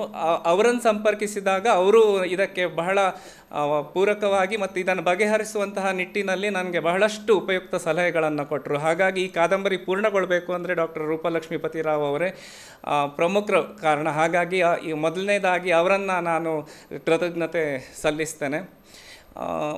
ಮಾನಸಿಕ ಇದು ಅನ್ನೋದು ಈಗ ಬಹಳಷ್ಟು ಮುನ್ನೆಲೆಗೆ ಬಂದಿರುವ ವಿಷಯ. ಮನಃಶಾಸ್ತ್ರ ಅನ್ನೋದು ನಾವು ಬೆಳೆದ ಸ್ವಲ್ಪ ಹಿಂದೆ ಗಮನಿಸಿದರೆ ನಮ್ಮಲ್ಲಿ ಒಂದು ಕೂಡು ಕುಟುಂಬದ ಒಂದು ವ್ಯವಸ್ಥೆ ಇತ್ತು. ಅಂದರೆ ಒಂದು ಮಕ್ಕಳು, ಅವರ ಪೋಷಕರು ಮತ್ತು ಅವರ ಹಿರಿಯರು, ಅಂದರೆ ಈ 3 ತಲೆಮಾರಿನವರು ಒಂದೇ ಮನೆಯಲ್ಲಿ ಬೆಳೆಯುವಂಥದ್ದು, ವಾಸಿಸುವಂತಹ ಇದಿತ್ತು. ಆದರೆ ಈಗ ಎಲ್ಲ ಅದು ನ್ಯೂಕ್ಲಿಯರ್ ಫ್ಯಾಮಿಲಿ ಸಿಸ್ಟಮ್ ಆಗಿದೆ. ಅಂದರೆ ಈ ಮನಃಶಾಸ್ತ್ರ ಅಂದರೆ ಈ ಏನು ಹೇಳ್ತೇವೆ, ಕೌಟುಂಬಿಕ ಸಲಹೆ ಅನ್ನುವಂತಹ ಕೆಲಸವನ್ನು ಹಿರಿಯರೇ ಮಾಡ್ತಾಯಿದ್ರು. ನಮಗೆ ಹೊರಗಡೆ ಹೋಗಿ ಆ ಇದನ್ನು ಸಲಹೆ ತಗೊಳ್ಬೇಕು ಅನ್ನುವಂಥದ್ದೇ ಇರಲಿಲ್ಲ. ಹಾಗಾಗಿ ಆ ಸೌಹಾರ್ದ ವಾತಾವರಣ ಕುಟುಂಬಗಳಲ್ಲಿತ್ತು. ಈಗ ಪ್ರತಿಯೊಂದಕ್ಕೂ ಈಗ ಬಾಲ್ಯ ಆಗಲಿ, ಈಗ ನಮ್ಮ ಜೀವನದ ಒಂದು 3 ಅವಸ್ಥೆ ಏನು ಹೇಳ್ತೇವೆ, ಬಾಲ್ಯ ಆಗಲಿ ಅಥವಾ ಮಧ್ಯ ಇದಾಗಲಿ ಅಥವಾ ಮುಪ್ಪಾಗಲಿ, ಈ 3ಕ್ಕೂ ಕೂಡ ನಾವು ಸಣ್ಣ ಸಣ್ಣ ಮಾತಿಗೂ ಕೂಡ ಈ ಮನಸ್ಸಿಗೆ ತುಂಬ ಈ ಒತ್ತಡದ ಜೀವನದಲ್ಲಿ ಸಣ್ಣ ವಿಷಯಕ್ಕೂ ಧಕ್ಕೆ ತಗೊಂಡು ನಾವು ಮನಃಶಾಸ್ತ್ರದ ಹತ್ರ ಈ ಸಲಹೆ ಕೇಳುವಂತಹ ಒಂದು ಪರಿಸ್ಥಿತಿಯಲ್ಲಿ ನಾವು ಬಂದು ತಲುಪಿದ್ದೇವೆ. ಹಾಗಾಗಿ ಈ ಕಾದಂಬರಿ ಬರೆದು ಸುಧಾಗೆ ಕಳಿಸಿದಾಗ ರಘುನಾಥ್ ಸರ್ ಅದನ್ನು ಧಾರಾವಾಹಿಯಾಗಿ ಸುಧಾದಲ್ಲಿ ಪ್ರಕಟಿಸಿದರು. ಹಾಗಾಗಿ ಸುಧಾ ಪತ್ರಿಕೆಯ ರಘುನಾಥ್ ಸರ್ ಮತ್ತು ಉಮಾನಂತ್ ಮೇಡಮ್ ಮತ್ತು ಸಂಪಾದಕ ಬಳಗಕ್ಕೆ ಕೂಡ ನಾನು ಈ ಸಂದರ್ಭದಲ್ಲಿ ನನ್ನ ಕೃತಜ್ಞತೆಗಳನ್ನು ಸಲ್ಲಿಸಲಿಕ್ಕೆ ಇಷ್ಟಪಡ್ತೇನೆ. ಸುಧಾ ಬಹಳ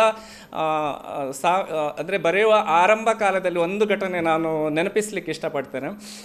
2002 ಅಂದರೆ ಆಗೆಲ್ಲ ಈ ಮೊಬೈಲ್ ಇರಲಿಲ್ಲ ಅಥವಾ ಜೆರಾಕ್ಸ್ ಕೂಡ ಇರಲಿಲ್ಲ. ಒಂದು ಬದಿಯಲ್ಲಿ ಒಂದು ಕಾದಂಬರಿಯನ್ನು ಒಂದೇ ಬದಿ ಬರೆದು ನಾವು ಪತ್ರಿಕೆಗೆ ಕಳಿಸಬೇಕಿತ್ತು. ಸುಮಾರು 100 ಪುಟದ್ದು ಕಾದಂಬರಿ ಕಳಿಸಿದರೆ ನಾವು ಒಳಗಡೆ ಸ್ಟ್ಯಾಂಪ್ ಅಂಟಿಸಿ ಸೆಲ್ಫ್ ಅಡ್ರೆಸ್ ಕವರ್ ಇಟ್ಟು ಬರಬೇಕಿತ್ತು. ಈಗಿನಾಗೆ ಮೊಬೈಲ್ ಅಂದರೆ ಆಯಿತಾ ಆಯ್ಕೆ ಆಯಿತಾ ಅಂತ ಪೀಡಿಸೋ ಪ್ರಸಂಗನೂ ಇರ್ತಾ ಇರಲಿಲ್ಲ. ಆಯ್ಕೆ ಆಯಿತು ಅಂತ ಹೇಳಿದರೆ ನಮಗೆ ಅದು ರಿಜೆಕ್ಟ್ ಮಾಡಿ ಆ ಕವರ್ ಒಳಗೆ ಹಾಕಿ ವಾಪಸ್ ಕಳಿಸ್ತಾಯಿದ್ರು. ನಾನು ಅಂದರೆ ಕಳಿಸೋದ್ರಿಂದ ಈಗ ಈ ಥರ ಮೆಟ್ರೋ ಸಿಸ್ಟಮ್ ಕೂಡ ಇರಲಿಲ್ಲ. ಒಂದು ಕಡೆಯಿಂದ ಒಂದು ಕಡೆಗೆ ಹೋಗಬೇಕಾದ್ರೆ ಸುಮಾರು ಹೊತ್ತು ತೆಗಿತಾ ಇತ್ತು. ಬರವಣಿಗೆ ಆರಂಭ ಆದ್ದರಿಂದ ಅಸ್ವೀಕೃತ ಕಾದಂಬರಿಗಳು ಬಹಳ ಇರ್ತಿದ್ದು ಬ್ಯಾಗಲ್ಲಿ. ನಾನು ಅದನ್ನೆಲ್ಲ ಕಲೆಕ್ಟ್ ಮಾಡಿ ಕಡೆಗೆ 6 ಗಂಟೆ ಹೊತ್ತಿಗೆ ನಾನು ಸುಧಾ ತಲುಪಿದ್ದೆ. ಆಗ ರಾಜ ಶೈಲೇಶ್ ಚಂದ್ರ ಗುಪ್ತಾ ಅವರು ಸಂಪಾದಕರಾಗಿದ್ದರು ಮತ್ತು ಶರತ್ ಕಲ್ಕೋಡ್ ಅವರು ಕಾದಂಬರಿಗಳನ್ನು ಗಮನಿಸಿದ್ರು. ನಾನು ನನ್ನ ಪರಿಚಯ ಹೇಳಿಕೊಂಡೆ. ನನ್ನ ಬ್ಯಾಗಲ್ಲಿ ತುಂಬ ಅಸ್ವೀಕೃತ ಕಾದಂಬರಿಗಳಿದ್ದವು ಸರ್, ಎಲ್ಲ ಕಲೆಕ್ಟ್ ಮಾಡಿ. ಅಂದರೆ ಪುನಃ ಬರಿಬೇಕು ಅಂತ ಹೇಳಿದರೆ ತುಂಬ ಹೊತ್ತೋಗುತ್ತೆ. ಬರೆದದ್ದನ್ನು ಹಾಗೆ ಈಗ ಟೈಪ್ ಮೇಲ್ ಎಲ್ಲ ಇರಲಿಲ್ಲ, ಅದನ್ನು ಪುನಃ ಹಾಗೆ ಯಾರಿಗಾದರೂ ಕೊಡ್ಬೋದು, ಇಲ್ಲ ಪುನಃ ಬರಿಬೇಕಲ್ಲ ಅನ್ನುವಂಥದ್ದು. ಹಾಗೆ ಅಂದರೆ ಬೇರೆ ಪತ್ರಿಕೆಗಳಿಂದ ಆಲ್ರೆಡಿ ಅಸ್ವೀಕೃತ ಆಗಿದೆ. ಹಾಗಾಗಿ ಎಂಡಮೂರಿ ಮತ್ತು ದೊಡ್ಡ ಬರಹಗಾರರ ಕಾದಂಬರಿ ಪ್ರಕಟ ಆಗುವಂತಹ ಸುಧಾದಲ್ಲಿ ನಂದು ಬರಲಿಕ್ಕೆ ಸಾಧ್ಯ ಇಲ್ಲದಂತ ನಾನೊಂದು ಮಾನಸಿಕ ಸಿದ್ಧತೆಯಲ್ಲೇ ಹೋಗಿದ್ದೆ. 6 ಗಂಟೆ ಆಗಿತ್ತು. ನಾನು ನನ್ನ ಪರಿಚಯ ಮಾಡಿಕೊಂಡೆ. ಅಂದರೆ ಸರ್ ಕೊಟ್ಟರೆ ನಾನು ತೊಗೊಂಡು ಹೋಗ್ತೇನೆ ಅನ್ನೋ ಥರ ನಾನು ಶರತ್ ಕಲ್ಕೋಡ್ ಸರ್ ಹತ್ರ ಹೇಳಿದೆ, ಸರ್ ನನ್ನ ಕಾದಂಬರಿ ಹೀಗೆ 1 ವರ್ಷ ಆಗಿತ್ತು, ನೀವು ಇನ್ನೂ ಬಳಸಲಿಲ್ಲ ಅಂತ. ಆಗ ಬರುತ್ತೆ ನಿಮಗೆ ಮುಂದಿನ ವಾರ ಅಂತ ಹೇಳಿದರು. ನಾನು ಅಂದ್ಕೊಂಡೆ ಇವರು ಆಲ್ರೆಡಿ ಆ ಸೆಲ್ಫ್ ಅಡ್ರೆಸ್ ಕವರಲ್ಲಿ ಹಿಂದೆ ತಿರುಗಿಸಿ ಬಿಟ್ಟಿದ್ದಾರೆ ಅಂತ ಅಂದ್ಕೊಂಡೆ ನಾನು. ಸರಿ ಹಾಗಾದರೆ ಬಂದ ಆಯ್ತಲ್ಲ ಕೆಲಸ ಅಂತ. ಮತ್ತು ನೋಡಿ ನಿಮ್ಮ ಮೊದಲನೇ ಅಧ್ಯಾಯಕ್ಕೆ ಅವರು ಚಿತ್ರ ಬಿಡಿಸ್ತಾ ಇದ್ದಾರೆ ಅಂತ. ನಾನು ಪುನಃ ಸರಿ ಏನು ಹೇಳ್ತಾ ಇದ್ದಾರೆ ಅಂತ ಗೊತ್ತಾಗ್ಲಿಕ್ಕೆ ತುಂಬ ಸಮಯ ಬೇಕು. ಮುಂದಿನ ವಾರದ ಬರ್ತಾ ಇರೋದು ಪ್ರಕಟಣೆ, ಜಾಹೀರಾತು ಹೋಗಿದೆ, ಲೆಟರ್ ಹಾಕಿದ್ದೇವೆ, ನಿಮಗೆ ತಲುಪುತ್ತೆ ನೋಡಿ, ನಿಮ್ಮ ಮೊದಲನೇ ಚಿತ್ರ ಇಲ್ಲಿ ಬರಿತಾ ಇದ್ದಾರೆ ಅಂತ ಅವ್ರ ಚಿತ್ರಕಾರರಲ್ಲಿ ಬಿಡಿಸ್ತಾ ಇದ್ರು. ಹಾಗೆ ಆಗೊಂದು ಮಾತು ಹೇಳಿದರು, ನಿಮ್ಮ ಕಾದಂಬರಿ ಒಳ್ಳೆಯದುಂಟು ಅಂತ ನಾನು ಪ್ರಕಟಿಸ್ತಾ ಇಲ್ಲ, ನಿಮ್ಮಲ್ಲಿ ಬರಹದ ಕೌಶಲ್ಯ ಇದೆ, ನಾವು ಇವತ್ತು ಪ್ರೋತ್ಸಾಹಿಸಿದರೆ ನಾಳೆ ನೀವು ಬೆಳಿತೀರಿ ಅಂತ. ಆ ಮಾತು 20 ವರ್ಷ ಹಿಂದೆ ಆಡಿದ ಮಾತು. ಅಂತಹ ಸಹೃದಯ ಸಂಪಾದಕರು ನನ್ನ ಜೀವನದುದ್ದಕ್ಕೂ ನನ್ನ ಬರವಣಿಗೆ ಹಂತದಲ್ಲಿ ಸಿಕ್ಕಿದ್ರು. ಹಾಗಾಗಿ ಒಂದು ಬರಿತಾ ಆ ಥರ ಒಂದು ಆತ್ಮವಿಶ್ವಾಸ ನನ್ನಲ್ಲಿ ಬೆಳೆಸ್ಕೊಳ್ಳಿಕ್ಕೆ ಕಾರಣ ಆಯಿತು. ಆ ಮಾತು ಯಾವಾಗಲೂ ಹಸಿಮಣ್ಣಿ ಗರ್ಚಿದ ಕಲ್ಲಿನ ಥರ ನನ್ನ ಮನಸ್ಸಲ್ಲಿ ಗಟ್ಟಿಯಾಗಿ ಕೂತ್ಕೊಂಡಿದೆ. ಹಾಗೆ ಸುಧಾದಲ್ಲಿ ನಿರಂತರವಾಗಿ ನನ್ನ ಒಂದು 5 ಪದರುಗಳು ನಂದು 5ನೇ ಕಾದಂಬರಿ ಸುಧಾದಲ್ಲಿ ಬರ್ತಾ ಇರೋದು. ಹಾಗೆಯೇ ಅಂಕಿತ ಪುಸ್ತಕ, ಬಹುಶಃ ಎಲ್ಲ ಬರಹಗಾರರು ಅಂಕಿತದಲ್ಲಿ ಒಂದು ಪುಸ್ತಕ ಪ್ರಕಟ ಆಗಲೇಬೇಕು ಅನ್ನೋದು ಖಂಡಿತವಾಗ್ಲೂ ಆಸೆ ಇರುತ್ತೆ. ನನಗೂ 25 ವರ್ಷ ಬೇಕಾಯಿತು ಅಂಕಿತ ತಲುಪಲಿಕ್ಕೆ. ಹಾಗಾಗಿ ಕಡೆಗಾದರೂ ಆ ಖುಷಿಯನ್ನು ನಾನು ಅನುಭವಿಸಲಿಕ್ಕೆ ಕಾರಣ ಆದ ಅಂಕಿತ ಪ್ರಕಾಶನದ ಪ್ರಕಾಶ್ ಕಂಬತಳ್ಳಿ ಸರ್ ಮತ್ತು ಪ್ರಭಾ ಮೇಡಮ್ ಅವರಿಗೆ ಈ ಸಂದರ್ಭದಲ್ಲಿ ನನ್ನ ಕೃತಜ್ಞತೆಗಳನ್ನು ಸಲ್ಲಿಸಲಿಕ್ಕೆ ಇಷ್ಟಪಡ್ತೇನೆ. ಹಾಗೆಯೇ ಮುಖಪುಟ ಸುಧಾದಲ್ಲೂ ಕೂಡ ಮತ್ತು ಈ ಪದರುಗಳು ಪುಸ್ತಕಕ್ಕೆ ಕೂಡ ಮುಖಪುಟ ಚಿತ್ರ ಕಲಾವಿದರಾದ ಮೋನಪ್ಪ ಅವರನ್ನು ಸ್ಮರಿಸಲಿಕ್ಕೆ ಇಷ್ಟಪಡ್ತೇನೆ. ಹಾಗೆ ಅಂಕಿತದ ಎಲ್ಲ ಸಿಬ್ಬಂದಿಗಳಿಗೆ ಮರೆಯೋದಿಲ್ಲ. ಹಾಗೆ ಕೊಂಡು ಓದುವ ಓದುಗರು ಕೂಡ ಅಷ್ಟೇ ಮುಖ್ಯ. ನೀವಿಲ್ಲದೆ ಇದ್ದರೆ ನಾವಿಲ್ಲ. ಹಾಗಾಗಿ ಪುಸ್ತಕಗಳನ್ನು ಕೊಂಡು ಓದಿ ಪ್ರೋತ್ಸಾಹಿಸ್ತೀರಾ ಅಂತ ಅಂದ್ಕೊಳ್ತೇನೆ. ಪುಸ್ತಕಕ್ಕೆ ಬೆನ್ನುಡಿಯನ್ನು ಬರೆದುಕೊಟ್ಟ MR ದತ್ತಾತ್ರಿ ಸರ್ ಬಂದಿದ್ದಾರೆ. ಅವರು ಸುಧಾದಲ್ಲಿ ಬರುವಾಗಲೇ ಕಾದಂಬರಿ ಓದಿ ಮೆಚ್ಕೊಂಡಿದ್ದರು, ಅಂಕಿತಕ್ಕೆ ರೆಫರ್ ಮಾಡಿದರು ಮತ್ತು ಒಂದು ಬಹಳ ಮೌಲ್ಯಯುತವಾದ ಬೆನ್ನುಡಿಯನ್ನು ಬರೆದುಕೊಟ್ಟಿದ್ದಾರೆ. ಅವರಿಗೂ ಕೂಡ ಕೃತಜ್ಞತೆಗಳನ್ನು ಅರ್ಪಿಸಲಿಕ್ಕೆ ಇಷ್ಟಪಡ್ತೇನೆ. ಹಾಗೆಯೇ ಹೌದು ಸರ್, ಬಂದರೆ ಒಂದು ಕಾಪಿ ನಿಮ್ಗೆ ಕೊಡ್ತೇನೆ ಅಂತ ಆಶಿಸ್ತೇನೆ.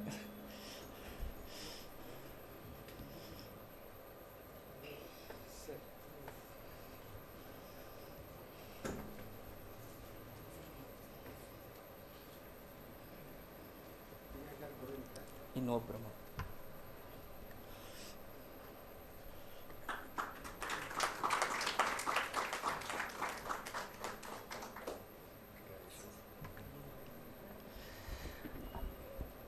ಹಾಗೆಯೇ ಮಂಗಳೂರಿಂದ ರಾಜೇಶ್ ಕುಮಾರ್ ಕಲ್ಯ ಬಂದಿದ್ದಾರೆ ಮತ್ತು ನನ್ನ ಬಹಳಷ್ಟು ಮಿತ್ರರು ಯತಿರಾಜ್ ಸರ್, ನಾಗೇಶ್ ಕುಮಾರ್ ಸರ್ ಅವರೆಲ್ಲರಿಗೂ ಸಮಯ ಮಾಡಿಕೊಂಡು ಬಂದಿದ್ದಕ್ಕೆ ಹೃತ್ಪೂರ್ವಕ ಧನ್ಯವಾದಗಳನ್ನ ಹೇಳಿಸ್ತೇನೆ. ಎಲ್ಲಾದರೂ ಹೆಸರು ಬಿಟ್ಟು ಹೋದರೆ ದಯವಿಟ್ಟು ಕ್ಷಮಿಸಿ, ಅನ್ಯತಾ ಭಾವಿಸಬೇಡಿ. ಹಾಗೆ ಒಂದು ಗೌರವ ಪ್ರತಿಯನ್ನು ನನ್ನ ಊರಿನ, ನನ್ನ ಬಾಲ್ಯದಿಂದಲೂ ನನ್ನ ನೋಡಿದ ಗಾಯತ್ರಕ್ಕ ಅವರು ಬಂದಿದ್ದಾರೆ, ನನ್ನ ಮೇಲೆ ಪ್ರೀತಿ ಇಟ್ಟು. ಅವರಿಗೆ ವೇದಿಕೆಗೆ ಬಂದರೆ ಒಂದು ಪ್ರತಿ ಕೊಡಲಿಕ್ಕೆ ಆಶಿಸ್ತೇನೆ.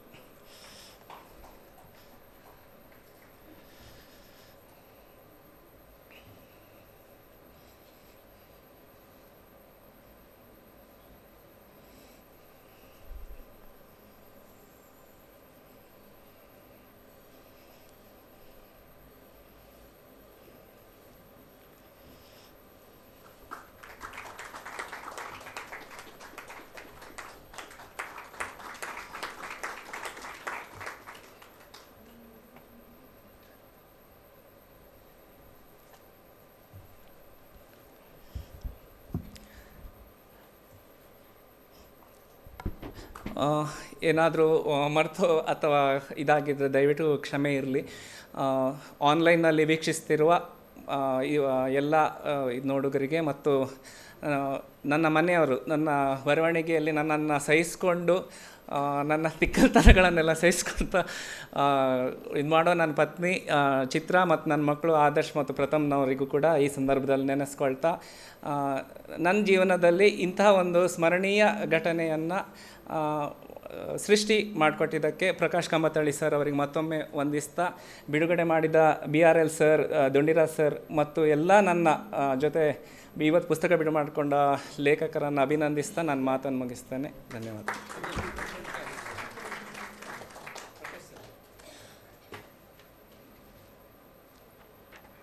ಶ್ರೀ ವಿವೇಕಾನಂದ ಕಾಮತ್ ಅವರಿಗೆ ವಂದನೆಗಳು. ಈಗ ಮತ್ತೊಬ್ಬ ಲೇಖಕರ ಮಾತು. ಶ್ರೀ ಸಂತೆ ಕಸಲಗೆರೆ ಪ್ರಕಾಶ್. ಪುಸ್ತಕದಲ್ಲಿ ಕರೆಕ್ಟಾಗಿ ಪ್ರಿಂಟ್ ಆಗಿದೆ.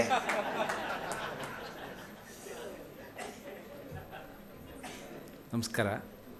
ವೇದಿಕೆ ಮೇಲಿರುವ ಖ್ಯಾತ ಸಾಹಿತಿಗಳೇ ಮತ್ತು ಸಾಹಿತ್ಯ ಆಸಕ್ತರೇ, ಇಲ್ಲಿಗೆ 5 ವರ್ಷದ ಹಿಂದೆ ಈ ಪುಸ್ತಕಕ್ಕೆ ಮುನ್ನುಡಿ ಬರ್ಕೊಡಿ ಅಂತ ನಾನು ಅಗ್ಗಾರ ಕೃಷ್ಣಮೂರ್ತಿಯವರು ಕೊಟ್ಟೆ. ಆವಾಗ ಕೊರೋನಾ ಸಂದರ್ಭದಲ್ಲಿ ಅವರ ಆಸಕ್ತಿ ಎಷ್ಟರ ಮಟ್ಟಿಗೆ ಇದೆ ಅಂದರೆ, ಮೈಸೂರಿಂದ ಹೋಗಿ ಮೈಸೂರಲ್ಲಿ ಅದಕ್ಕೆ ಮುನ್ನುಡಿ ಬರೆದು ಅಲ್ಲಿಂದ ಫೋನ್ ಮಾಡಿದ್ರು. ಅಲ್ಲಿಂದ ಫೋನ್ ಮಾಡಿ ಅವರು ಮೊಬೈಲಲ್ಲೇ ವಾಚನ ಮಾಡಿಬಿಟ್ರು, ಇಡೀ ಮುನ್ನುಡಿಯನ್ನೇ ವಾಚನ ಮಾಡಿಬಿಟ್ರು. ಅದನ್ನು ಕೇಳಿ ನನಗೂ ಕೂಡ ಭಾರಿ ಖುಷಿ ಆಗೋಯಿತು. ಇಂಥ ಒಬ್ಬ ದೊಡ್ಡ ಬರಹಗಾರರೊಬ್ಬರು ನನ್ನಂಥವನ ಬಗ್ಗೆ ಮುನ್ನುಡಿ ಬರೆದು ಪುಸ್ತಕದ ಬಗ್ಗೆ ಅಲ್ಲಿಂದ ಓದಿ ಹೇಳ್ತಾರಲ್ಲ ಅನ್ನುವಂಥ ಒಂದು ಕುತೂಹಲ ಮತ್ತು ಆಸಕ್ತಿ ನನಗೆ ಈಗಲೂ ಇದೆ. ಜೊತೆಗೆ ಮಧ್ಯೆ ಒಂದು ಸಾರಿ ಬೈದರು ನನಗೆ, ನೀನು 5 ವರ್ಷ ಆದರೂ ಪುಸ್ತಕ ಪ್ರಕಟ ಮಾಡಿಲ್ವಲ್ಲ, ನನಗೆ ನಿನ್ನಂಥವನಿಗೆ ಬರೀಬಾರ್ದಾಗಿತ್ತು ನಾನು ಅಂತ ಕೂಡ ಅವರು ಭಾರಿ ಸಿಟ್ಟಿನಿಂದ ಹೇಳಿದ್ರು.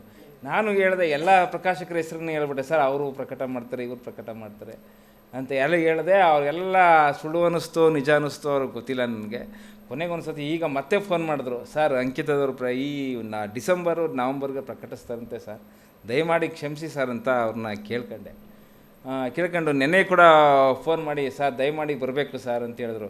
ಏನೇ 5 ವರ್ಷ ಆದರೂ ಈಗ ಪ್ರಕಟ ಮಾಡಿ ಈಗ ಹೇಳ್ತಾ ಇದೆಯಲ್ಲ, ಆಯಿತು ಬರ್ತೀನಿ ಅಂತ ಇವತ್ತು ಬಂದಿದ್ದಾರೆ. ಅವ್ರನ್ನ ನೋಡಿ ನನಗೆ ತುಂಬ ಖುಷಿ ಆಯಿತು. ಅದಕ್ಕಾಗಿ ಅವ್ರನ್ನ ನಾನು ವೇದಿಕೆ ಮೇಲೆ ಹೇಳ್ತಾ ಇದ್ದೀನಿ, ದಯಮಾಡಿ ನಮ್ಮ ಪ್ರತಿಯನ್ನು ಸ್ವೀಕಾರ ಮಾಡಬೇಕು ಅಂತ ತಮ್ಮಲ್ಲಿ ಮನವಿ ಮಾಡ್ಕೋತೀನಿ.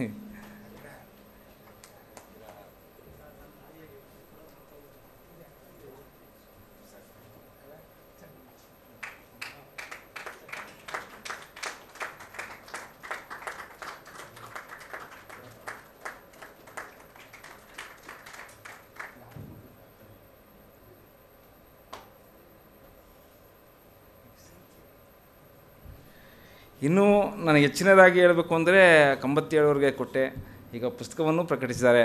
ಮೇಡಮ್ ಬಂದ ತಕ್ಷಣ ಅಭಿನಂದನೆಗಳನ್ನು ಹೇಳಿದ್ರು, ತುಂಬ ಖುಷಿಯಾಯಿತು. ಇನ್ನೂ ಆ ಪ್ರಕಾಶಕರ ಆಸಕ್ತಿ ಎಷ್ಟರ ಮಟ್ಟಿಗೆ ಇನ್ನೂ ಹೆಚ್ಚಿನದಾಗಿದೆ ಅಂತಂದರೆ, ಪುಸ್ತಕವನ್ನು ಬಿಡುಗಡೆ ಮಾಡಿಸೋರು, ಮುಖಪುಟವನ್ನು ತೋರಿಸೋರು, ಎಲ್ಲರೂ ಮಾಡಿದ್ರು. ಜೊತೆಗೆ ಒಂದು ಬ್ಯಾಗು ಕೂಡ ಕೊಟ್ಟಿದ್ದಾರೆ. ಅವ್ರ ಆಸಕ್ತಿ ನೀವು ಅಷ್ಟು ಕೈಲಿ ಹಿಡ್ಕೊಂಡು ಹೋಗೋದು ಬೇಡ, ಅದನ್ನು ಸುರಕ್ಷಿತವಾಗಿ ನೀವು ತಲುಪಿಸ್ಕೊಳ್ಳಿ ಅಂತನ್ನುವಂಥ ಒಂದು ಆಸಕ್ತಿಯನ್ನು ಅವರು ತೋರಿಸಿದ್ದಾರೆ.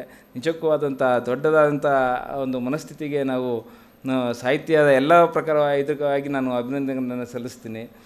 ಈಗ ನಾನು ಬರೆದಿರುವಂಥ ಗಾಂಧಿ ಅನ್ನುವಂಥ ವಿಚಾರ ಒಂದೇ ಒಂದು ವಿಚಾರವನ್ನು ಬೇರೆ ಬೇರೆ ರೀತಿಯಲ್ಲಿ ಬೇರೆ ಬೇರೆ ವ್ಯಕ್ತಿಗಳ ಮೂಲಕ ನಾವು ಹೇಳೋದಕ್ಕೆ ಪ್ರಯತ್ನಿಸ್ತಾ ಇದ್ದೀವಿ. ಮೊನ್ನೆ ನಾನು ಪತ್ರಿಕಾಲಯದಲ್ಲಿ ಕೆಲಸ ಮಾಡುವಾಗ ನಮ್ಮ ಸ್ನೇಹಿತರು ಪರಮೇಶ್ ಭಟ್ ಅಂತ ಅವ್ರ ಜೊತೆಲಿ ಮಾತಾಡಿದೆ. ಒಬ್ಬರು ಗಾಂಧಿವಾದಿಯೊಬ್ಬರಿಗೆ ಸನ್ಮಾನ ಕಾರ್ಯಕ್ರಮದ ಒಂದು ಫೋಟೋ ಬಂದಿತ್ತು. ನನಗೆ ಆಶ್ಚರ್ಯ ಆಯಿತು. ಏನು ಅಂದರೆ ಈಗಾಗಲೇ 76 ವರ್ಷ ಆಯಿತು ನಮಗೆ ಸ್ವತಂತ್ರ ಬಂದು. ನಮ್ಮ ಗ್ರಾಮಾಂತರ ಭಾಗದಲ್ಲಿ ಇನ್ನೂ ಕೂಡ 100 ವರ್ಷದ ಹತ್ತಿರನೂ ಗಾಂಧಿವಾದಿಗಳು ಬದುಕಿದ್ದಾರೆ ಎನ್ನುವಂಥ ಒಂದು ವಿಶೇಷ. 70-80 ವರ್ಷ. ಹಾಗಾದರೆ ಅವರು ಸ್ವತಂತ್ರ ಹೋರಾಟಕ್ಕೆ ಯಾವ ಕಾಲದಲ್ಲಿ ಧುಮುಕಿದ್ರು, ಹೆಂಗೆ ಏನು ಅನ್ನೋದ್ರ ಬಗ್ಗೆ ಅದ್ರ ಬಗ್ಗೆ ನನಗೆ ಭಾರಿ ಚಿಂತನೆ ಕಾಡ್ತು. ಈಗಲೂ ಕೂಡ ಸ್ವತಂತ್ರ ಹೋರಾಟಗಾರರು ಹಳ್ಳಿಗಳಲ್ಲಿ ಇದ್ದಾರೆ, ನಗರ ಪ್ರದೇಶದಲ್ಲಿ ಇದ್ದಾರೋ ಇಲ್ವೋ ನನಗೆ ಗೊತ್ತಿಲ್ಲ, ಹುಡುಕ್ಬೇಕು, ಯಾವ್ಯಾವ ಏರಿಯಾದಲ್ಲಿ ಇದ್ದಾರೋ ಗೊತ್ತಿಲ್ಲ. ಆವಾಗ ಸನ್ಮಾನ ನಡೆದಾಗ ಪತ್ರಿಕೆಗಳಿಗೆ ಫೋಟೋ ಬಂದಾಗ ಗಾಂಧಿವಾದಿಗಳು ಇನ್ನೂ ಬದುಕಿದ್ದಾರೆ ಅನ್ನುವಂಥ ವಿಚಾರ. ಈಗ ಗಾಂಧಿ ಅನ್ನೋದ್ರ ಬಗ್ಗೆ ನಾವು ಹೇಳುವುದಾದರೆ, ಈಗ ನಮಗೂ ಒಂದು ಕುತೂಹಲದ ವ್ಯಕ್ತಿ, ಅದೊಂದು ಸೋಜಿಗ ಮತ್ತು ಇಡೀ ಪ್ರಪಂಚಕ್ಕೆ ಒಂದು ಪ್ರತಿಮಾ ವ್ಯಕ್ತಿತ್ವ. ಅದೊಂದು ಯಾವ ರೀತಿ ನೋಡಿದ್ರು ಗಾಂಧಿ ನಮಗೆ ಬೇರೆ ಬೇರೆ ರೀತಿಯಲ್ಲಿ ಕಾಣುವಂಥದ್ದು.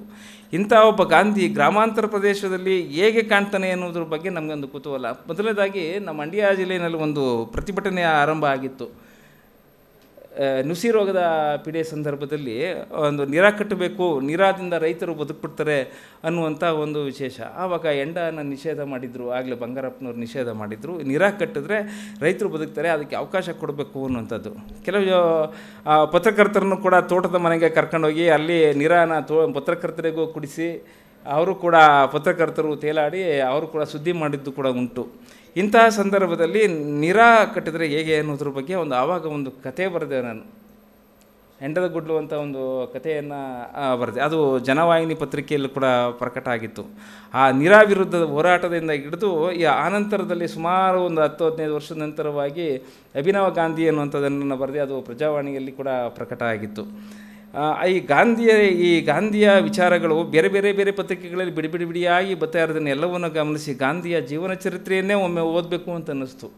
ಆ ಗಾಂಧಿಯ ಜೀವನ ಚರಿತ್ರೆಯನ್ನು ಓದ್ತಾ ನಮ್ಮ ಹಳ್ಳಿಯ ಗಾಂಧಿಗಳ ಬಗ್ಗೆ, ನಮ್ಮ ಒಡನಾಟದಲ್ಲಿರುವ ಗಾಂಧಿಗಳ ಬಗ್ಗೆ ಕೂಡ ನನಗೆ ಕುತೂಹಲ ಹೆಚ್ಚಾಯಿತು.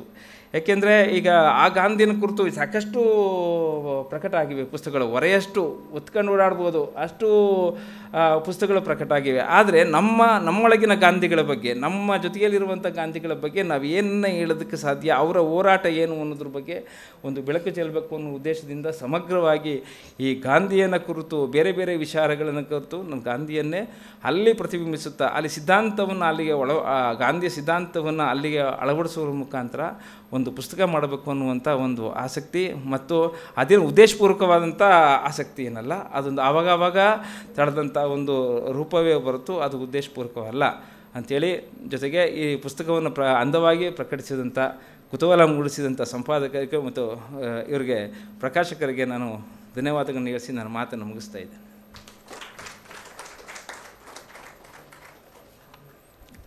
ಶ್ರೀ ಪ್ರಕಾಶ್ ಅವ್ರಿಗೆ ವಂದನೆಗಳು. ಯಾಕೆ ಸುಮ್ಮನೆ ರಿಸ್ಕ್ ತಪ್ಪು ಓದಿ ಇದು ಮಾಡೋದು ಅಂತ. ಇಂದಿನ ಸಮಾರಂಭಕ್ಕೆ ಆಗಮಿಸಿದ ಗಣ್ಯ ಅತಿಥಿಗಳಾದ ಶ್ರೀ BR ಲಕ್ಷ್ಮಣರಾವ್ ಅವರಿಗೆ, ಶ್ರೀ H ಡುಂಡಿರಾಜ್ ಅವರಿಗೆ, ಶ್ರೀ ರಘುನಾಥ್ ಚಹಾ ಅವರಿಗೆ ಅಂಕಿತ ಪುಸ್ತಕ ಮತ್ತು ಎಲ್ಲರ ಪರವಾಗಿ ಹೃತ್ಪೂರ್ವಕವಾದ ವಂದನೆಗಳನ್ನು ಸಲ್ಲಿಸ್ತೇನೆ. ಶ್ರೀ ಮೌನೇಶ್ ಬಡಿಗೇರ, ಶ್ರೀ ವಿವೇಕಾನಂದ ಕಾಮತ್, ಶ್ರೀ ಸಂತೆ ಕಸಲಗೆರೆ ಪ್ರಕಾಶ್ ಅವ್ರಿಗೂ ಕೂಡ ಎಲ್ಲರ ಪರವಾಗಿ ಹೃತ್ಪೂರ್ವಕವಾದ ವಂದನೆಗಳು. ನಾನು ವಂದನೆಗಳನ್ನು ಸಲ್ಲಿಸ್ತೇನೆ. ಈ ಆರಂಭದಲ್ಲಿ ತಮ್ಮ ಭಾವಗೀತೆಗಳ ಮೂಲಕ ನಮ್ಮನ್ನು ರಂಜಿಸಿದ ಶ್ರೀ ಜೋಯಿಸ್ ಕಲಾ ಕೇಂದ್ರ ಅವ್ರಿಗೂ ಕೂಡ ವಂದನೆಗಳು. ಎಲ್ಲರಿಗೂ ಮತ್ತೊಮ್ಮೆ ವಂದನೆಗಳನ್ನು ಸಲ್ಲಿಸ್ತಾ ಇವತ್ತಿನ ಸಮಾರಂಭವನ್ನು ಇಲ್ಲಿಗೆ ಮುಕ್ತಾಯ ಮಾಡ್ತಾ ಇದ್ದೀವಿ. ನಮಸ್ಕಾರ.